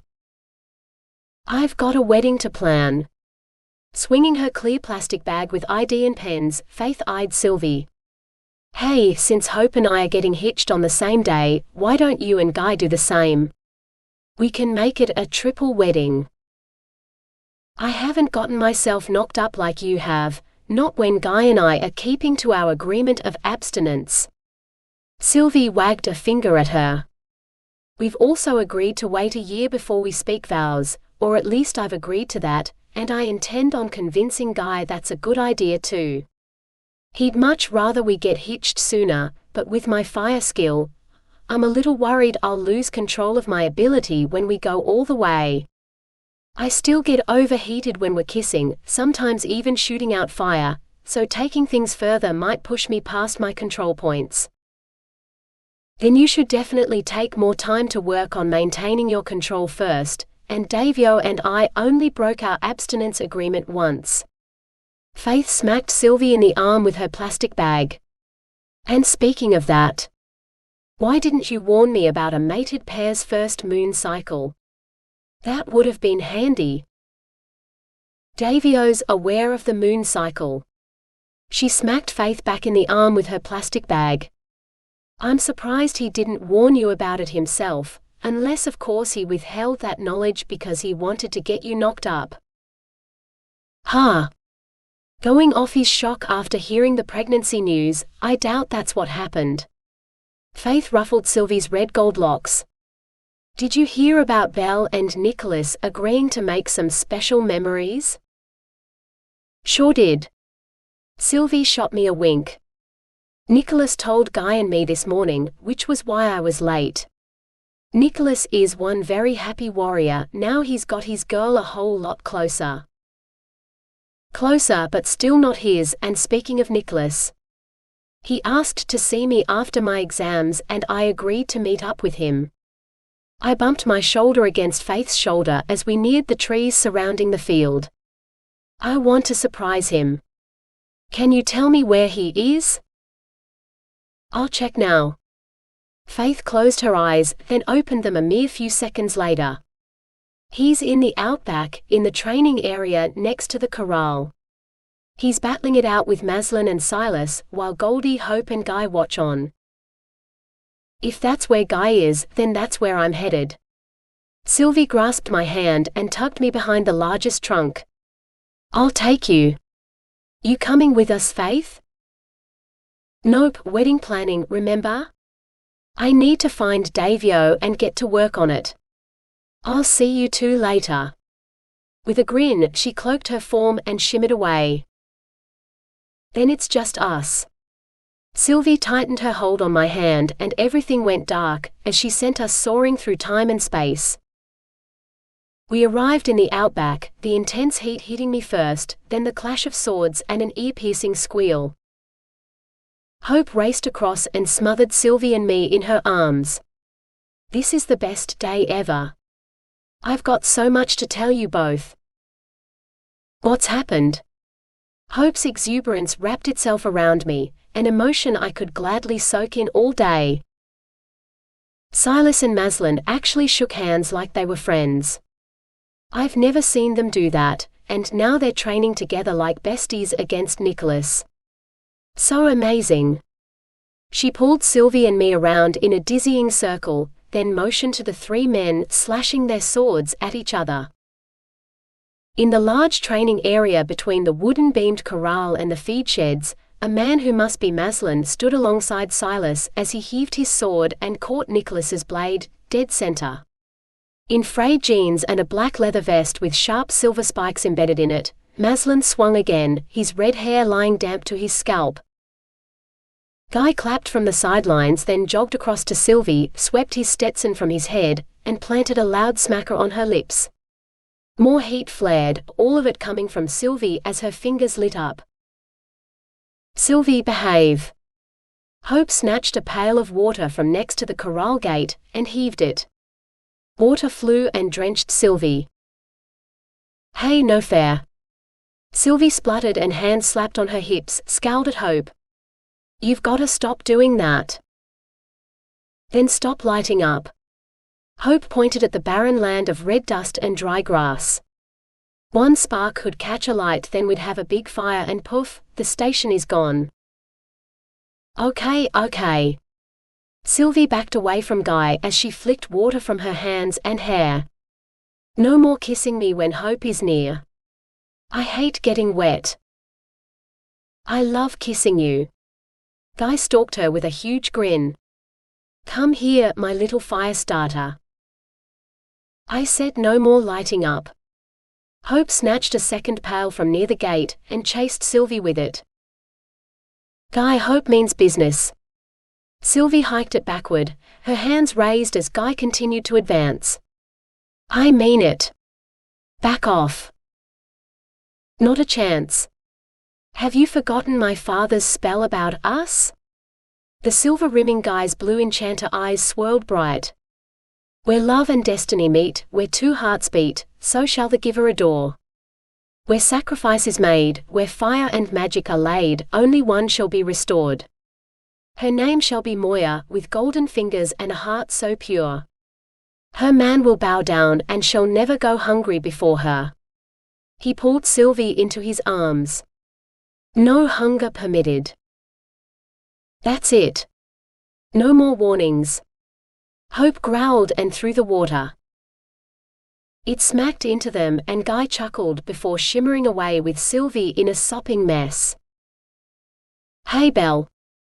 Goldie waved from where she sat on the corner corral post, her sword at her jean-clad side and a white and blue check bandana wrapped loosely around her neck. Hey back at ya. I liked Goldie and intended on getting to know her better. I scrambled up the railings and sat on the beam next to her, while Hope climbed the rails and perched on Goldie's other side. In the arena, Nicholas bowed out and left Silas and Maslin battling it out. Sheathing his blade, he marched straight toward me, his jeans riding low on his trim hips and his beige shirt unbuttoned to his navel. With his dark hair flopping forward over his brow, he stepped up to me. How'd your exams go? A gruff question, one that made me raise a brow. English was good but calculus sucked. I told Faith and Davio about us agreeing to make special memories while we still could. I couldn't keep the news in either. He cleared his throat, crossed his arms and gave me a strange, almost irritated look. You said you'd telepath me so we could meet up. Not that you'd catch a ride here.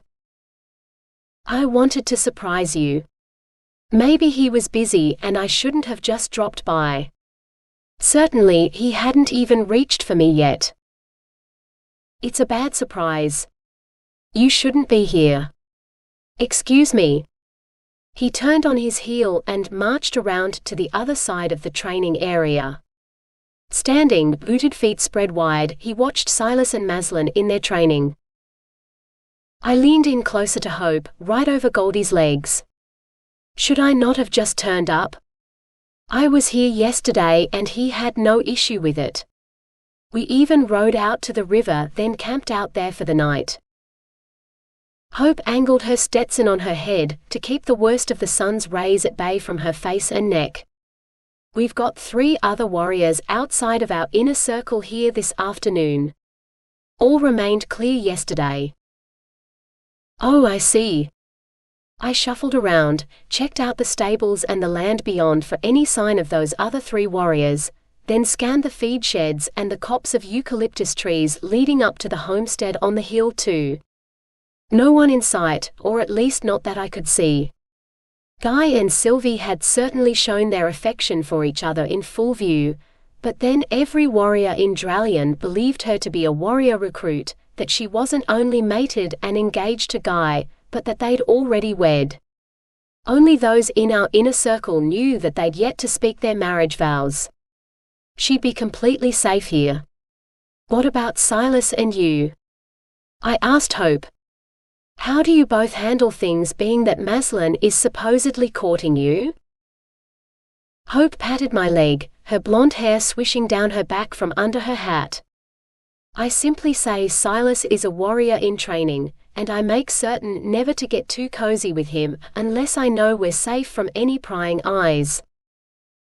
What could my excuse be then? I needed one, pronto. You dress like an earthling and are never armed, so you could just say you're one of Faith's friends from New Zealand. No one would question that. All our warriors are aware she attends high school in Te Puke, that she wishes to study at one of the universities across the ditch, and that she has a few trusted friends in the know about her true parentage. You can be one of those trusted friends. Just don't go showing off your empath ability while you're here and you'll be fine. She cleared her throat. Also, don't get any closer to Nicholas than a friend usually would, unless you're completely alone and we don't have any untrusted warriors about. He's officially courting Faith, so only they can truly get cozy around each other. Got it? Yep, and I hate all this secrecy. I fisted my hands in my lap. It really sucks. You'll get used to it. Hope glanced at Goldie. Can you take over Maslin's spot in his and Silas's training? I'd like to introduce Belle to Maslin. Sure can. Goldie jumped to the ground, slid her sword free and bounded into the fight. She slashed at Maslin, the heavy clash of metal on metal bringing a fierce grin to her face. Hope wants to see you. Yup, when the little woman wants me, she wants me. He winked at Silas, who swung at him again and missed by a hair's breadth. Ha ha, you're so easy to rile, Silas. Get back here now, Maslin. Silas swung at him again, but Goldie met Silas's heavy blow instead, then she dropped low and kicked one leg out. She almost knocked him over, would have if he hadn't been so quick on his toes at jumping back. Hope giggled from beside me, lifted her hands to her mouth and called out, You three are all like siblings who like to bicker and play. You know that, right? I'm not Maslin or Goldie's sibling. Silas gritted his teeth and rocked back and forth on his heels as he glared at Goldie. Yeah, you'll never be my sibling either. She glared right back at him. No, but I'll be your new nephew once I speak vows with Hope. Please, don't even get me started on the whole nephew thing. She motioned with one finger for him to advance. Hurry up and hit me with your best shot. Chuckling, Maslin backed away from their fight and sheathed his blade. He passed Nicholas on his way around the training area, stopped for a second, murmured something to him before squeezing his shoulder and jogging over to us. Up the rails, he bounded before straddling the top beam on the other side of Hope. He extended his hand over her lap to me, his grin wide. Hey ya! I'm Maslin, one of Nicholas's friends and Hope's main squeeze. Silas growled heavy and hard again as he battled with Goldie. It's great to finally meet you. I shook his hand. I've heard all about you from Faith and Hope, and of course Silas, who's had some stunning things to say. Another chuckle, and leaning in closer, he murmured, Nicholas is freaking out right now. He's worried one of our warriors not in the know is going to flash in from out on the range and ask who you are. I'm one of Faith's close earth friends and nothing more. Nice. He nodded thoughtfully, then frowned. Which would be a good excuse, except for the part that Faith isn't here right now. Ah, he had a point there. If I was one of Faith's friends, then she should be here too. Over the din of the swords, Hope added her agreement, then said to Maslin, I can't port, so it would be best if you ported Belle up to Nicholas's bedroom on the upper floor of the homestead. They'll have some privacy there to talk if they want. I'll do that now. Do you want to come with us? Yep, sure do. Great. He bounded from the rail and landed with a thump on the dusty ground, swung Hope in beside him, then me too. Together, he sent the three of us shimmering into Nicholas's room. Hope popped a kiss on my cheek, nodded at Maslin, and the two flashed away. I hurried across to Nicholas's glass slider door and with one finger, gently eased the sky-blue velvet curtains aside. Through the 1-inch gap, I searched the training yard, and as Maslin and Hope reappeared below, Nicholas shimmered and disappeared. A soft breeze at my back. I turned around and smiled at my mate. "Shall we begin this hello again?" "We can now." He smiled too. "How'd your exams go?" English was good, but calculus sucked. I wanted to launch myself at him, but instead managed to remain right where I was. I told Faith and Davio about us agreeing to make special memories while we still could. I couldn't keep the news in either. The white flecks in his blue eyes flickered to life, and softly he cupped my cheeks and leaned in, his voice a hungry rumble as he continued, "You said you'd telepath me so we could meet up. Not that you'd catch a ride here." "I wanted to surprise you." My mouth dried completely out, his closeness and soft touch exactly what I needed. "You definitely caught me by surprise." He rubbed his nose against my nose. "If anyone outside of our inner circle saw you, you'd be bringing untold danger down on your head." Hope said since I'm dressed like an earthling and never armed, I could say I'm one of Faith's friends from New Zealand. No one would question that since all of your warriors are aware she was born on Earth and attends high school in Te Puke. That's doable. I'll spread the word around the other warriors stationed here that you're one of Faith's friends and might pop by from time to time. Just don't go showing up without Faith at your side, or allow any to see your empath skill at work. No one can know you're from Peacio. Got it, and Hope warned me not to show any sign of affection with you. I can't get any closer to you than a regular friend would. Yeah, only Faith and I can touch, but we keep it simple. Hand-holding. A kiss on the cheek. Devotion in the eyes. That sort of thing. Empaths thrive on touch. Would you show me some of that hand-holding, cheek-kissing, and devotion too? I can now, we're behind closed doors. He swept his hands down my neck, over my shoulders and arms until he reached my hands. Tangling our fingers together, he looked deep into my eyes and popped a kiss on my cheek. That better? A little. I swayed into him, wanting so much more now he'd given me a little taste of what I truly desired. Would you like to go out with me tonight? He walked me backward, across his snowy white carpet toward his king-size bed. On the end, he sat, caught me around the waist and settled me on his lap. I've got the next shift watching Killian and need to relieve Vitaria shortly. I'd love some company and we'll be safe there. No other warriors are on duty in that remote area. What time? I didn't care where we went, only that we'd get to spend some more precious time together. My shift starts soon, and the cavern he's in is near the farthest watering hole. We can swim and still be close enough to keep an eye on him. A gentle glow shimmered all around him, then his healing warmth flowed from his hands and soaked into me. I'm perfectly fine. You'll have to get used to my need to do this.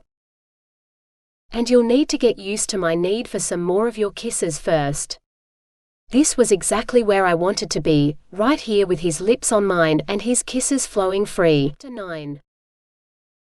An hour later, and many kisses too, we zapped back to my room at the castle. I donned my swimwear under my short floral skirt and white top, then gripped Nicholas's hand as he whipped us straight into the depths of the outback, along the rim of a basin strewn with rocks. Below, in the center of the basin, water rippled within a watering hole, an oasis in the middle of the wide open plains, with towering trees along the edge, offering delectable shade.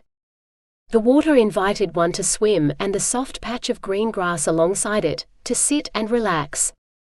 This place looks magical.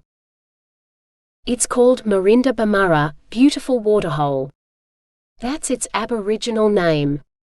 Come with me. Fingers entwined with mine, Nicholas guided me down into the basin.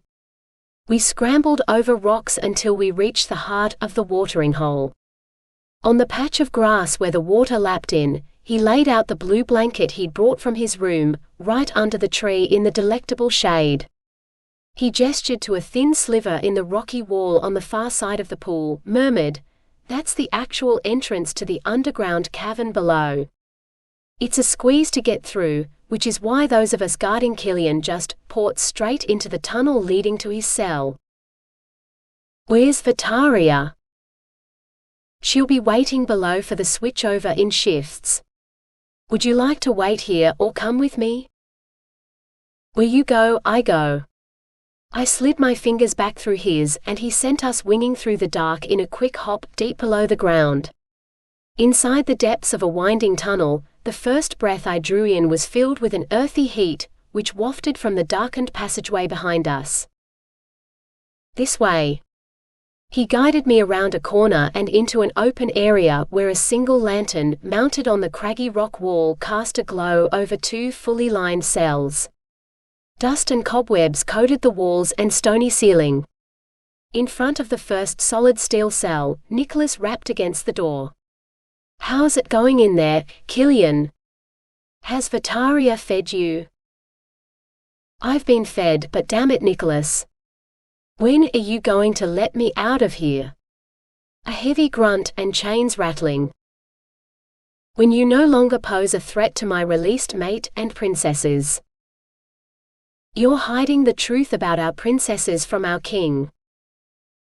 "For a very good reason, to ensure Faith and Hope's mated bonds remain protected and intact." "I want to speak to Alexo. I demand further explanation for why he has sided with his daughters over his own father." "I'll let him know of your request, but for now, keep the noise down." Nicholas caught my hand and drew me back along the tunnel and away from the cell. One hand cupped to his mouth, he called out, "Vitaria." "I'm here." A young warrior woman strode in from another passageway, veering off to one side, her black rawhide pants hugging her legs and a sleeveless fitted leather bodice molded to her chest. Her white blonde hair, cut into a short bob with the ends flicking softly out, framed a pixie face. "I was exploring. There's a huge network of tunnels down here leading to all sorts of places. I've only explored a couple of the tunnels myself. Come and meet my mate." He slid his arm around my waist, his body pressed deliciously tight to my side. "Belle, meet Vitaria, the most annoying cousin I have."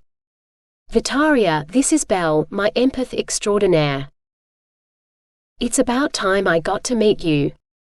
Sheer pleasure rolled off the young woman in pulsing waves as she crossed to me and extended her hand. "Nicholas has been raving about you non-stop lately." "I hope all that raving wasn't bad." I shook her hand. "You've put him in his place a few times and I loved hearing about that." She leaned in closer, our hands still joined.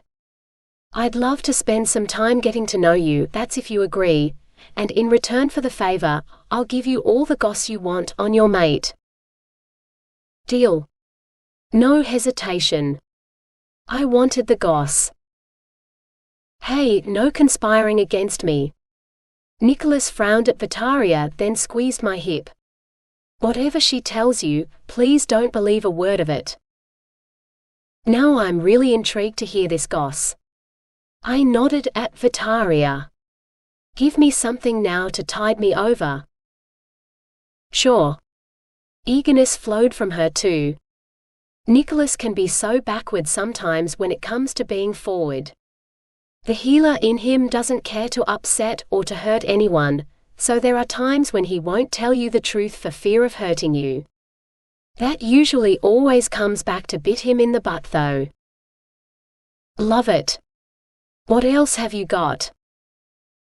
He's a strong fighter and a fierce sparring partner, although he's yet to actually draw blood on the battlefield. What? It's true. A hushed answer.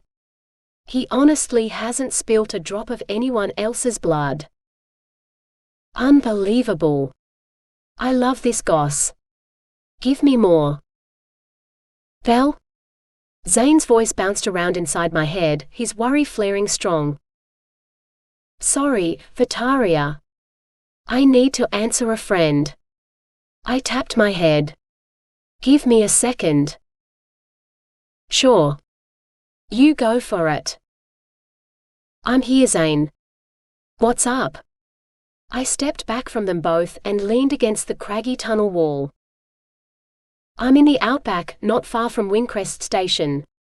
I can feel the pull of the mated bond, and now I've got this insane urge to climb down into a rock-strewn basin with a watering hole below. No way. My heart missed a beat, then thumped faster. What's wrong? Nicholas closed the gap between us, pressed his hand to my chest, his healer's glow flaring out. Zane's here and he senses the pull of the mated bond. He's standing at the rim of the watering hole where we just arrived. I arched a brow at Vitaria. Are you mated by chance? No, I'm not. She fluttered a hand over her mouth. I came of age a little over 6 months ago, but no one has yet come to claim me. That's about when Zane first sensed a bond taking form between him and his mate. He's a protector, one of my close friends. And he senses the mated bond forming with me? Her jaw dropped open. Truly? Yes, unless there's another unmated female down here other than you. Her shock pulsed through to me, so overwhelming in intensity, the same emotion swarming from Nicholas too. I flicked back to Zane. I'm in the outback, within the underground cavern where Killian is being restrained. The watering hole you just spoke of is directly above where Nicholas and I are right now, although we're not alone. Nicholas's cousin, Vitaria, is here too. She's a warrior and came of age a little over 6 months ago. That's how long I've sensed my mate being beyond my reach, although for the past couple of days I've sensed her change in location. It now comes from here rather than Dralion. I want to see her. Ask her if we can meet. Sure. Give me a sec. I gripped Vitaria's shoulder. Zane wants to meet you. It appears he is your mate. I've always wanted a mate. Jiggling about, her nervous excitement spun out. You're not lying to me, are you? My mate is really here, right outside? I'd never lie to you, and he's honestly eager to meet you. Vitaria flashed away. I grinned at Nicholas. Well, this is really cool. Let's go and supervise their first meeting. He gripped my hips and everything went dark. Then a mere moment later, we reappeared outside along the basin's rim beside Vitaria, the sun hovering along the far horizon. Zane stepped out from under the bough of a eucalyptus tree. He strode across in studded black leather boots, the shirt-tails of his loose-sleeved white shirt flapping over his brown rawhide pants and his blade glinting at his hip. He halted before Vitaria and such a heavy flurry of need, desire and longing flared out from him. With a crooked smile, he extended his hand to Vitaria.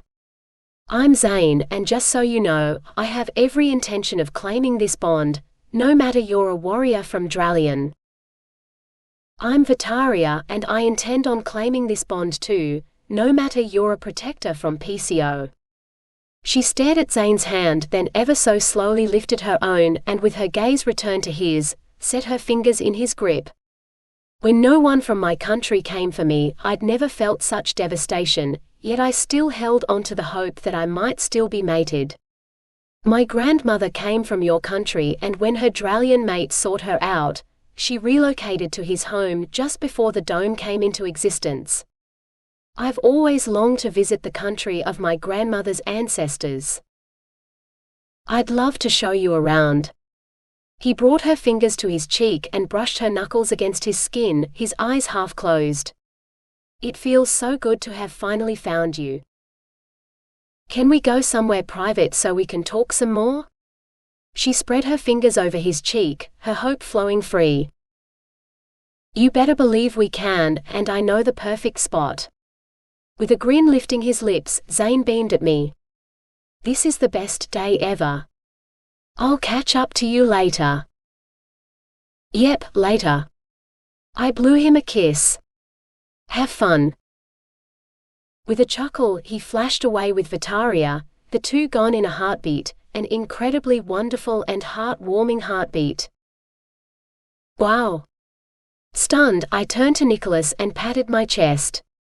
I feel so overwhelmed, yet also incredibly grateful that they've met.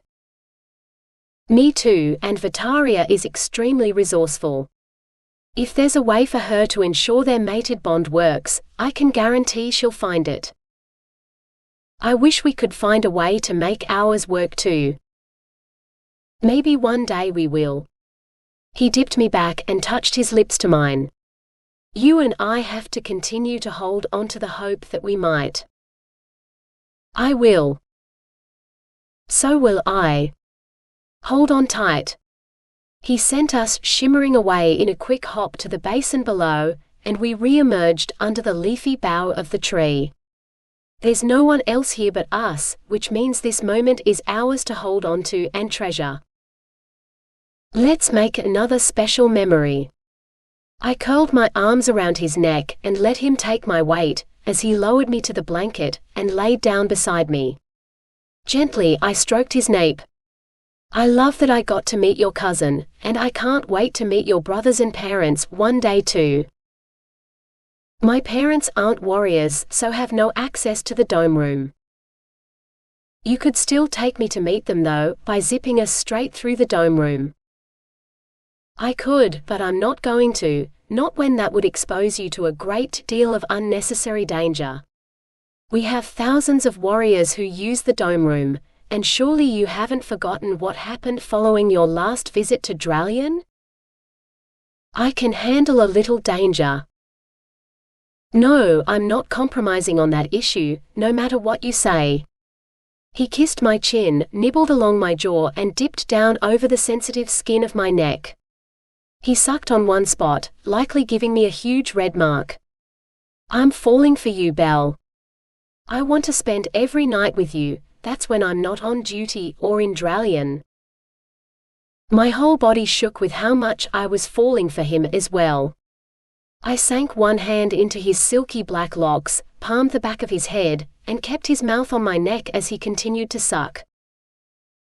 From this moment on, I give you my word I'll do whatever I can to ensure we have as much time together as possible. He lifted up and caught my mouth, his lips so soft as they urged mine apart, and I fell even harder for him. I never wanted to give this moment up, or him, ever. I'm addicted to being around you, I whispered against his lips. Such perfect, delectable lips. I'm addicted to having you within arm's reach and under my care. It's like the worst craving, one I never want to release. Another heated kiss, his hands sliding over my hips. I also promised you a swim and I haven't delivered on that yet. What swim? He chuckled, his merriment sparkling in his eyes, and grinning, he rolled us over, bringing us perilously close to the edge of the grassy bank where it dropped away into the water. Over top of me, he dug one hand in his pocket, and pulled out my lucky coin.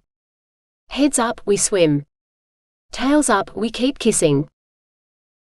Or we could swim and kiss. I like how you think. Let's do both. He pocketed the coin, rose to his feet and pulled me to mine. Race you into the water. He shucked his boots and beige shirt, then removed his sword and shimmied out of his jeans. In his black boxer shorts, he dove into the water and waves rolled out. Hey, wait up. He was so fast.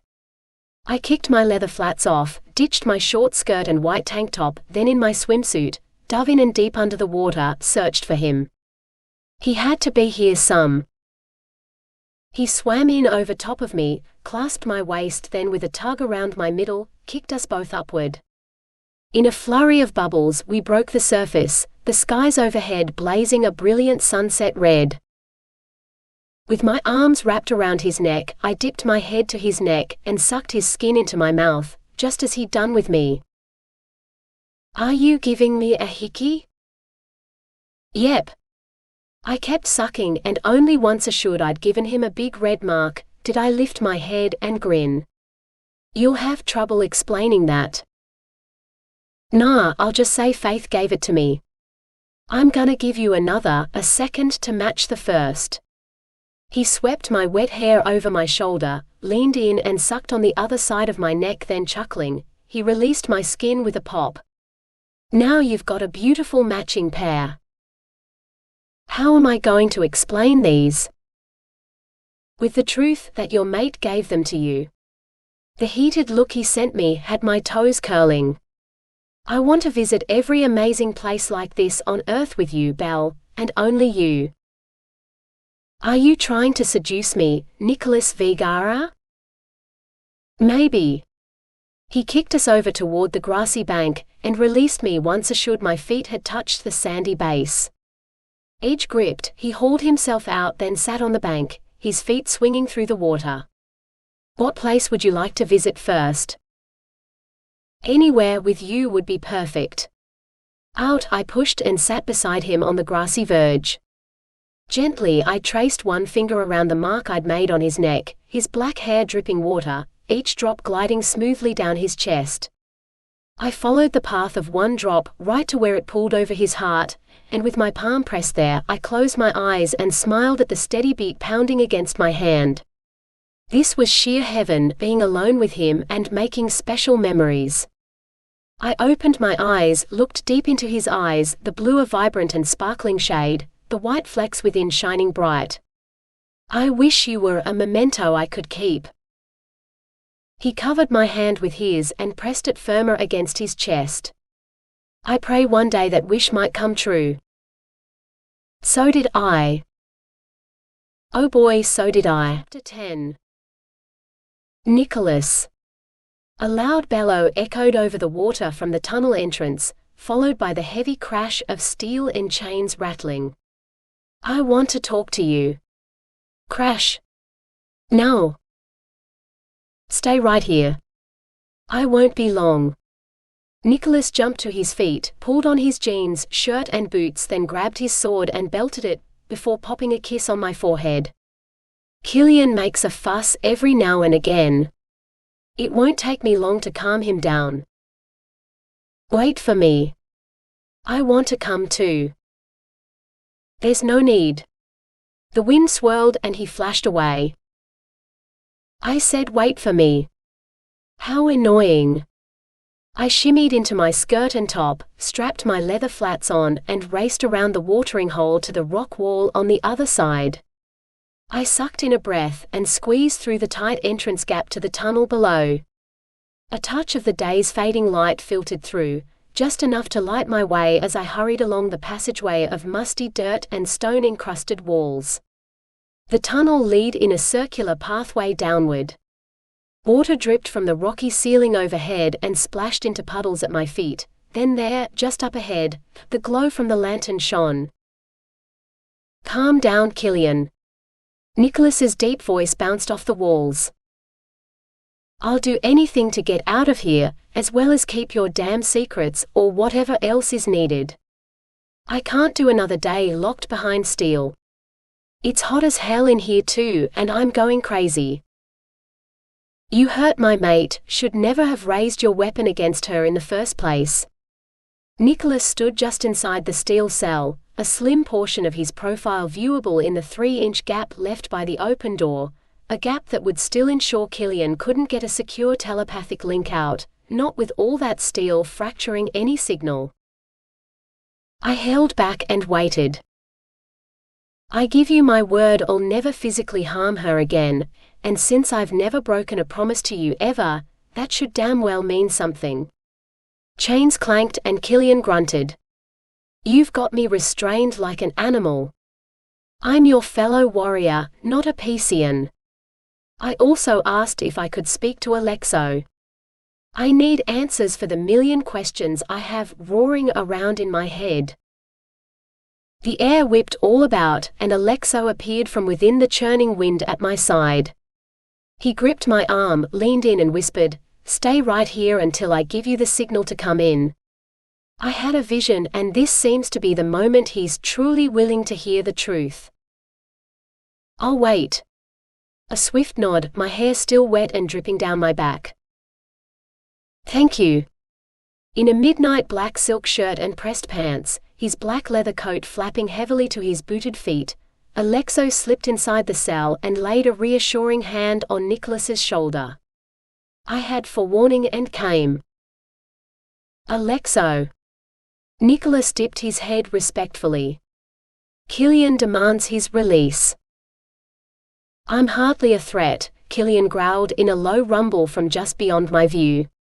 "Faith is mated to Davio Loveria. Why on earth would you allow their bond to take?"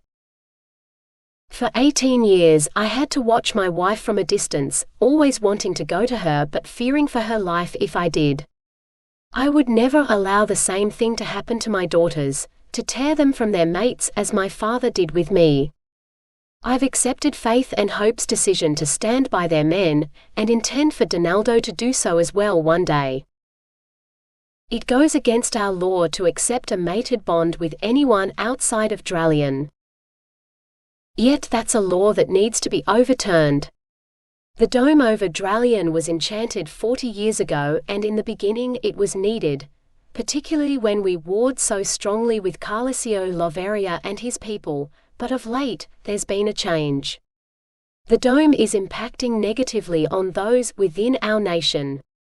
Less than half of our citizens are now finding their mated one, and with our skills not returning to full strength within our children unless they're born of the mated bond, we're also altering the very structure of who we are. Alexo fisted his hands at his sides, his knuckles turning white. "Think, Killian. How many centuries has it been since we last saw the greatest of the battle skills? The ability to channel lightning no longer exists, as well as the skill to move the very air itself, and brew a storm. Guy is the last in his Moya line who can enchant, and Faith is the only one to have received my rare forethought skill. We are losing the battle, and it is with ourselves more than any other." Alexo stepped closer to Killian, disappearing completely from my sight, although his voice reached me all the same. "My father can't see the deadly path he's set us on, and no amount of pressing my beliefs on him are currently making a dent in his decision to take the dome down and allow the mated bonds to form. But something must change before our people lose all our skills. That means I need strong warriors at my side, those who are willing to fight for the mated bonds of our world, all of them, no matter which country we're from. Nicholas has given me his full allegiance, and I'm asking that you give me yours as well." My heart ached at Alexo's words. Donaldo had set our entire world on a deadly path with the creation of the dome, and now we were all failing our people by allowing the dome to remain in place and the bonds not to form. We needed to make a change, and it needed to happen now. "Belle." Alexo's voice echoed toward me. "Come and speak your thoughts with Killian." I slipped through the gap in the door, not surprised Alexo had caught my thoughts. The ability to do so was contained within his prophetic skill, and my barriers had been down. "Sorry, I didn't mean to broadcast so strongly. You should always speak your mind as you wish around me." Beside me, Nicholas gave me a reassuring nod. "I agree. Speak as you will." Before me, Killian sat on a thin mattress over top of a metal pallet, the flickering glow of a candle on the floor all that lit the dreary darkness of his cell. A grey blanket covered the lower half of his leather-clad legs, and his rippling arms were outstretched, each of his bulky wrists restrained with cuffs and pulled back against hooks to the wall. One fire-breathing dragon tattoo curled up Killian's neck, just visible above the collar of his black shirt. Fully prepared to speak my mind, I cleared my throat and straightened. Nicholas has given Faith his word that he'll protect her, which means he's agreed to safeguard the bond she's formed with Davio, and I've accepted his decision, even gone so far as to release him from our bond so he can see his duty to her done. No more can we continue to fail our people by preventing the bonds from forming between those within our countries. Peace is what I desire, as should you. It's time for that peace to prevail, Killian. Alexo hunkered down in front of the warrior, his leather coat spread out behind him on the dusty steel floor. I intend on swaying Donaldo's mind and ending this war, but to do that I need warriors who'll stand by my side. You hold a touch of Peacian blood through your great-grandparents' ancestral line, have an aunt and uncle and 4 cousins on Peacian soil as well. Think of your cousins who are about to come of age. What if their mates reside in Dralion? They need to be able to reach them, and that currently remains impossible. Both you and Donaldo hold my allegiance, which makes it impossible for me to be swayed one way or the other. I shall keep doing as I told Belle that day on the field that I'd do. Walking the fine line between you both. There is no other way. Do you wish for your princesses to die then? Alexo ploughed on. Because that is the only outcome, should Donaldo continue to have his way. There is something you haven't yet learned, that I've told very few, although I see there is no other choice but to speak of it to you, so you'll understand all that's going on. My daughters both hold the rare mind merge skill, their ability being held by their mother's tribal soul line, which means should any of us attempt to tear Faith away from Davio or Hope away from her mate, Silas, then within 3 days the girl's death is assured. It's a skill that can kill, of which Faith has almost perished from already. So too, if anything happens to their mates and they perish, then my daughters will only survive 3 days before they follow them to their graves. Mind merge. Shock coursed across Killian's face and he heaved against his wrist cuffs. The chains clanked and definite panic shot from him. My mate holds that skill. She's a protector within Lovria's fighting force. Her name is Cinera Sol and she came to guard me 2.5 days ago. More panic. She never told me about any such possibility of death. Wait. I stared at Killian. You're truly mated to Cinera? How the hell had we all missed hearing about that? Yes. Her shift here was our first and last meeting though. Killian heaved on his chains again, arms and legs thrashing against his restraints. During our time together we spoke, and as soon as she opened the door to leave, her mind shoved forward across the distance separating us and locked right onto mine, and after it did, she burst into tears. She said the skill only comes into being once the mated bond is forged, although she never said anything about the deadly ramifications should we part ways. More heaving. I sent her away, told her the last thing I wished to do was tie her to me. Cinera's always wanted the bond, just as I have. We're friends and she holds the same soul blood as Faith and Hope, which means if what you've said is true about her forging the merged link of the mind with you, then you're running out of time to save her. Belle's right, Killian. Alexo flicked the ratty blanket covering Killian's legs away and with the key in hand, tapped them against his ankle restraints. If you wish for your freedom, then you'll need to join our inner circle of warriors and protectors, and give us your word that you'll protect the bonds that have formed between the mated pairs of our nations. No longer can you remain on your current path, but instead you must do all you can to sway Donaldo's mind.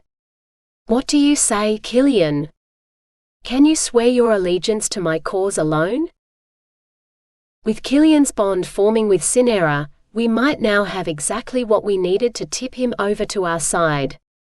I certainly intended on pushing him harder. I shoved the door open wider and motioned toward his freedom. You can choose Cinera and us now, or you can remain here forever. What shall it be? I'll never be able to live with myself if I've caused my mate's death. I swear my allegiance. He dipped his head respectfully to Alexo. Please forgive me for my attempt at harming those who you protect, including your daughters and Belle. I beg you to grant me my freedom. You've made the right decision. Freedom granted. Alexo slotted the key into the locks on Killian's restraints, and they clanked open. I'll be watching you, but for now it's time for us to find Cinera. Killian bounded from the bed, gripped my hand, his guilt flowing free. I never should have raised my weapon toward you. Just don't do it again, and we should be able to get along.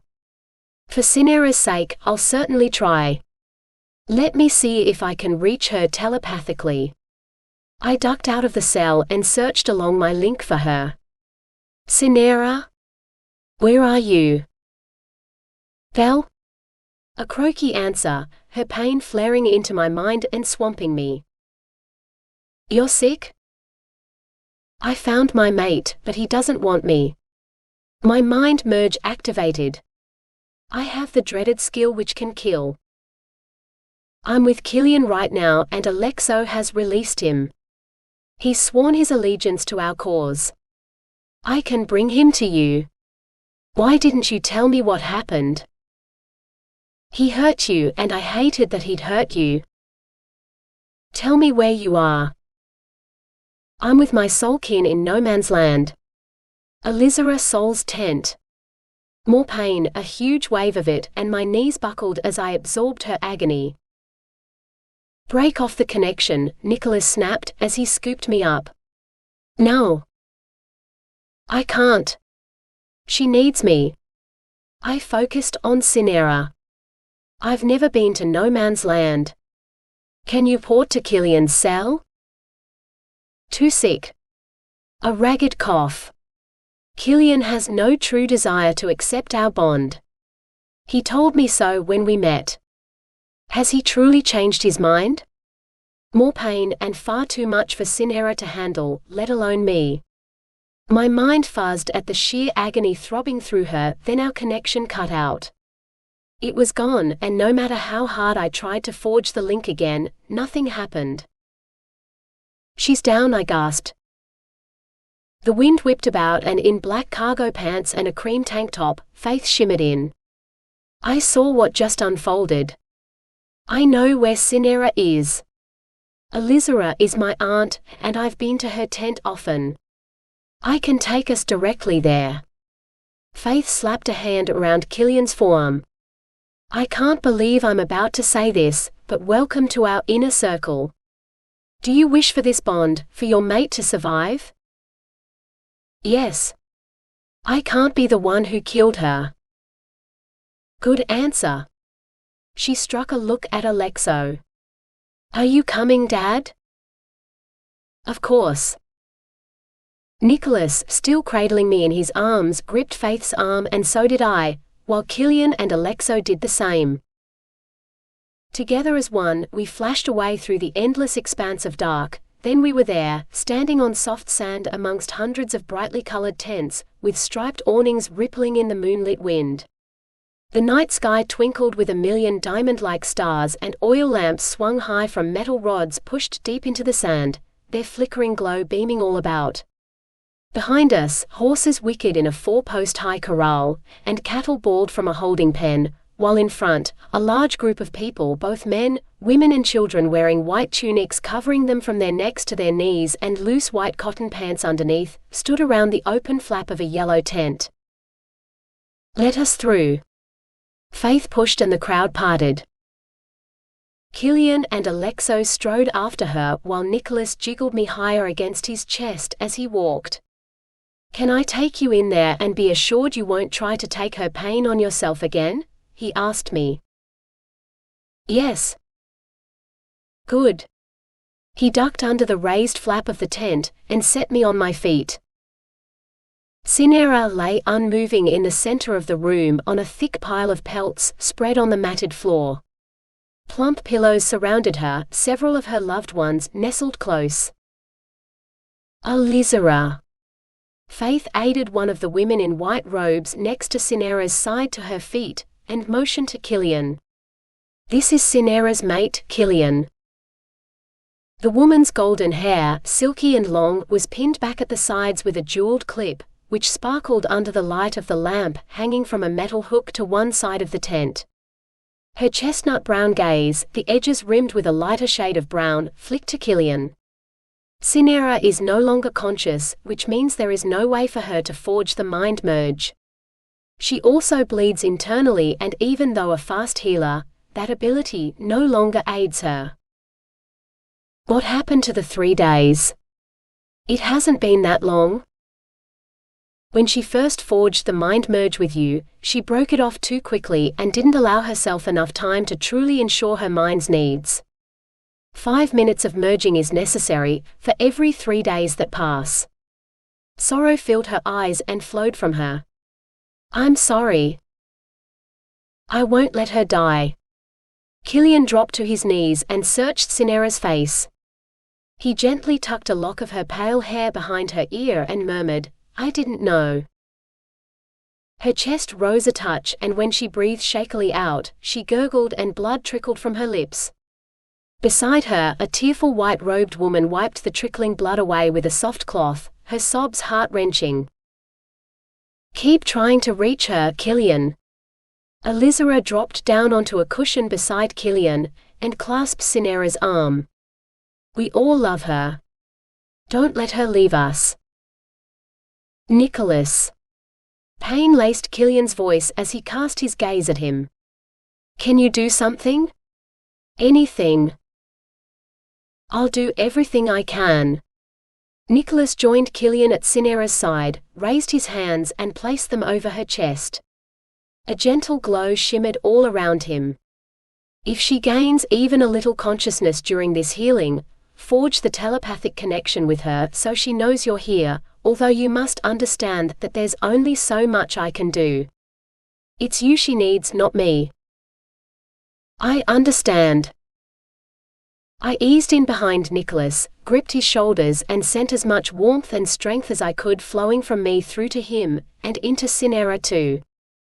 I swamped Killian in the emotions as well, and he sagged forward, caught Cinera's hands in his and pressed them to his chest. Don't leave me. Growly words from Killian. I'm going to align our heartbeats. Cinera jerked on the pelts, as did he, their heartbeats now aligned.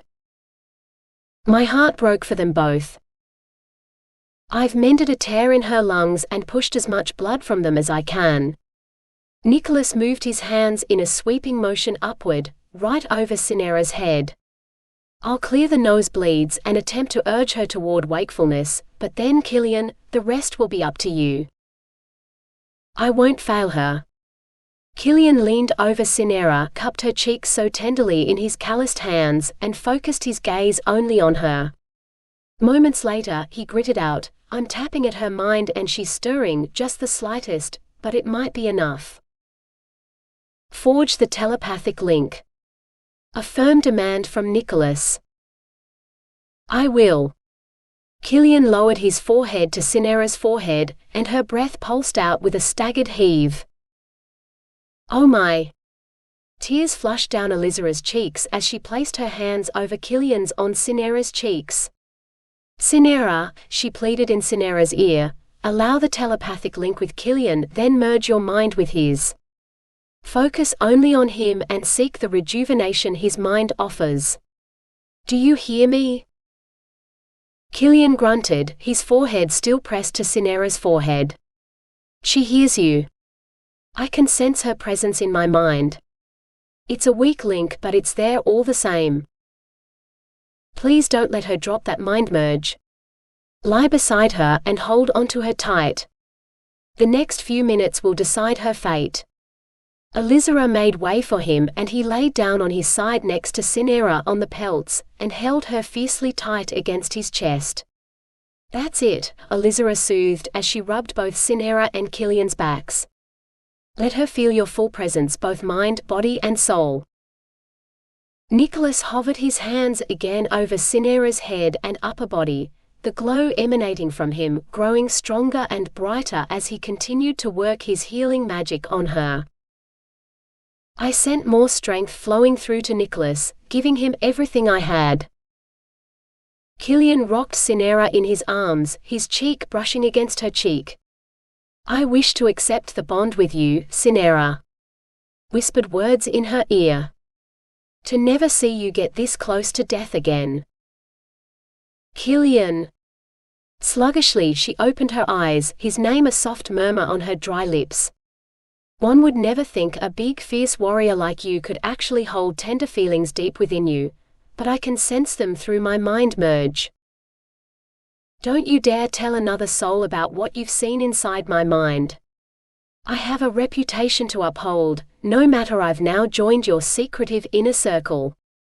He switched his gaze to Alexo. Whatever you command of me, I shall gladly obey. You have my word on that. Then my first command is that you do all you can to protect your mated bond with Cinera, then together, one warrior and one protector at a time, you will aid us in seeing peace prevail. As you wish, my liege. Hours later, just following dawn the next morning, Nicholas and I snuck out of Elizara's tent, with Alexo and Faith, leaving Killian and Cinera behind. Cinera would certainly survive, had almost fully healed of her injuries as the hours had passed. Now she rested, her exhaustion from her healing taking her into a deep and peaceful sleep. Outside, the orange desert sands spread out far into the distance, this tented area quiet since everyone had gone to bed after being assured of Cinera's survival. I snuggled into Nicholas's tight hold and wrapped my arms around his waist. We're lucky that ended well. Yes, very lucky. He reached across and squeezed Faith's arm as she yawned. You look tired. I am, but I've got a big day ahead of me and no time for rest. She checked her watch and patted her mouth as she yawned again. Belle and I have 2 exams today, but before we head to school, I need some food and a hot shower in that order. I'll find some time to tell Davio and the others about everything that just happened as well. Everyone will be shocked to hear the news. I wonder if they've heard about Zane and Vitaria by now? During the last hour in the tent, I'd shared with Faith and Alexo the news about Zane and Vitaria's bond forming. They'd both been incredibly thrilled to hear the news. If everyone hasn't, they soon will. I love that Zane has found his mate, and Vitaria is so sweet. Faith lifted her face to the skies as the sun blazed along the horizon. We have so many new bonds to protect, but we can do it. We'll allow none of them to falter. Alexo hugged his daughter. I'll keep working on your grandfather. For now though, I must go. Your mother will be worried and I need to update her on all that's happened. Tell Mum I'll see her later tonight. Will do, and good luck with your exams. He eyed Nicholas. You've got another shift in Dralion starting in 20 minutes, beginning with a meeting of the leading 8. I need you there. I'll take Belle home then join you. Good. With his thick black leather coat flapping in the breeze, Alexo whisked away. I'm gonna head off now too. I need to eat. Faith clasped my arm. I'll pick you up after I've showered, and we'll travel to our exam together. With a wave to Nicholas, she shimmered and disappeared, her fast departure blowing the desert sands about. Finally, I've got you all to myself. Nicholas dipped his head and planted a hungry kiss on my lips. Now we've got Killian sorted, there's no need for me to guard him any longer, or for me to worry about him bringing any harm down on your head, or the girls' heads too. Yep, he won't be exposing your fake courtship with Faith, which is the best news ever. I wrapped my arms around his neck and kissed him back. Zippity zap me home please.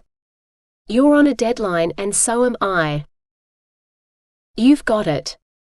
He scooped me up and with a mischievous smile, flashed us back to my castle bedroom. I got dropped lightly on my bed, and I bounced on my back with a giggle. Although there's always time for being with you over being in a tedious meeting of the leading 8, within Dralion. Nicholas slid in over top of me, and as he kissed me, we got lost in holding on to each other, our desire the same and heartbeats so in sync. Beep beep beep. Stupid alarm clock. I reached across the mattress and slapped the button. Come on. We both need to get moving. He pushed off the bed, extended a hand to me. One day we're gonna have tons of time to ourselves and we'll do nothing but laze about. I gripped his fingers and sashayed up against him as I stood. And speaking of Dralion, I really wish you'd take me into your country to meet your family. That'd be amazing. What can I say or do to change your mind? There must be something. Nothing. It's a never on that front. He strode across to my desk and pulled out the chair. Paper and pen in hand, he started writing. That better be an I'm sorry letter, one that states you'll take me to meet them just as soon as you can. He was in trouble if it wasn't. It's not even close to that. Go and change. Exams, remember? I haven't forgotten, and you are so frustrating at times. Although he was right. I did need to change and get moving. Huffing, I walked into my walk-in wardrobe and selected a pair of denim cutoffs and my favorite red singlet top, one that hugged every one of my curves. Dressed, I whipped into my bathroom, brushed my teeth and combed my hair until it shone silky and smooth down my back. Gold loop earrings in place, and after a swipe of mascara that curled my eyelashes something wicked, I applied my cherry lippy and tucked the tube in my pocket. I returned to my bedroom. Nicholas still sat writing at my desk, and needing one more minute with him before he buzzed back to Dralion, I wrapped my arms around his neck from behind, and leaned my chin on his shoulder. Can I see the letter? This is for you to read later, after your exams today. He folded the paper in half, left it on the desk, and turned in the chair. There are risks in taking you into Dralion, ones I'll never be willing to take. Yet they're risks I'm willing to take. I also didn't need to rely just on him to take me through the dome room. Faith could do it, then whip me straight to his parents' home where I could remain unseen inside. If there was a will, there was a way, and I certainly had stacks of both on my side. Still not happening. His gaze narrowed. You'll never sway my mind. You are so frustrating at times. I scooped my plastic bag with exam ID and pens from the desk, slipped it in my pocket, then nabbed an emergency protein bar from my bedside table and hightailed it out the door. Tearing a bite off my makeshift breakfast bar, I opened my link with Faith. I'm ready to go. Exam time is almost here. I see you. I'll come straight to you. Faith shimmered in, her hair damp from her shower and her face sparkling as if she hadn't just lost a full night's sleep. In a white and black polka-dot summer dress that skimmed her knees and sat across her shoulders with crisscross straps, she motioned behind me. Nicholas is coming, and he looks mad. Surely you two haven't had enough time for another fight already. We like fighting. Nicholas strode toward me, his booted feet clomping along the polished floorboards of the passageway, and a grim look slashing his face. You weren't going to say goodbye, he muttered. Sure, bye. I waved, then gripped Faith's hand. School. Now. We really have to go. Sorry, Nicholas. Faith waved at him too, then whizzed us through the dark. We shimmered right into a small stall in the girls' bathroom attached to the hall, and Faith giggled, one hand covering her mouth. Oops. I got my bearings off a little, but we're close. I was aiming for nearer the basin and taps. Sorry, I didn't mean to distract you with my speedy demand. You didn't. My bearings have been off ever since I got pregnant.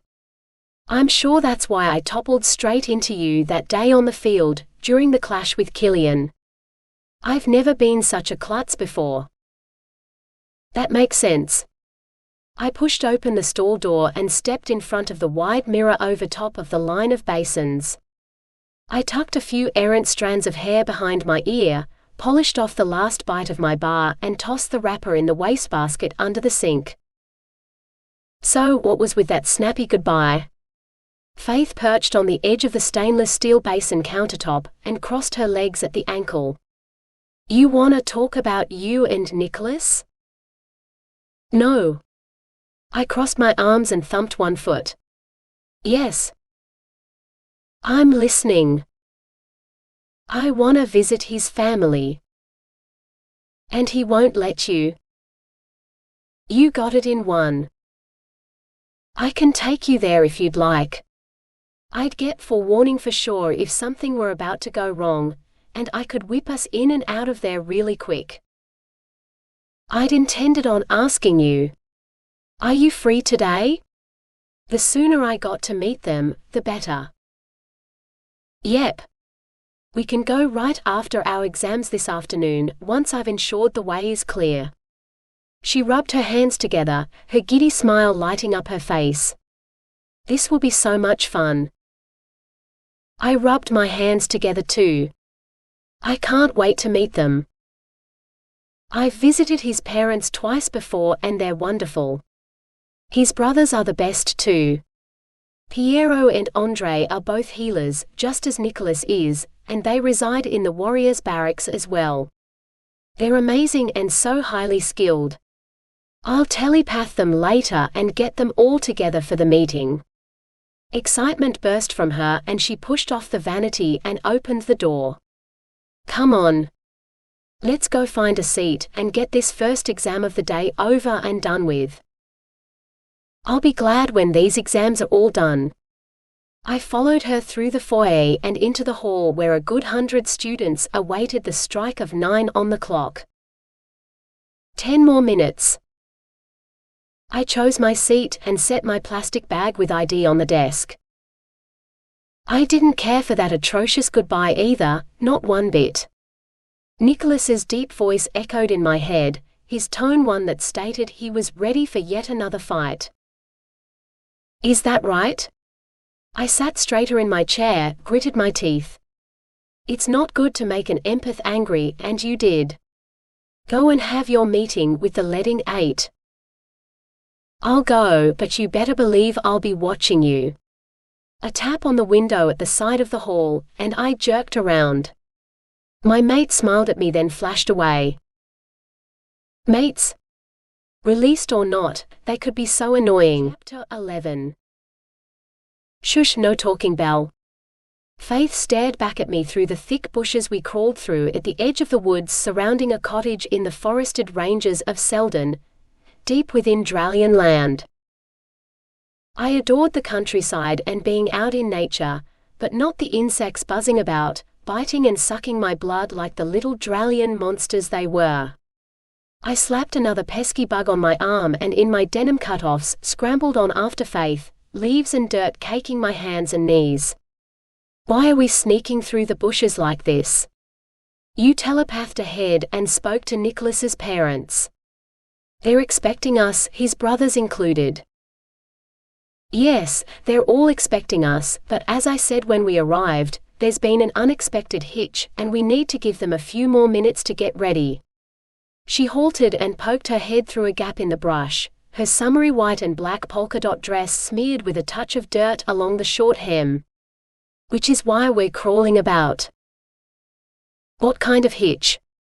I pushed my clingy hair from my face, eased the scratchy nettles aside and stuck my nose in the gap beside Faith.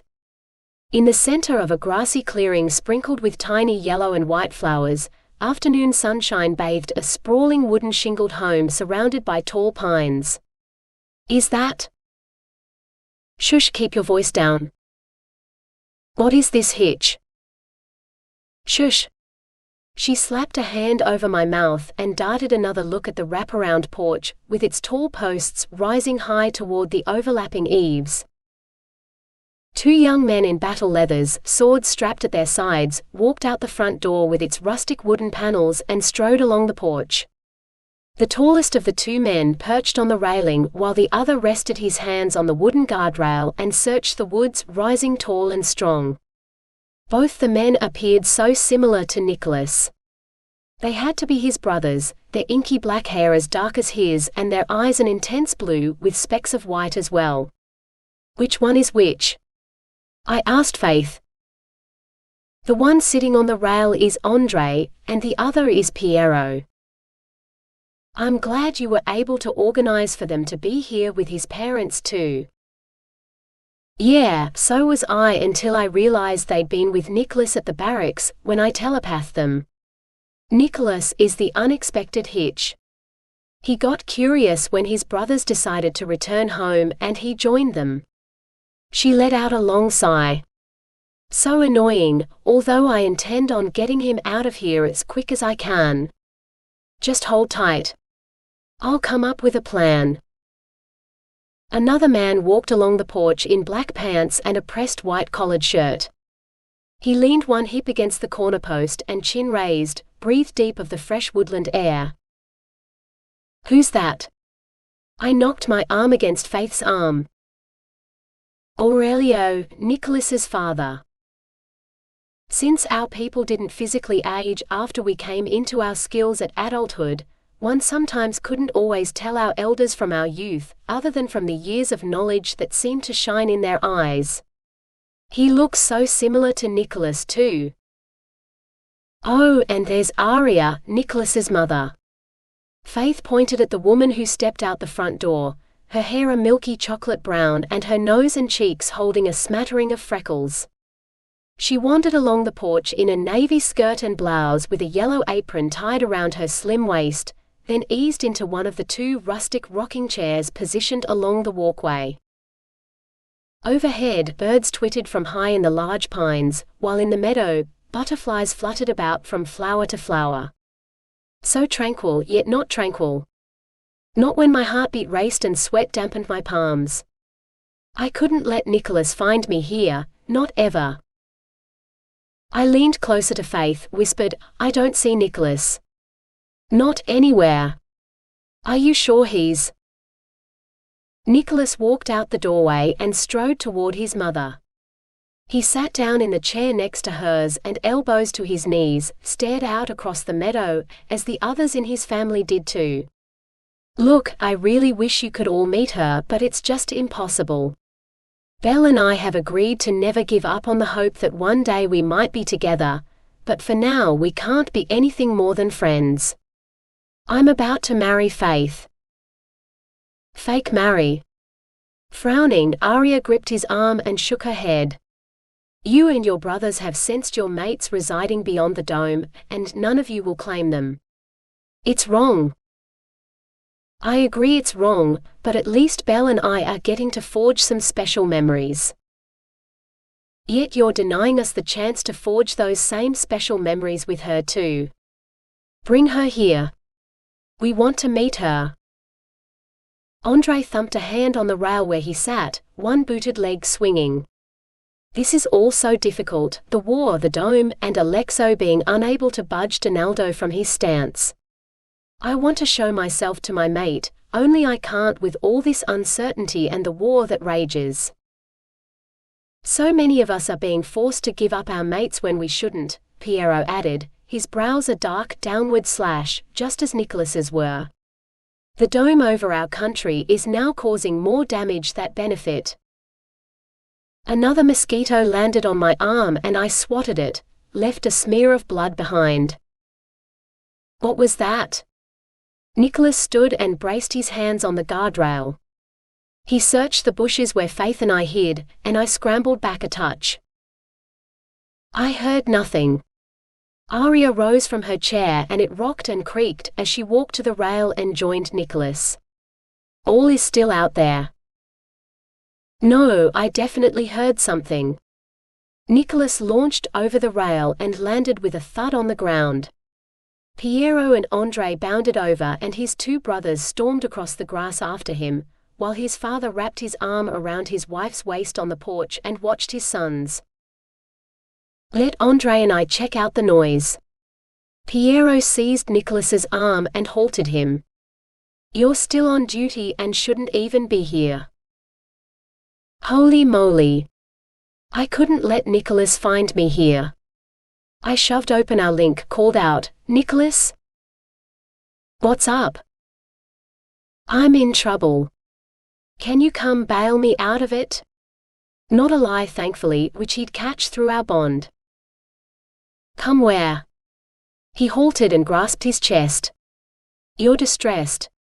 I can sense it. My heart beat so furiously fast. Yep, definitely distressed. I've not long finished my exam and well, just hurry. Still not a lie. To your school field? That sounds good. I cringed and hoped that tiny Mistruth would pass him by. I'm on my way. To his brothers he muttered, I need to head to Earth. Belle's in trouble. Check every inch of these woods while I'm gone. He shimmered and disappeared. Good work. Faith slapped my back, nodded with a pleased look. That had to have been your doing, getting Nicholas out of here. Let's go. She crawled out of the bushes. I'm not sure how long my good work will last. I scuttled out after her, the nettles snagging my clothes and arms. Andre caught my elbow and aided me to my feet. You must be Nicholas's mate. It's great to finally meet you, Belle. And for me to meet all of you as well. You're actually here. Beaming, Aria hurried down the front steps and bustled across the grass. She engulfed me in a welcoming hug, her sweet vanilla scent floating all around me. Nicholas should have brought you here himself, but he's been so worried about what might happen if he did. You certainly aren't the first Peacian to become mated to a Vigara, though. My mother was a Peacian. Truly? Yes, and in the days before the dome came into existence, she left her family in the woodland ranges of Meridind to join with my father here in Dralion. Do you still have Peacian relatives back in my country then? Many, although I was born here and have never had the chance to meet my mother's family beyond the dome. I would love to though, as would many of the other families here who find themselves in the same position as me. Faith tapped her head. I'll keep an eye out for Nicholas with my skill, although we might need to hurry this visit up, since it appears he's like a bloodhound when it comes to ensuring his mate remains safe. Belle, you're the bloodhound's next meal in case you missed that. Belle, where on the school field are you? Oh, I'm not at school anymore. Faith got to me first and now I'm no longer in trouble either. Best I be as evasive as possible. The last thing I wanted to do was raise his suspicions even more. Sorry about the alert, but you can get back to your work and all now. Look at that nasty scratch. Aria lifted my arm, my red singlet top having offered very little protection against the scrub. Blood trickled across my elbow. She eyed Andre. You need to heal this. Will do. Andre settled one hand over my elbow, a gentle glow surrounding his hands as he worked his magic. What trouble were you in? There was blood, but now it's gone.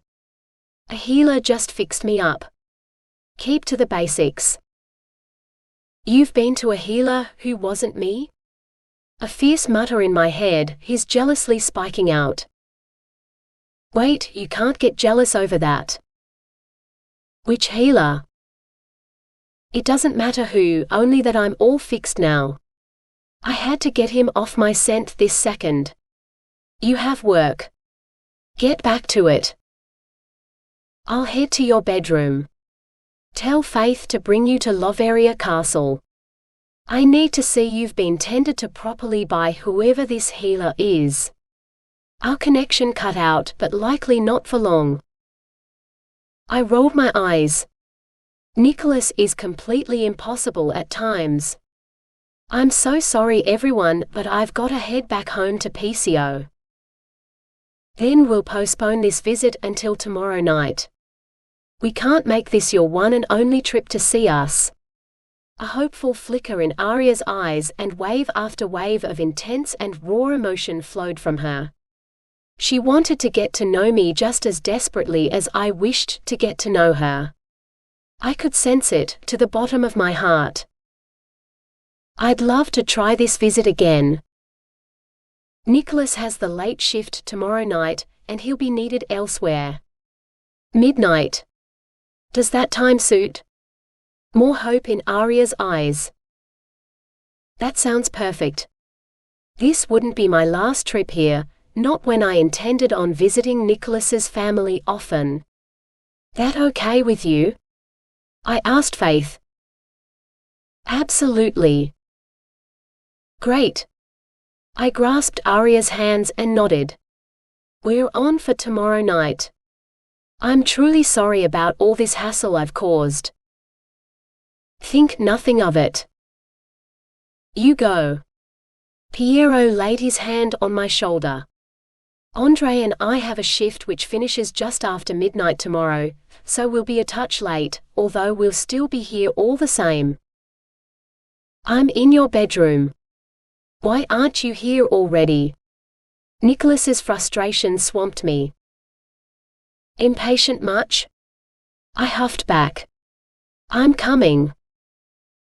You're also being far too evasive. Are you hiding something from me or wait? Our link snapped off.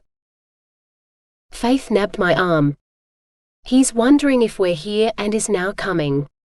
We can't let him find us in this meadow. I know the perfect spot to hide out for a bit. Hold on tight. She flashed us away so fast and we arrived in the dome room, the air swirling like crazy. Faith closed her eyes, opened them again. He's just passed through. Keep us moving then. The dark enclosed us, and through the endless streams of time we traveled. Where are we going? I yelled into the rush of wind. Where we can evade him and have some fun at the same time. We bumped down on a concrete pad behind a shack, with vivid blue skies blazing overhead. Come on. This way. Faith tugged me around two large green waste bins and onto a wooden walkway. In front of me, a roller coaster rambled up a railed incline, and to my right, penguins shuffled across a huge pooled enclosure. Screams echoed from an adrenaline-pumping Viking log flume ride in the distance, and families buzzed all about. A theme park for sure, only I had no idea which one. Where have you brought us? This is SeaWorld on the Gold Coast of Australia. Hands raised, Faith spun around in a giddy circle, her blonde hair flying and violet eyes all bubbly and bright. I came here last year with Mum, and they have some of the best attractions ever, like Meet the Dolphin and behind-the-scenes polar bear shores. Oh, and we must visit the sea safari and shark encounter attractions. There are real sharks. The sharks first though.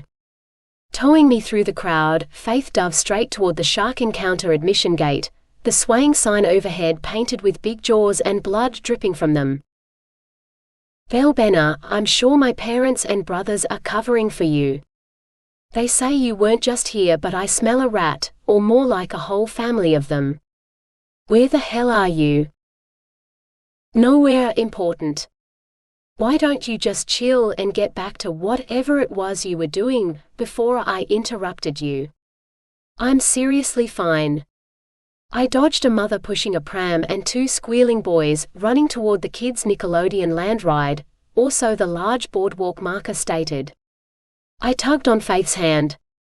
Are we really going to encounter sharks? Surely that would be from a safe distance. Yes, plus feed them. Her eagerness flowed from her as she jerked me inside a whitewashed building with walls plastered in images of dozens of sharks swimming in the deep blue sea. But we'll be feeding them from a safe distance, right? Yes. Sucking in a deep breath, I tried to force the sudden dizziness assailing me aside. We get to don wetsuits and enter cages. We'll come face to face with the world's most feared predators, and we'll get to feed them nose to nose." She grinned like a maniac and halted next to a booth, where a young woman in a uniform, with the name Jane emblazoned across a pin stuck to her chest, stood waiting to attend us. "How may I help you?" A smile from Jane. "Admittance for 2, please." Faith pulled her card from her dress pocket, and handed it to Jane. "We want to feed the sharks." "Have you done this before, like fed the sharks in this shark encounter?" Leaning into her ear, I gripped Faith's hand as if it were my lifeline. My heartbeat pounded in my chest and just about launched itself free. "No, Mum wouldn't let me, but now we're here, we totally have to do this." "We totally do not have to do this," I whispered in a mad rush. "This is a terrible idea. You're pregnant with 2 babies and all. Think of the babies." "Belle, your heart is beating far too fast. Tell me where you are right now and I'll come. Faith and I are about to meet some sharks and feed them." "Are you serious?" Nicholas's ragged question boomed inside my head. Why can't I sense that's a lie? Because it's the truth. My mouth dried completely out as an attendant with a tag reading Mariah led us into a room, handed both Faith and me bright red wetsuits from amongst a rack of other bright red wetsuits, then motioned for us to change in the next room. "Oh goodness, we're getting dressed in the color of blood, Nicholas. Hyperventilating. Those sharks will see us coming a mile away, and if I end up as shark bait right now and die, we'll never get to argue again." I still can't sense a damn lie. Agitation flowed so freely from him and hit me hard. "Please tell me you're lying." Faith is so excited about this. I can't let her down. Faith, already changed and her wetsuit on, waved her hands at me. "Would you hurry it up? We have sharks waiting for us." Saying that isn't going to make me move any faster. Biting my lower lip, I tried to woman it up. I could do this. I certainly couldn't let Faith go into this shark encounter all on her own. I told myself that over and over again as I stripped off and zipped my wetsuit to my chin. A mere minute later, I followed Faith out of the changing room, and shuffled along the red arrow stickers stuck to the floor that pointed the way down through a darkened circular tunnel. At the end of the tunnel, we emerged underneath a clear chamber filled with water and sharks, gliding all about right over our heads. Holy moly, they had huge teeth. So big and sharp and white. Small fish darted out of their way. 2 divers, already suited up, welcomed us, then motioned toward the metal ladder hinged to one side of the chamber. Faith clambered up first and I patted my mile-a-minute heartbeat, and slogged up after her, one rung at a time. "My heart's about to explode out of my chest, Belle. Please tell me where you are." "This is all your fault. I wouldn't be in this situation if you cared just a little less about where I was all the time. You're my mate. I can't help but care. What country are you in?" Fiercely angry words. "I'm in your school library on the computer and trying to find every mention of a shark encounter program there is, only the search is bringing up hundreds of them. Why on earth would so many earthlings want to go and feed the sharks?" "I have no idea. They're a crazy bunch of people, with Faith at the top of that list." And I was sorely tempted to tell him exactly where I was, only I could do this. I certainly couldn't abandon Faith now. I emerged at the top of the ladder right over the enclosure, donned my mask, flippers and a mouthpiece, and stared at the cage awaiting me below. "Drop in when you're ready," one of the attendants on the platform instructed after the first diver had already plunged into the steel cage. Mask and mouthpiece in place, a second diver gave Faith and me a thumbs up before slipping into the water. Oh boy! So far down he went, the water rippling over his head. Faith followed his lead, adjusted her hose providing oxygen and dunked under. I sucked in much-needed air through my mouthpiece and eyes closed, dropped into the cage right after her. I sank, bumped into Faith, and grasped a hold of her around her waist. She beamed as one of the divers handed her a metal rod with prongs holding a fish on the end, her excitement doubling. Through a slot in the bars, she pushed the rod, and the water bubbled and swirled as a massive shark thrashed its tail and bolted toward us.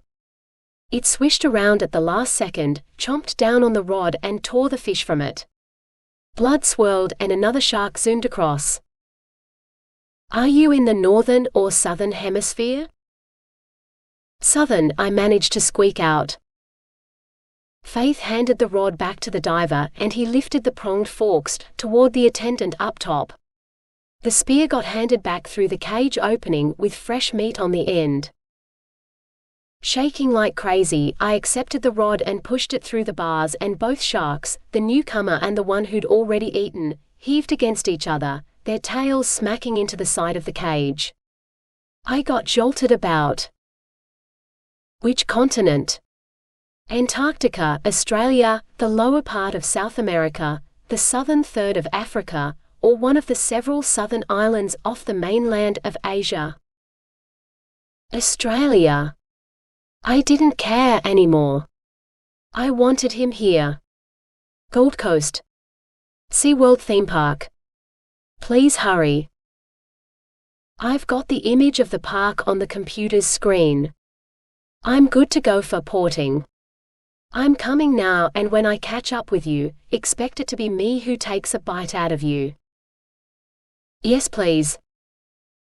Faith rubbed her hands together so gleefully as she waited for the attendant to hand her another rod from up above. It got passed through the open slot, and I gave myself a huge pep talk as the massive man-eaters drifted by with their beady eyes on us. "How much longer are you gonna be?" I needed him here right now. "Wetsuits on and I'm right above you." Nicholas dropped in with a swish of water, his mask in place and the clear glass framing his fiercely narrowed blue eyes. "I really missed you." I wrapped my arms around him, and the moment I did, everything within me finally settled. "So."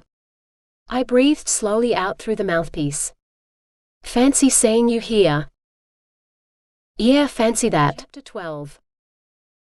That was the best encounter with sharks anyone could ever have. Faith beamed as she walked alongside Nicholas and me, back into the late afternoon sunshine after we'd gotten changed. Hope would have loved that experience. I have to bring her here the next time I come. If I never see another shark in my entire life, that'll be far too soon. A family of 4 strolled by me as they headed toward the exit gate, while a girl with bouncy red curls raced past and caught up to her parents. Nicholas, his hand so firm around my hand, steered us behind a frond roof shack selling SeaWorld memorabilia. Frowning, he eyed Faith. "I need to know. Did you take my mate into Dralion?" "Me?" Hand to her chest, Faith arched a brow so innocently. "Why would I do such a thing?" "Because you'd do anything for Belle, just as she'd do anything for you." "That's such a sweet thing for you to say." Faith hugged him.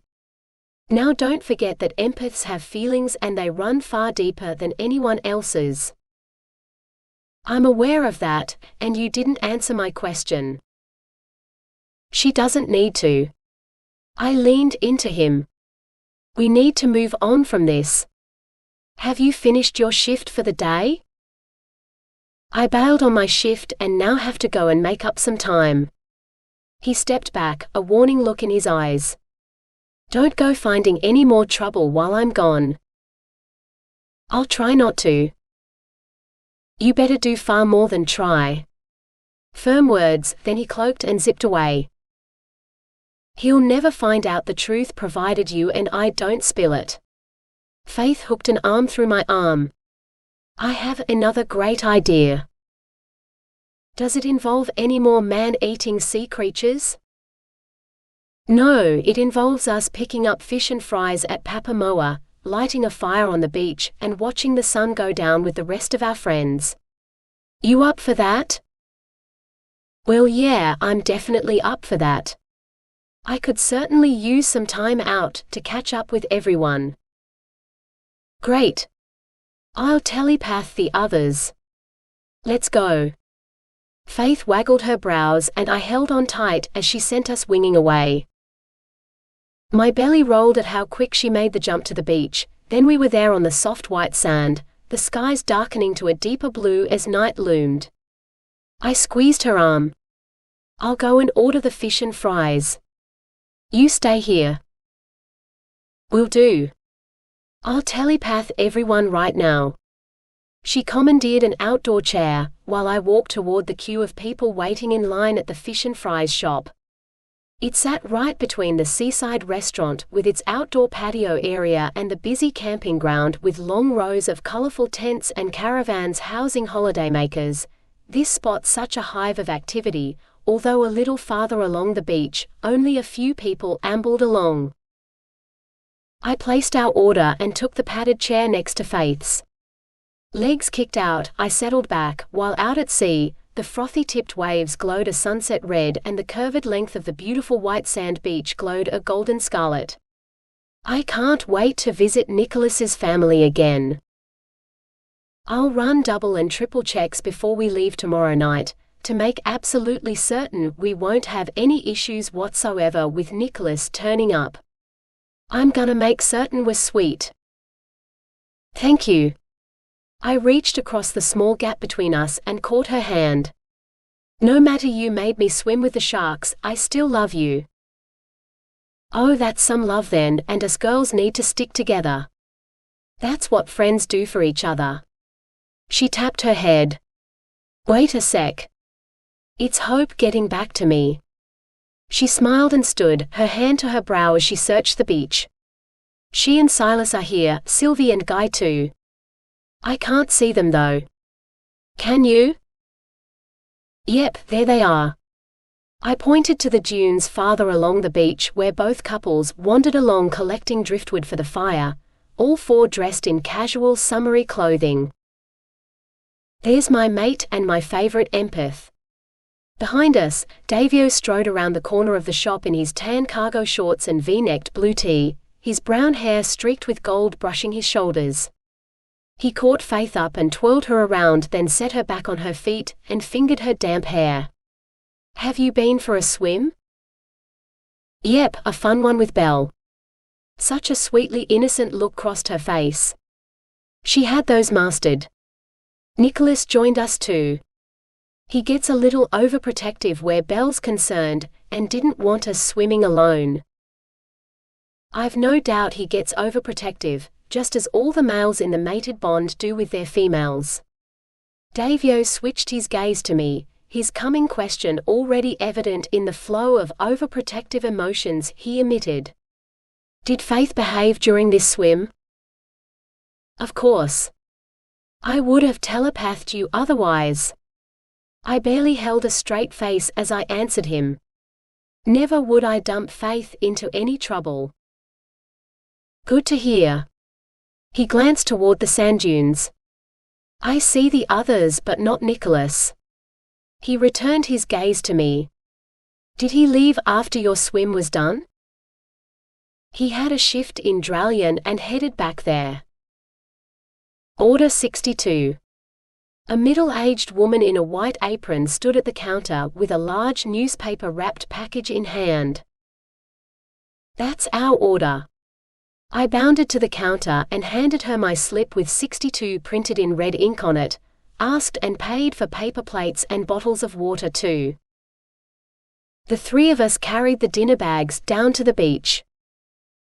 Sylvie had already lit the wood arranged in the fire pit, hollowed into the sand, and the fire's flames glowed orange and red. They flickered high, a beautiful display against the oncoming dark of the night. A swirl of wind and Zach and Viv ported in. It had been a couple of weeks since I'd last seen them.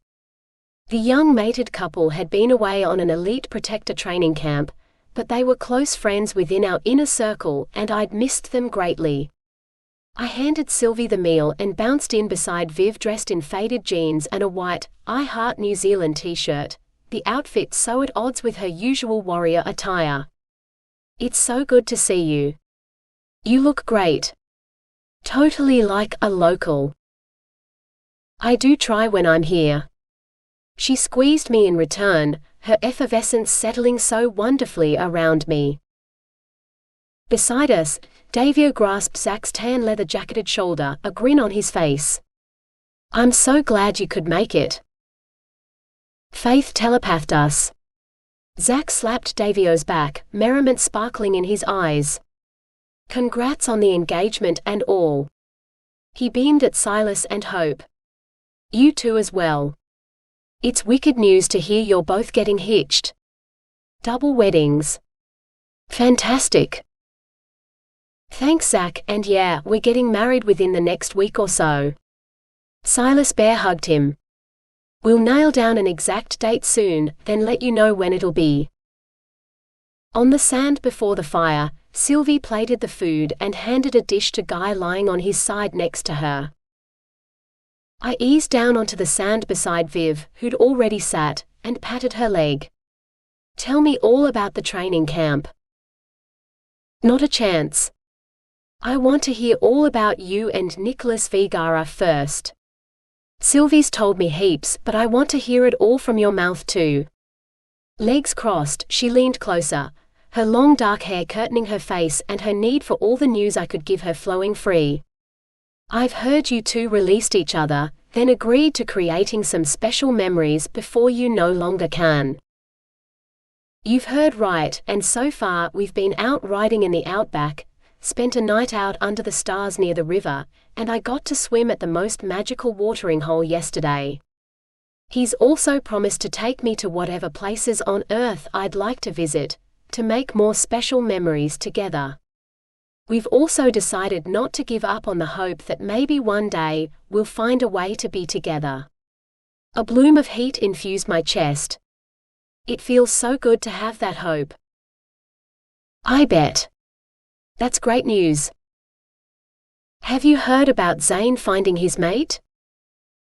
"Yep, that her name is Vitaria and she's Nicholas's cousin. I'm so happy for Zane." The fire's glow lit Viv's eyes and brushed her high cheekbones a rosy red.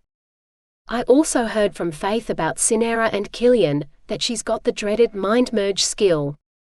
Zach and I popped in to see Cinera at the encampment, before coming here, and we got to speak to Killian as well. Zach wanted to slash the warrior's head from his shoulders, particularly for allowing Cinera to get so close to death's door, but Cinera held Zach back. It'll take us all a little while to get used to having Killian on our side and no longer against us, but we'll get there." We all held open minds. Killian's change of heart and switch of sides is such a relief for me. Sylvie handed me a plate of food with ketchup squirted over the fries, just the way I like them, then handed Viv a plate minus the ketchup since she detested the tangy tomato sauce. "I'll work on accepting him." Working on it is all that matters. I tore some of the hot fish on my plate apart, and slipped a morsel between my lips. My taste buds danced with delight at the sumptuous freshness of the fish, likely caught that morning by the local fishermen out in the bay. Across from me, Faith and Davio sat with their gazes on each other, while next to me, Viv shuffled back in between the V of Zach's spread legs where he sat behind her, her paper plate balanced on her lap as she shared her meal with him. On my other side, Sylvie snuck a fry from Guy's plate then hand-fed one to him. I relaxed and allowed everyone's happy buzz of emotions to flow over me. Belle? Hope, who left Silas sitting on the sand, stood and extended one hand to me. "Before I forget, I need to discuss the library's archives with you. Come walk with me down to the water." "Sure thing." I popped the last fry in my mouth, tossed my paper plate on the fire and accepted her hand. I got pulled to my feet and together, we wandered down to the water's edge where the surf rolled in and washed back out again. The stars twinkled overhead, a beautiful display reflected in the surface of the ocean, the bright orb of the moon shimmering across the waves in ripples of stunning gold. "What's up?" "I need you to add some important information to your tomes." Flats kicked off, she stepped into the water and curled her toes into the wet sand. "That sounds intriguing. What important information is this?" While it was my job to keep the castle records intact in Peacio, Hope did the same with her records in Dralion, and lately we'd worked together to ensure our records matched each other's. "You're aware of how my mother, Kate, had been just a baby, around 3 days old when she'd been left in an orphanage on Earth by her mother, Katerin Sol, but I've come by some additional news today from Elizara Sol, my aunt." She grasped the sides of her lace-edged white cotton skirt which fluttered an inch above her knees. "My mother's father, Nathwa Sol, handed over the running of the Sol tribe to the elders before he and Katerin left Magio." I'd never heard of that before. "Wait. Handed it over? Hasn't the tribe always been run by the elders?" That's exactly what I asked Elizara when she told me that staggering news. Her violet eyes widened, the stunning shade denoting her strong Windcrest bloodline. She said there's always been a tribal chief, the last though being Nathwa, not that they tell others outside of their tribe that information, but being that I'm a soul too, she told me. She also said that now her tribe are aware that Kate was born and is Nathwa's rightful heir, my mother could request the chieftainship be placed into her hands. Wow! I sucked in a deep breath. That's incredible news. It surely is. Hope swung one foot back and forth through the lapping surf. I'm still quite shocked and surprised by it all though. Have you told anyone else? No, but I'll let my parents and Faith know about it once Faith's exams are done. She's got enough on her plate right now. A good idea, and I'll get this new information added to the archives tonight. I couldn't let such important information remain unattended to. Thanks. I'm gonna add it to Dralion's records as soon as I can as well. Hope, Silas jogged down the beach, Maslin in his jeans and Stetson one step behind him. Breathing deep, Silas swept up Hope's flats and handed them to her. "One of your breeding mares is in labor." "It's Matilda," Maslin added, his work shirt rolled to his elbows. "I know you wanted to be there when she gave birth. I'm betting it'll happen within the next half hour. I came straight here to warn you. It's Matilda's first foal. She hugged me. Sorry, but I've gotta go. I'll catch up with you later." "Yep, later." She grasped Silas and Maslin's hands, then the three of them shimmered away. "There's no rest for the wicked around here." Sylvie bounced in beside me with a smile. "Talking about rest. I'm exhausted, but I do need to get some work done now in the library before I hit the sack. It's just cropped up." I clasped Sylvie's arm. "Can you take me there?" "Sure can." Still smiling, she flashed us away through the dark, and we arrived in one of my favorite places, the air holding the heady scent of the polished floorboards and the rich, leathery scent of the burgundy leather-bound tomes. "Thanks for the ride." I flicked the desktop light on. "I'll let you get straight to it. Guy will be missing me." She popped a kiss on my cheek and buzzed away again. Moonlight shimmered in through the windows and cast its heavenly glow across the rows of books. I wandered down the first aisle, tapping the spines until I found the tome I needed. N for No Man's Land. I strode back to my desk, brushing past the heavy burgundy drapes pulled back either side of the windows, the golden tasseled ties swaying as I scraped out a chair. 20 minutes later, and done with the updating of No Man's Land's true hierarchy, I closed the library doors and trekked upstairs. In my bathroom, I shucked my denim cutoffs and red singlet top, dragged myself into the shower and got rid of the salt water from my shark experience. Hair washed, I dried myself, then donned my cream pajama shorts and top. I stumbled toward my bed, the soft mattress calling my name. Covers hoisted back, I dropped into bed just as a brisk breeze swept through the side window. The letter Nicholas had written me that morning fluttered from the desktop and glided onto the spare pillow beside me. I rolled onto my side and picked up the crinkled paper and carefully unfolded it. By the moonlight, I read his words.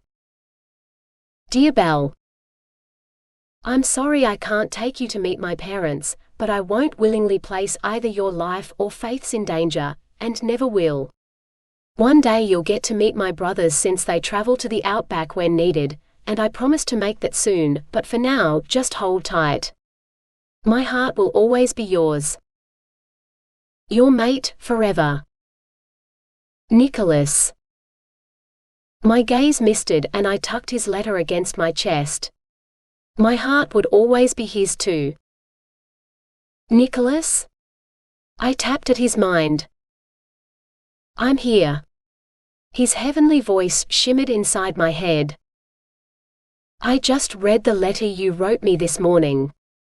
I wiped a trickling tear away. Does that mean you'll honor my request to hold tight? I understood his fears, but Faith held the ability to see what so many of us couldn't, and I trusted her, that she'd never take me into a dangerous situation that would end in my death. I promise not to take any undue risks. When does your shift end? It already has, although Killian's back and I've been chatting with him about Cinera and her mind merge skill, as well as hearing him out on how he plans on making things work for the two of them in the future. He also wishes to devise a plan regarding Abelard, his second within the leading 8.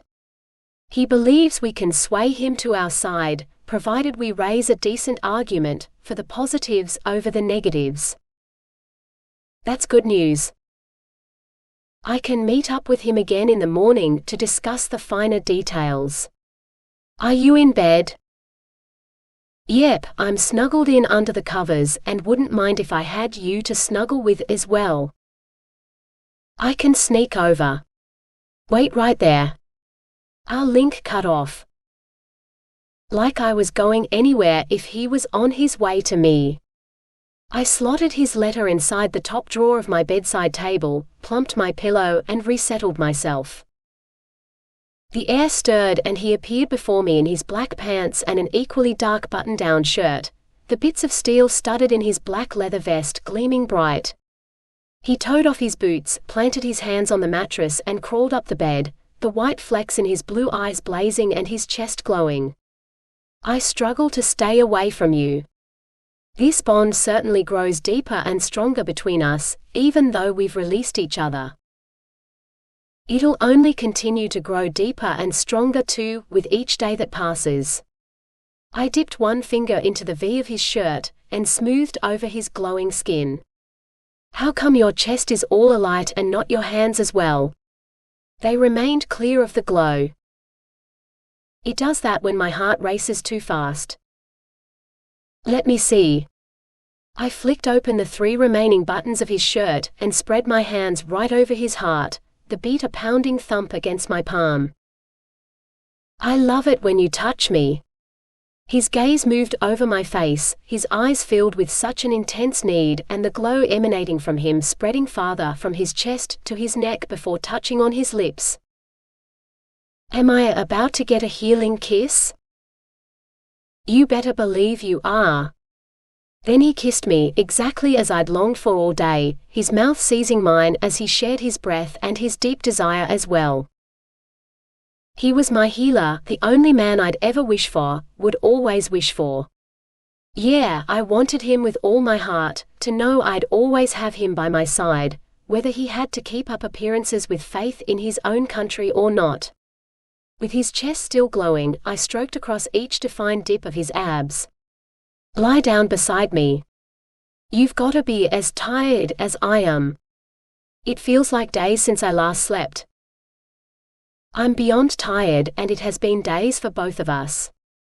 He slumped in beside me, pulled me into his arms and I snuggled deeper into his delicious hold, his breath fanning across the top of my head and tickling my hair against my cheek.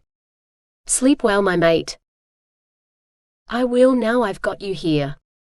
I closed my eyes and drifted, slowly and peacefully, the night wrapping around me, just as Nicholas's sweet and loving hold did as well. Chapter 13. You may begin. The tall, dark-haired male physics teacher at the head of the school hall motioned to the clock as it struck 9. With Faith in the row to my right and Sylvie to my left, I turned the papers on my desk over and picked up my pen, my thoughts consumed with Nicholas, who disappeared sometime during the night to return to Dralion for another shift. I would just call a flippin' plumber, Sylvie muttered under her breath, her red gold hair swaying as she bobbed her head. I checked the teachers weren't watching, then leaned across the aisle closer to her. What did you say, Sylvie? Never mind. She waved off my concern and put pen to paper. Which I needed to do too. I scanned the first page of the exam paper. Question 1. Standing waves and plumbing. One day, Matthew finds his shower has filled with water because the shower waste pipe has gotten blocked. Matthew drains water from the waste pipe, then attempts to locate the position of the blockage. With a loudspeaker, Matthew detects the fundamental frequency, and then detects the next two adjacent resonant frequencies at 1.80 times 10 to the power of 2, and 3.00 times 10 to the power of 2 Hz. Matthew uses these resonant frequencies to estimate that the pipe is blocked 1.43 meters from the open end. Show how Matthew calculated that distance in your answer below. I would just call a flippin' plumber too. 3 tedious hours and 103 stupid questions later, I finally put my pen down, and just in the nick of time. The bell shrilled and I couldn't get out of that hall fast enough. Gah, that was a brain killer. Sylvie wiped her brow. Yet we made it through the last exam and didn't die doing it. We should totally celebrate. Did I hear celebrate? Faith bounced in and joined us, her arms slapping the sides of her blue stretch t-shirt and shorts. What about celebrating the rest of the day by blobbing? We could binge on chocolate-dipped pickles and rent a mountain of fun movies from the store. We could also pick Hope up from the outback and bring her here too. Just us 4 girls. Who says yes? Yes. A blob day sounded divine to me. Although what's with the chocolate-dipped pickles?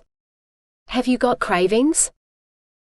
I've got cravings on top of cravings, and honestly, chocolate-dipped pickles taste out of this world and I never knew. Chocolate, yes. Pickles, yes. Sylvie squished up her nose. But never together. You have to try it to believe it. The combination is seriously good. Faith licked her lips. I'm still gonna say no to that, but yes to the blobbing. Sylvie snuck in behind a tall bush at the side of the hall in her red shorts and sunshine yellow singlet tee, while Faith and I shuffled in after her.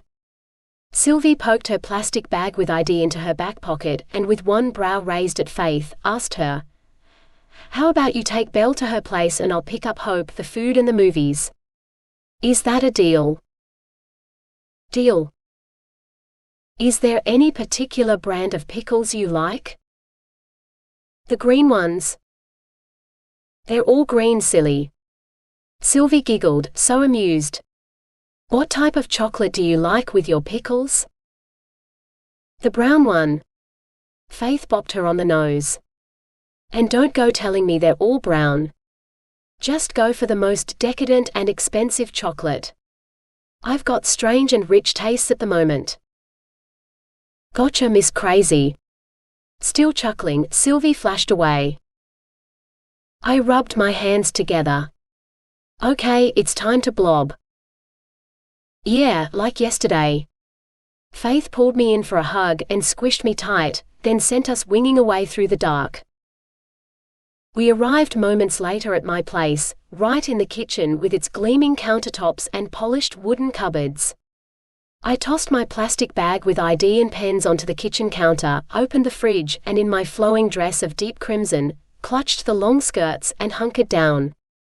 I searched for the soda cans on the lowest shelf, handed them to Faith, then passed her a tray from a side cupboard, and pulled out a packet of extra buttery popcorn from the pantry. I slid the popcorn into the microwave, set the timer for 3 minutes, and waited as it popped and the bag slowly filled with the cooked corn. The mouth-watering aroma of butter escaped the vents and floated through the air. My belly rumbled something wicked. "That smells delicious." Faith waved her nose in the air, then pounced on the microwave when it dinged. She ripped the popcorn packet open and tipped the corn into a bowl and clasped it to her chest. She dug in, fisted hand going deep, then munched away. "So good." "Can I have some?" "No." She pulled the bowl out of my reach as she stepped back. "You can make your own. The pregnant girl needs popcorn." "Are you gonna be like this for the next 7 months?" Huffing, I foraged for another bag and tossed it into the microwave. "I'd say so." A smile on her face as she stuffed more corn in her mouth. "I love you, just in case I haven't told you that lately. Thank you for the popcorn." Video and grocery bags in hand, Sylvie walked around the corner from the dining room, Hope right at her side. "I'm here and brought the sane princess without the crazy cravings with me." "Oh, popcorn." Hope skipped across to Faith. "Don't touch this corn or you'll lose your hand." Faith growled and backed up with her prize, her words a mumble around the corn. "I love you, sis, and I don't want you losing any limbs because of me." "Ah, now I see what you mean by I'm the sane one." Hope nodded at Sylvie, her blonde hair swaying from under her Stetson. "It looks like we're in for a few fun months to come." "I'm not that insane, not considering you're getting hitched to Silas, the annoying one." Faith pointed a buttery finger at Hope. "Although Silas has begun to grow on me in a very insane way, so maybe I am insane." "Come on, insane one." Hope hooked her arm through Faith's and towed her down the passageway toward the family room at the other end of the house. "Those two are so funny." Such happiness swelled in my heart and flowed free. "I love them both, you too, Sylvie." "I can see you're in a hugging mood." Sylvie set her bags down, opened her arms, and I wrapped my arms around her and squeezed her tight. "Empaths are so much fun to be around," she murmured into my hair. "We're a breed apart from any other." "Hey!" Faith yelled, her voice echoing down the passageway from the far reaches of the house. "Where are the drinks and pickles? We're waiting down here." "They're coming," Sylvie called back, then whispered to me, "Sheesh, this better be a quick 7 months." I caught that too. Another yell. Her advanced hearing is so annoying. Sylvie scooped up the bags and bustled down the passageway. I nabbed the cooked corn from the microwave, the tray of drinks, and followed her. In the family room, Hope pulled the coffee table up in front of the plush brown gold corner couch that seated 8, then dived onto the soft cushions. Half sprawled across them in her frayed jeans and Outback shirt, she flopped her hands out either side of her and let out a heartfelt sigh. "I love blobbing. This sure beats joining the mustering team for the day. Make some room for the rest of us, okay?" Faith nudged Hope across, then plopped down next to her. Popcorn bowl hugged to her chest, she pointed the remote at the TV, jabbed the on button, and the blue screen lit up. "First movie please, Sylvie." "What are we watching?" More popcorn in her mouth. The first one is a time-traveling romance, one where a Scottish warrior travels to the future, finds the woman of his dreams, then they get separated while they're being sucked back into the past. It's a new release. She rummaged through the discs, pulled out a case with a picture on the top of a bare-chested warrior wearing dark leathers with a sword strapped to his hip, a damsel in distress with long flowing locks of brown tipped back in his arms. Time-traveling movies are the best. Eager-eyed, Faith guzzled lemonade soda. Definitely put that one on first. Don't drink too fast or you'll choke on the bubbles. Sylvie wagged a finger at her, then slotted the disc into the drive.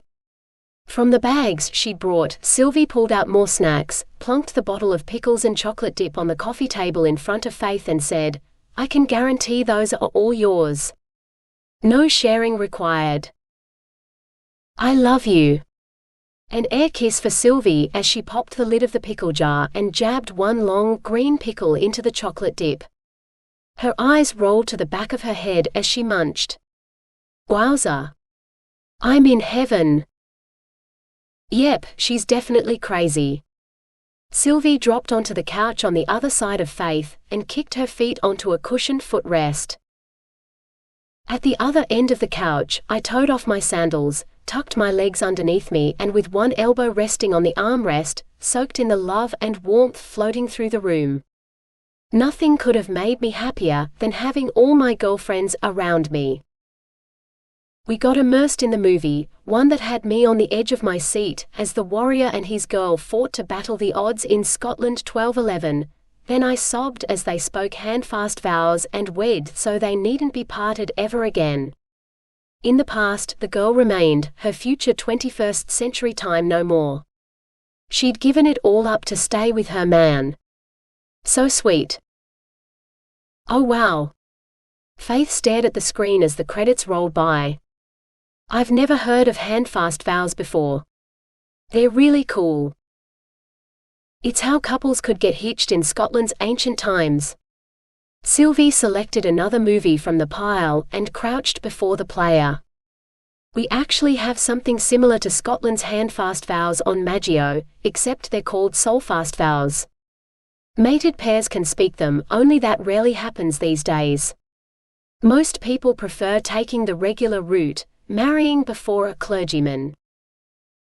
But they're still legal? Yep, and completely binding once spoken. They last for life too. She pressed play and bounced back onto the couch as racing cars zoomed across the screen. Okay, this movie's from the Fast and Furious franchise, number 7. I've always wanted to watch that movie, but I heard how emotional it was for the viewers, so I skipped it on the big screen. I broke off a row of the chocolate bar Sylvie had opened during the movie, and sucked on a piece. Belle? Nicholas's deep voice shimmered so huskily through my mind. I'm in your bedroom at Loveria Castle, taking a break from a training session. Where are you? Having a blobbing day. Us girls are celebrating the end of our exams and the finish of high school. We're done, forever. Giddy excitement rolled through me. It's the best feeling in the world. You don't have to go back, not one more time? Only for graduation in a couple of weeks. I'm also at my place, not the castle. I sucked on another square of chocolate, while on the screen a sleek car roared by. A breeze from behind flapped my hair over my shoulder. And would I be permitted to drop in during this blobbing session? I bounced around on the couch, and my heart lurched at the sight of my mate. He stood there wearing black leather pants, his wickedly broad chest bare and his sword sheathed at his hip, the large buckles on his black boots shining. He was my warrior, just as the girl in the Scottish movie had her warrior. You can if you're going to turn up like that. I need to talk to you for a second face to face, which is why I came. He extended a hand. I love face to face. I skipped across the room and, unable to help myself, plowed into him. I ran my hands over his broad shoulders and sighed with delight. Where was the training session? With Silas and Guy in the outback. He glanced at the girls over my head. You don't mind if I steal her away for a few minutes, do you? Take as long as you need. Faith waved back with a pickle dripping chocolate. Just bring her back once you're done. You got it. With a hand at my back, he steered me down the passageway and into the lounge at the front of the house. He motioned for me to sit on the long and angular forest green couch, and when I did, he continued to pace the plush carpet in front of me. So, he muttered, his jaw going suddenly tight. I've been thinking about Faith's words to us, that we needed to remain in the middle ground, to be the two whose path favored no direction. Neither that of Peacio or Dralion. That we both want what's best for our world as a whole. You look worried about that. I rearranged my crimson skirts and settled my hands in my lap. Are you all right? I've remained in the middle ground. I've been there for my fellow warriors, just as I've been there for you and your fellow protectors, although I'm struggling with how we move forward when you consume my every thought. He halted in front of me, went down on one knee and gripped my hands, his barriers sliding down and his agitated emotions rolling free, regret and remorse fierce within them. I think about you every second of the day, and you've got me all tied up in knots. I can't sleep unless I'm near you. I can't focus as I should either. All I want to do is wait. Regret and remorse? Did he want to end what was between us, creating these special memories? I couldn't allow that if he did. I've remained in the middle ground too.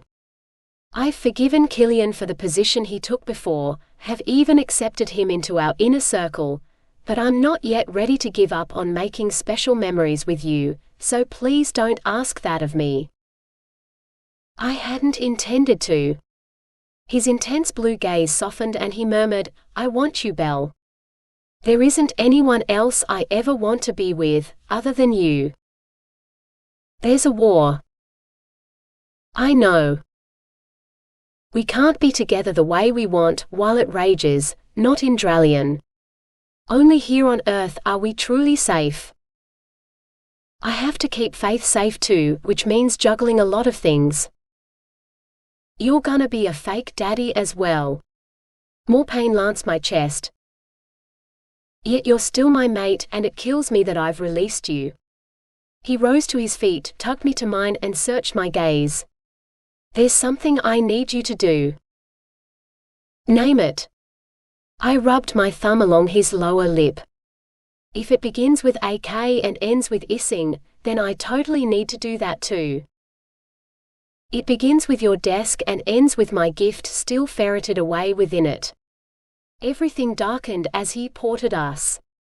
The wind rushed and we passed through a blaze of stars, then bumped down in my bedroom in Loveria Castle, my bare toes curling into the cream mat at the end of my bed. He strode to my desk, opened the top drawer and pulled out the burgundy pouch, tipped the necklace into his palm and fingered the golden disc which shimmered in the afternoon sunlight beaming through my glass balcony doors, the word mate pulsing with a life all of its own. Yes, he'd been my mate from the beginning, no matter we'd released each other, and he would be my mate until the end. Slowly, he lifted his gaze from the necklace to me. I wish to take back my words of release, Belle. He stepped up to me, his voice all husky and his heartfelt emotions sweeping out. You hold the other half of my soul and always will. I wish to be bound to you forever, no matter the war that rages and the difficulties we have yet to face. Are you sure about this? I cupped his face in my hands. There can be no other decision for me. I crave being with you. You're my mate, will always be mine. Then I take back my words of release too. You're my mate and no one else's, and no matter the trials to come, I intend to stand by your side wherever I possibly can. Those places will be limited, but somehow we'll make it work. He slipped the silver and gold chain over my head and whispered in my ear, I love you. Oh my! My heart burst with the love I held for him. I stroked my fingers back and forth across his cheeks. I love you too. He swung me into his arms and dropped me onto my bed, one seriously firm expression darkening his blue eyes as he crawled in over top of me. "I'm not sure how I got you, but now I have. I'm never letting you go again." "That goes both ways." "Perfect." His smiling lips came down on mine and he kissed me, long and deeply, his hot skin pressing so deliciously close. This was exactly how I wanted my mate, would always want him, right here with me, no matter our future remained so uncertain. We could get through each day, provided we had each other to turn to along the way. Near midnight that night, and jittery with nerves, I stood in front of the pile of clothes Faith had dumped on her four-poster bed in Dralion for me to choose from. Warrior attire, all of it. She'd brought me and the other girls here not long after Nicholas had returned me to them. This was my chance to sneak into his parents' place and get to know his family. I couldn't wait. All stealth is going to be needed tonight while we visit Nicholas's family. Dressed in a figure-hugging black leather bodice and black leather pants, Faith belted her sword at her side, then checked her reflection in the oval standing mirror propped in the corner. "It's a shame Hope and I can't join you for that visit." Sylvie leaned against the curtained balcony doors, her fingers alight as she bounced her fire from tip to tip. "But we'll be waiting here for when you get back, and we want all the goss when you do." "Yep, goss will be needed." Hope pulled a black catsuit with a wide brassy stripe down the side from the pile and dropped it into my hands. "You should totally wear this outfit tonight, Belle." I remember this outfit. I pressed it to my front, the leather soft and supple as I raised a brow at Faith. "This is the outfit you wore when you battled for your very life against Davio, when you learned your mind merge skill could kill." "Yes, you should totally wear that outfit. That was a rough battle for him and me, but that outfit holds only good memories now. That was the day my mate finally placed all his trust in me, and gave me his heart. That outfit screams I mean business and comes with tons of good luck. I also have the perfect boots to go with it." She ducked into her walk-in wardrobe and returned with a pair of black boots that looked lethal with silver spikes protruding from the sides and the tips. Handing them to me, she continued, "Tonight you need to look like a warrior, act like a warrior, and be a warrior." I can do that. This was what I was born to do, to be a fierce fighter of not only my people, but of myself as well. I would fight this night to see Nicholas's family, and get to know them. I stripped off, tugged on the full leather suit and laced up the boots. "Do I need any weapons to complete my warrior look?" "Since you don't hold the battle skills, a sword would just be an encumbrance for you. A dagger though would be perfect." She went down on one knee at the end of her four-poster bed, tugged out a slim wooden case from underneath it, and flipped the lid open. She removed a jewel-encrusted dagger and handed it to me, then strapped a leather sheath to my wrist. "This is pretty." I traced one finger over the amethyst embedded into the hilt, the fine silver surrounding the large stone gleaming bright under the light of the crystal chandelier overhead. "Pretty, yet deadly." Faith took the dagger from me and slotted into the sheath. She clasped my shoulders, her gaze firm. "That dagger's for looks only, just in case anyone sees you and suspicions are raised." "Have you seen something you haven't told me about?" "No, but since our last visit didn't end well, I want to be double prepared for this one. Every eventuality must be covered." "Faith?" "I'm back from the Whitehall's dinner." Kate, Faith and Hope's mother, swept inside, her gown of golden silk shimmering and her lips lifting as she caught sight of me. She rushed across and swamped me in a fierce hug. "Belle, it's so good to see you again. Faith and Hope have kept me updated on everything, of course." "It's good to see you too. I'd loved living across the road from Kate on Earth, had missed our chats across her kitchen counter as she'd baked." Faith and I had always drooled over the delectable cakes and cookies rising in the oven, and prayed they'd soon come our way. You make the best chocolate fudge slice ever. I'll bake some for you tomorrow and make sure Faith brings it to you. With her long chestnut brown hair streaked with blonde pulled into a top knot and wispy strands floating free, she glanced toward the door, called out, "Alexo, the girls are all here." She squeezed my shoulders. Alexo's just had forewarning, a vision involving all of us. We returned as soon as it happened. "I'm coming." In a midnight shaded silk shirt and pressed dress pants, Alexo entered the room and halted in the center of us girls, his sword fastened at his side as he eyed each one of us. "This vision I've had hit me hard and fast. I'm now aware that Nathwa Sol was the chief of the Sol tribe of No Man's Land before he left for Earth and disappeared 36 years ago. Kate is in fact his rightful heir, can request to have the chieftainship handed to her if she so wishes. I'd had no idea about his chiefly position until now." "What?" Faith's face paled. "Are you sure that's what you've seen, Dad?" "I didn't have any such vision." "We don't always see the same visions, and yes, I'm sure." Alexo switched his gaze to Hope, gently laid a hand on her arm. "You're already aware of this. That became clear in my vision as well." "Yes, Alizara told me the other day, although I was waiting until after Faith's exams were done before I told you all. I haven't yet, and I'm so sorry. If I'd known you'd have gotten a vision of forewarning, I would have told you far sooner. We're now aware, and that's all that matters. This news changes everything though." He clasped Faith's arm. "Consider this.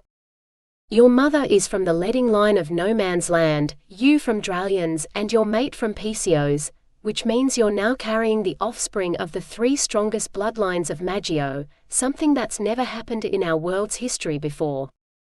My forewarning showed me that the lies we've told to his point now need to cease. Nicholas can't be named as the father of your unborn children, not when Davio is. All the people of our world, those from Dralion, Peacio, and No Man's Land included, need to hear the truth before their birth comes about. No one can be left in any doubt as to the true parentage of these children." "What about Donaldo?" "Your grandfather rules this land, but even he can't deny the truth that now exists.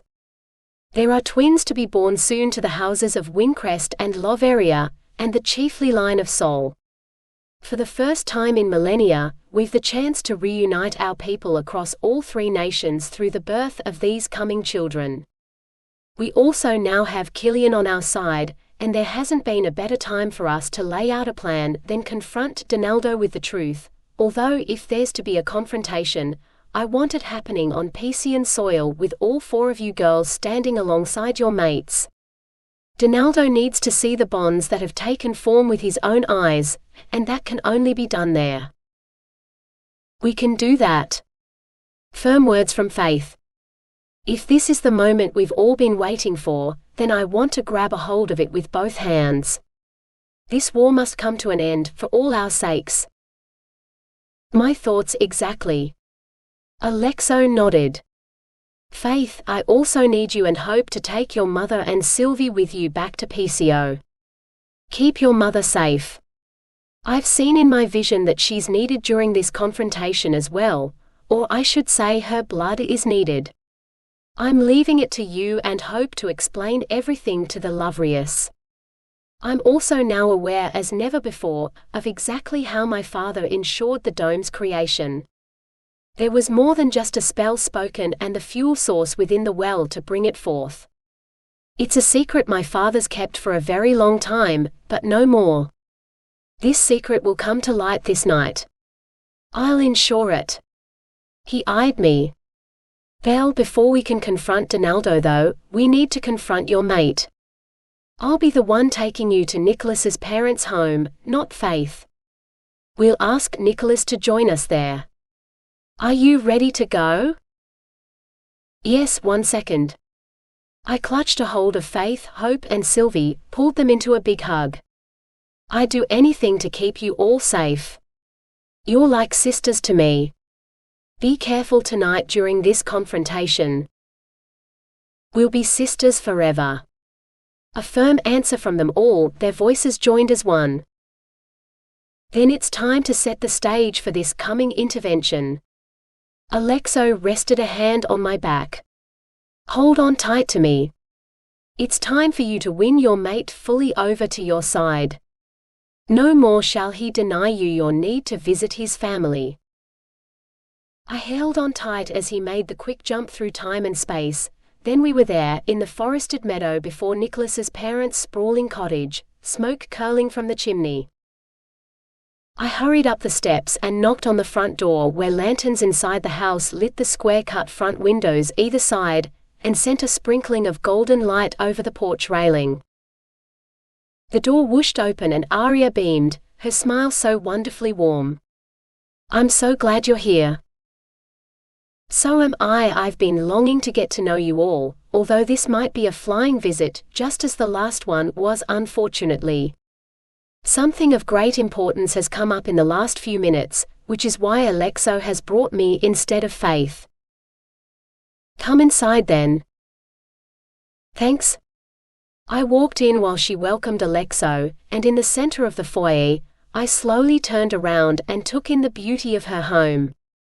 Polished floorboards gleamed, while leafy green potted plants sat either side of a side table holding a pronged lamp, the golden glow of the candles flickering over the wooden walls and thick round posts gracing each side of the stairwell leading to the upper floor. A blast of heat wafted through from the lounge and I gripped the doorway into the comfortable living room, which invited one to sit, with its plush cream couches. Wooden beamed rafters rose high and logs in the fireplace crackled as they burned. Piero and Andre won't be far away. In her long cream skirt and ruffled buttery yellow blouse, Aria wrapped one hand around the stairwell post, called up to the next floor, Aurelio. Belle is here, as is our prince. Coming. His voice echoed and footsteps thumped. In grey pants and a white button-down shirt, loafers on his feet, he strode down the stairs, greeted Alexo, then gripped my hand in a welcoming hold. It's great to have my son's mate in our home. I must apologize. My heartbeat pounded so hard. Things have changed since we last spoke, and now I'm here not to hide from Nicholas, but to tell him of all that's transpired since he and I last spoke. Belle? Nicholas's voice boomed in my head. Your heartbeat is thumping far too fast. I'm at your parents' place with Alexo. There's a lot we need to update you on. I breathed slowly in and out, tried to get the beat to calm down. You're seriously in Dralion? Yes, come. You better believe I'm damn well coming.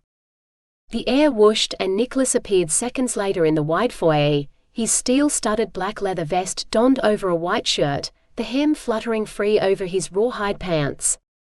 Hands on his hips, he glared at me, then Alexo. You brought her here? Yes, and for a very good reason. Alexo clapped Nicholas on the back, steered him into the lounge toward the fireplace, then continued, I've had forewarning. My wife's father, Nathwa Sol, was in fact the chief of the Sol tribe before he left his home and country, 36 years ago for Earth. He's never been seen since, has been presumed dead for some time, but that doesn't change the truth that the chieftainship he held now belongs to his heir, Kate. Whoa! He blew out a long breath.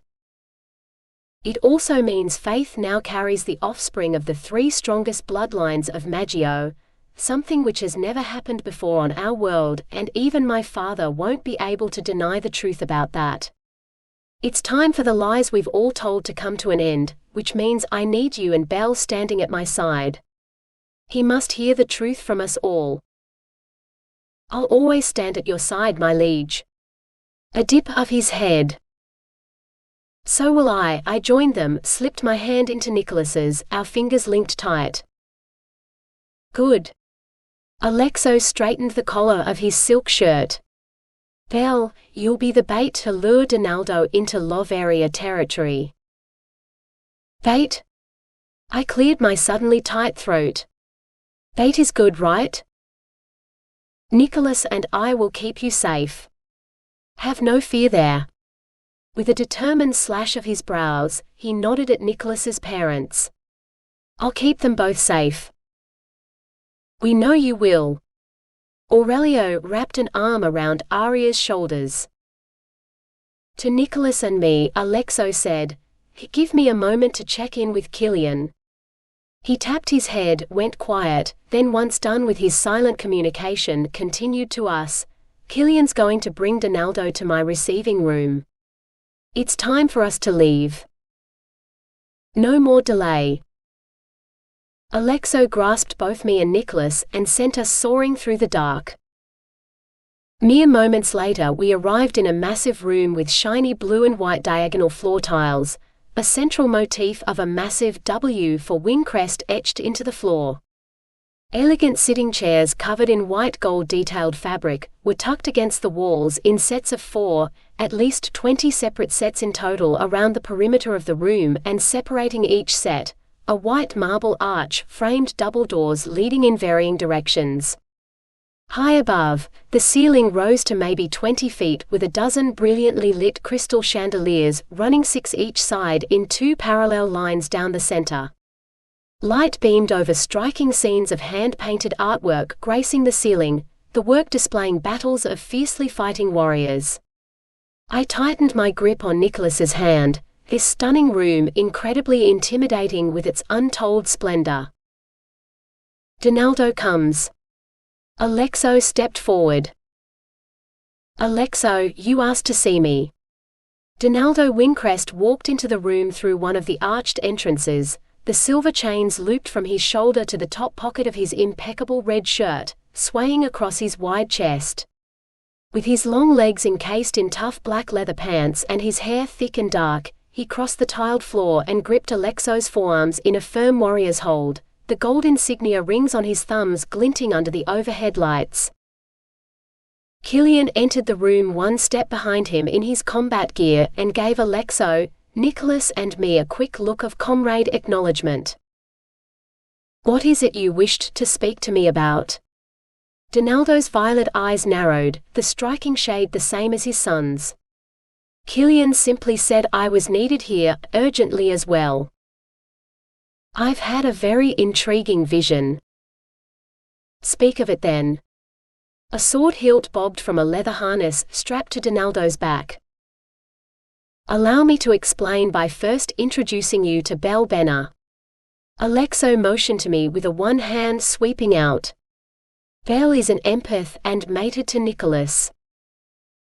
What? Did you say mated? Confusion swirled in Donaldo's eyes, his gaze moving over every inch of my face then shifting to Nicholas. You've discovered a bond has formed between you and this woman? Yes, and Faith is aware of that bond as well. Your granddaughter was in fact the one who first introduced Belle to me. What the? Allow me to explain, Your Majesty. Nicholas ploughed on.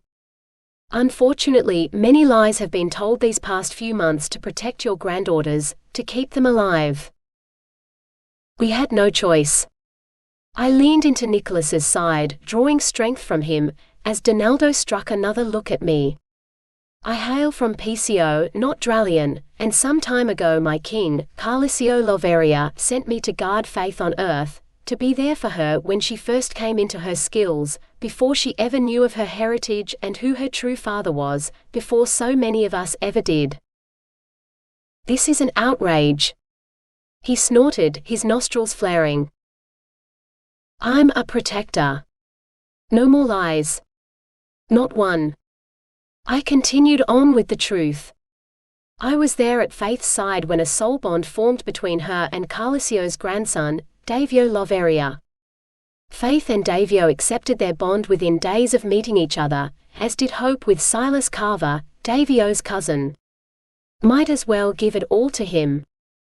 Guy Moyer, your warrior enchanter, is in fact mated to Sylvie Carver, Silas's sister, and even though you believe her to be a warrior in training, she is in fact Davio's cousin as well and a good friend of mine. Is this true?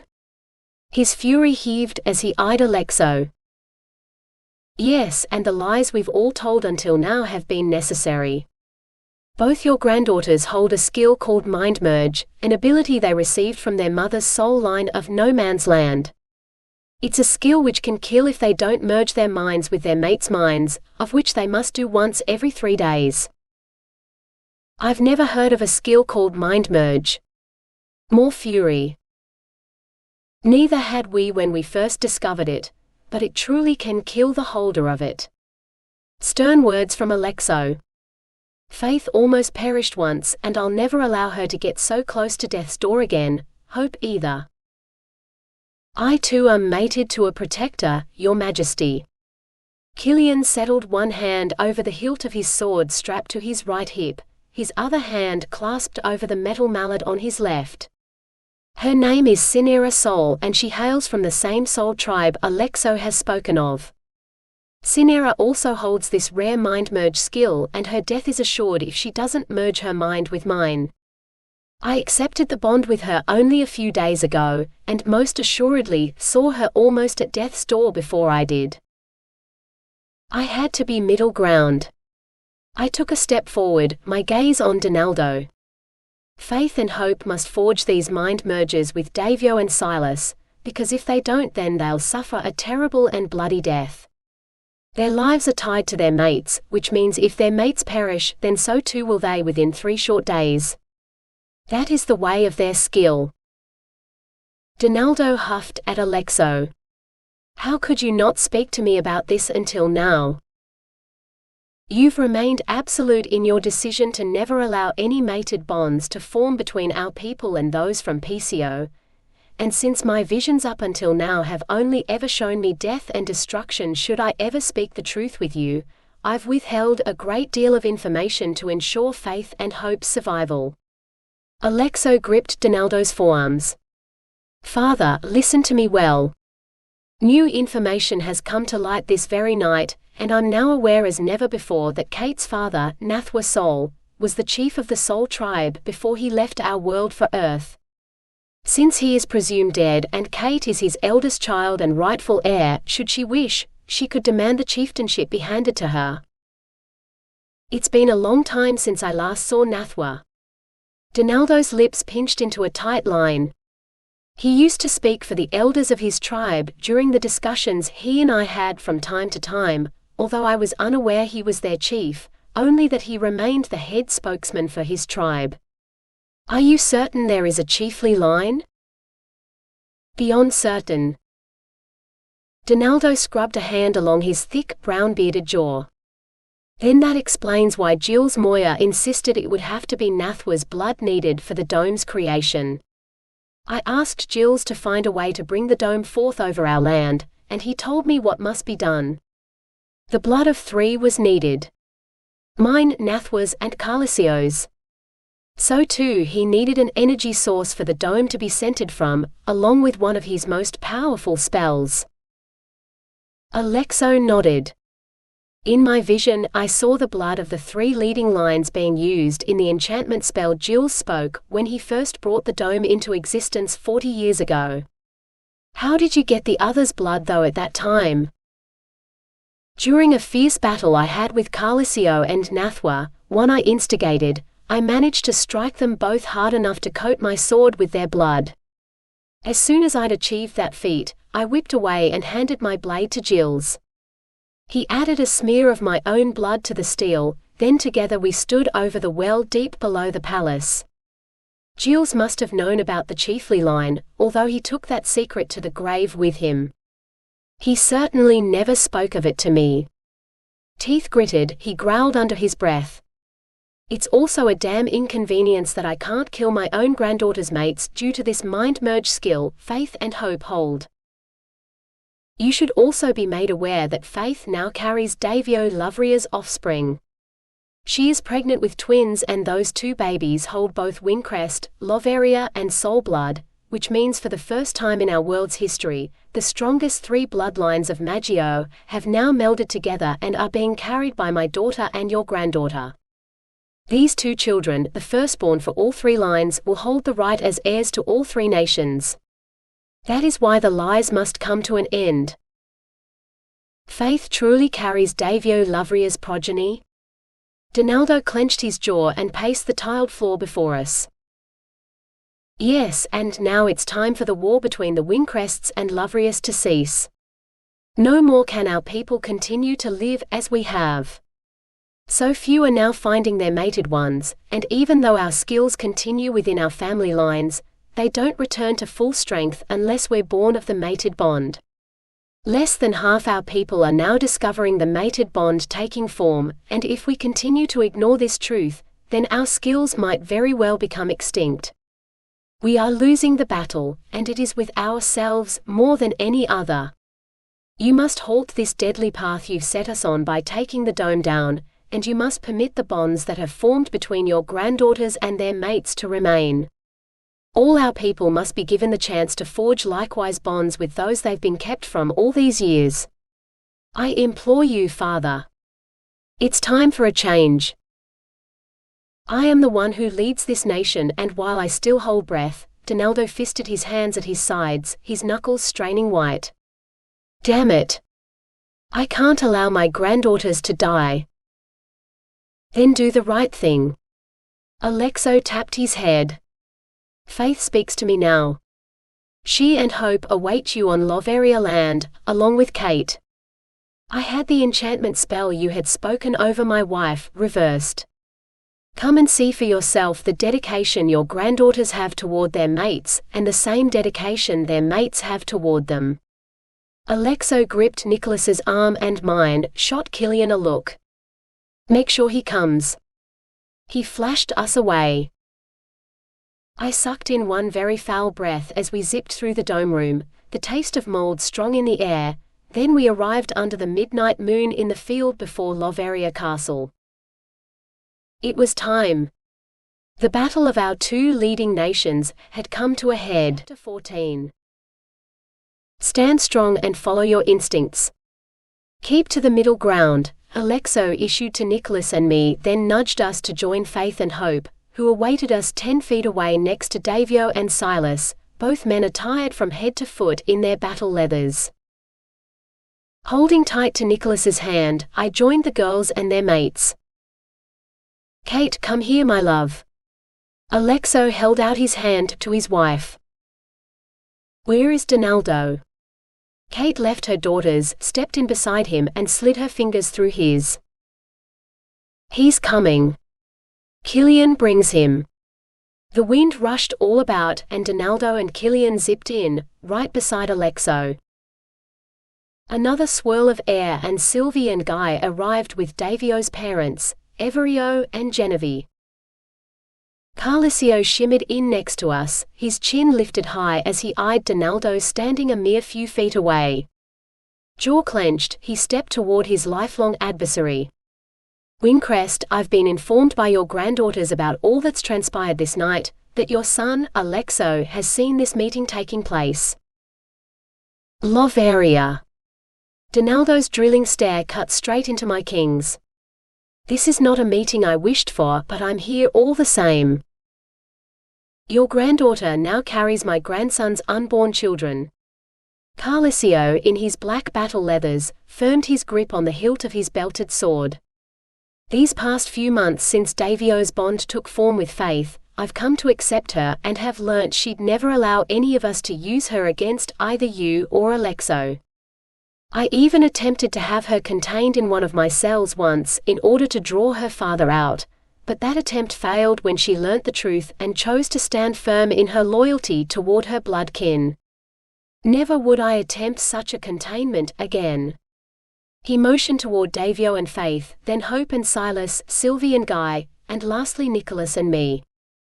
Never will I prevent these 4 mated pairs from being denied their bonds, not if I want to see our world return to its roots and flourish and grow, and I mean all of our world, the countries of Peacio, Dralion and No Man's Land included.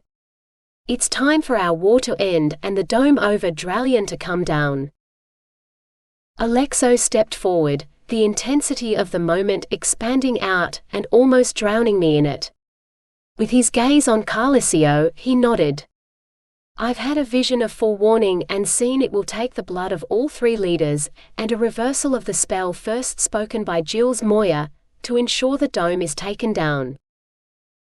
Then that blood needs to be freely given. Carlisio cocked a brow at Donaldo. What say you, my old foe? Are you happy to spill a few drops of your Windcrest blood to ensure our world survives? Only if I'm permitted to spill your blood first. Donaldo thrust his sword high and Carlisio swung and met his fierce blow. A challenge I accept, Carlisio gritted out as he held his position, his biceps flexed and their blades crossed between them. But you'll need to move faster than that if you wish to catch me out. It's been too long since we last battled. I'm looking forward to this fight. Donaldo pushed Carlisio back, then came at him again, slashing over and over in a clear attempt to take him down as quick as he could. Carlisio's gaze glinted with determination as he met each strike. He slammed his blade into Donaldo's, one hard swing after another, the clash of steel on steel ringing loud across the moonlit field.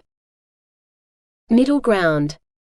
I had to take the middle ground before another war broke out. No, cease your fighting.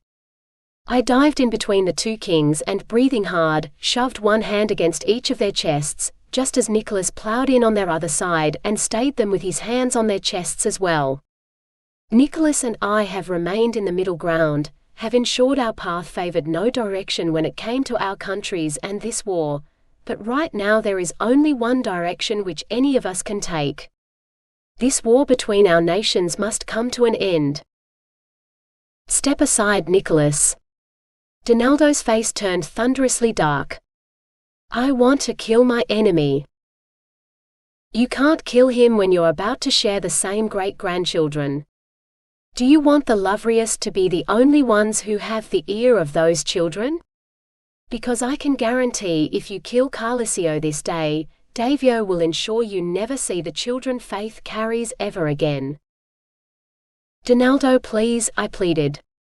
Do what's best for our world. End this war and take the dome down. Donaldo glared at Carlisio, then heaved back, and slowly lowered his weapon. With a grunt, he sheathed his blade and snapped at my king. I still want to kill you, Loveria, but I'll try to tamp down that desire for now. You still need my blood for the reversal of the spell. Carlisio pricked his finger with the tip of his blade, and ran his blood in a streak along the glinting steel. He crossed to Kate, resolute firmness in his gaze. Nathwa isn't here to offer his blood, but yours will do as his firstborn and current heir. I gladly give it. Kate pressed her finger to the tip of Carlisio's blade, and smeared her blood along the steel as he'd done. You have my thanks. Carlisio returned to me and handed me his blade. Belle, together, you and Nicholas have indeed remained in the middle ground, and I ask that you continue to do so. Collect Windcrest's blood from him. I shall. I eyed my mate, and without hesitation, Nicholas wrapped his fingers around mine on the sword hilt, as we held the blade toward Donaldo.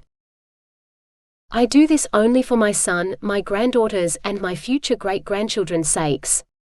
Donaldo growled as he pricked his finger on the tip, and swaying under his breath, dribbled his blood along it. Done, he eyed Guy standing at Sylvie's side. The blood of three has been blended again. Take this sword to the well, and after you've spoken the reversal of the original spell your grandfather Gilles spoke, drop it inside. You'll find that spell carved into the brickwork at the base of the well. I've never seen any spell etched there. Are you certain of it? The silver-rimming Guy's blue enchanter eyes swirled. Yes, although the inscription is small. Your late grandfather was the one to carve it into the bricks 40 years ago, and I watched him do so. Every now and again I check on it. Then I'll see your order carried out immediately. Guy flashed away. Alexo, his midnight-shaded silk shirt flapping against his chest, glanced between Donaldo and Carlisio. Since we're all getting along a little better, I'd also like to take this opportunity to call for the formation of a new team of leading 8, one separate to the leading 8 of Dralion, a team who will report back to both their kings and the Soul Tribe, with all the changes about to come into effect for all our nations, a team who'll ensure the peace we all desire remains at the forefront of their minds, actions and deeds. This new leading 8 of Magio would be best represented by the 4 mated couples, who've already formed bonds here this night. I speak of Davio and Faith, Silas and Hope, Guy and Sylvie and Nicholas and Belle. These 8 hold equal standing amongst their own nations, and I have no doubt they'll always consider the needs of one and all. Do I have your joint agreement, your majesties? You have mine. Peacio raised a brow at Donaldo. I dare you to agree to your son's request as well. I will always hate you, and yes, he scowled at Peacio before facing Alexo. I agree to the formation of this new leading 8, a team who'll report back to all 3 nations. Guy flashed in, his chest heaving. It's done. The reversal spell has been spoken, and the sword with the blood of all 3 leading lines dropped into the well too. Now we must wait and see if what I've done works. While we wait, I shall ask the new leading 8 for their agreement to this position requested of them. Alexo eyed all 8 of us, such sweet hope emanating from him. Will it be a yay or nay? It's a yay from me. Davio pumped a fist into the air. What do the rest of you say? A loud yay went up from all of us, my voice as strong as everyone else's in our unanimous agreement. This is the best news ever. I wrapped my arms around Faith, Hope and Sylvie. So much relief poured through me. We could do this, the 4 of us girls along with our mates could lead our world forward into a time of true peace. We were all up for the challenge, and always would be. Look, Kate yelled and pointed high. Undulating ribbons of gold flared, then a boom ricocheted, and the energy field over Dralion splintered and sizzled out in a wondrous display. It's done. Guy raised his arms to the sky and shouted, "The dome is down." Sylvie jumped on him with an excited squeal. Davio swung Faith around and Silas planted a long kiss on Hope's lips. Kate and Genevieve hugged with tears in their eyes, and Donaldo and Alexo, Peacio and Everio, all stared in awe at the enthralling display. Goldie arrived, and with her came Maslin. Cinera shimmered in, and Killian wrapped an arm around her waist and tucked her against his side. We're free to be mated, no matter where we're from. I lifted onto my toes and kissed Nicholas, the incredulous depth of everyone's emotions rolling out and giving me the most wondrous buzz. We're free to wed each other as well, Nicholas murmured against my lips, one finger tracing over the word mate etched into the golden disc dangling from my neck. Will you marry me, Belle Benner? I want you to come and visit my family as often as you wish. So much happiness and joy soared through me. Yes to visiting your family, and oh wow, did you really just propose? Yes, and I'm waiting for my answer. I could barely breathe. I think this calls for the toss of the coin. Heads up is a yes. He growled. And tails up is a yes too, I finally managed to add with a giggle. You are a terrible tease. That's never going to change either. I gripped his shirt front and held onto him tight as everyone around us cheered. 15. Nicholas. 2 days later, I bounded up the front steps of his parents' wooded home, and flung the door open. I shouted his name again, and it echoed all around the front foyer and up the stairwell. I'm right here. Hands resting on the top rail of the upper floor landing, he grinned at me, his dark hair flopping forward so cutely over his brow. Did Faith drop you off? Not this time. Zane did. It's definitely going to take me a while to get used to people from Peacio dropping by Dralion as they please.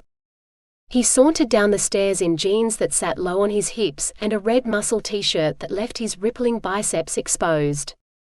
Gently, he caught my hand and played his thumb over the sparkling diamond ring he'd given me yesterday after he'd visited a jeweler on Earth. My visit here was a flying one and no one's home. Did your parents say where they were going? I just telepathed them. He leaned in, touched his nose to mine. They're visiting our Peacian relatives, and my brothers are now searching for their mates. That's wonderful news. So many families had been reconnecting with their lost loved ones over these past 2 days. What's more wonderful is that we're finally alone. A sparkle in his eyes.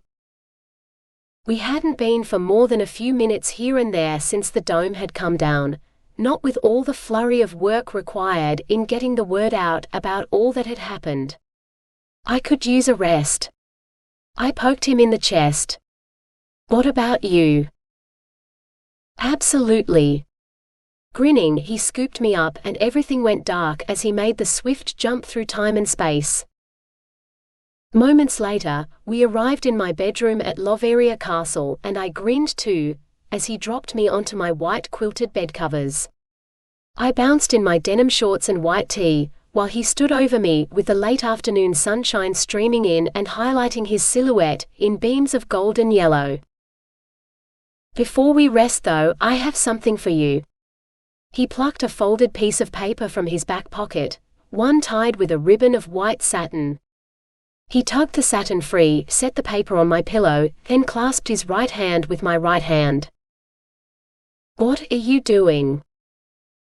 I don't intend on waiting any longer before we speak vows with each other.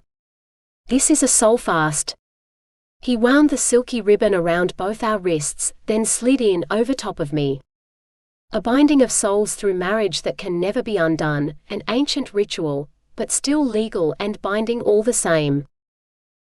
You don't want to speak marriage vows before a clergyman instead? No, I want to speak soulfast vows right here where I wrote my first letter to you. I'll begin.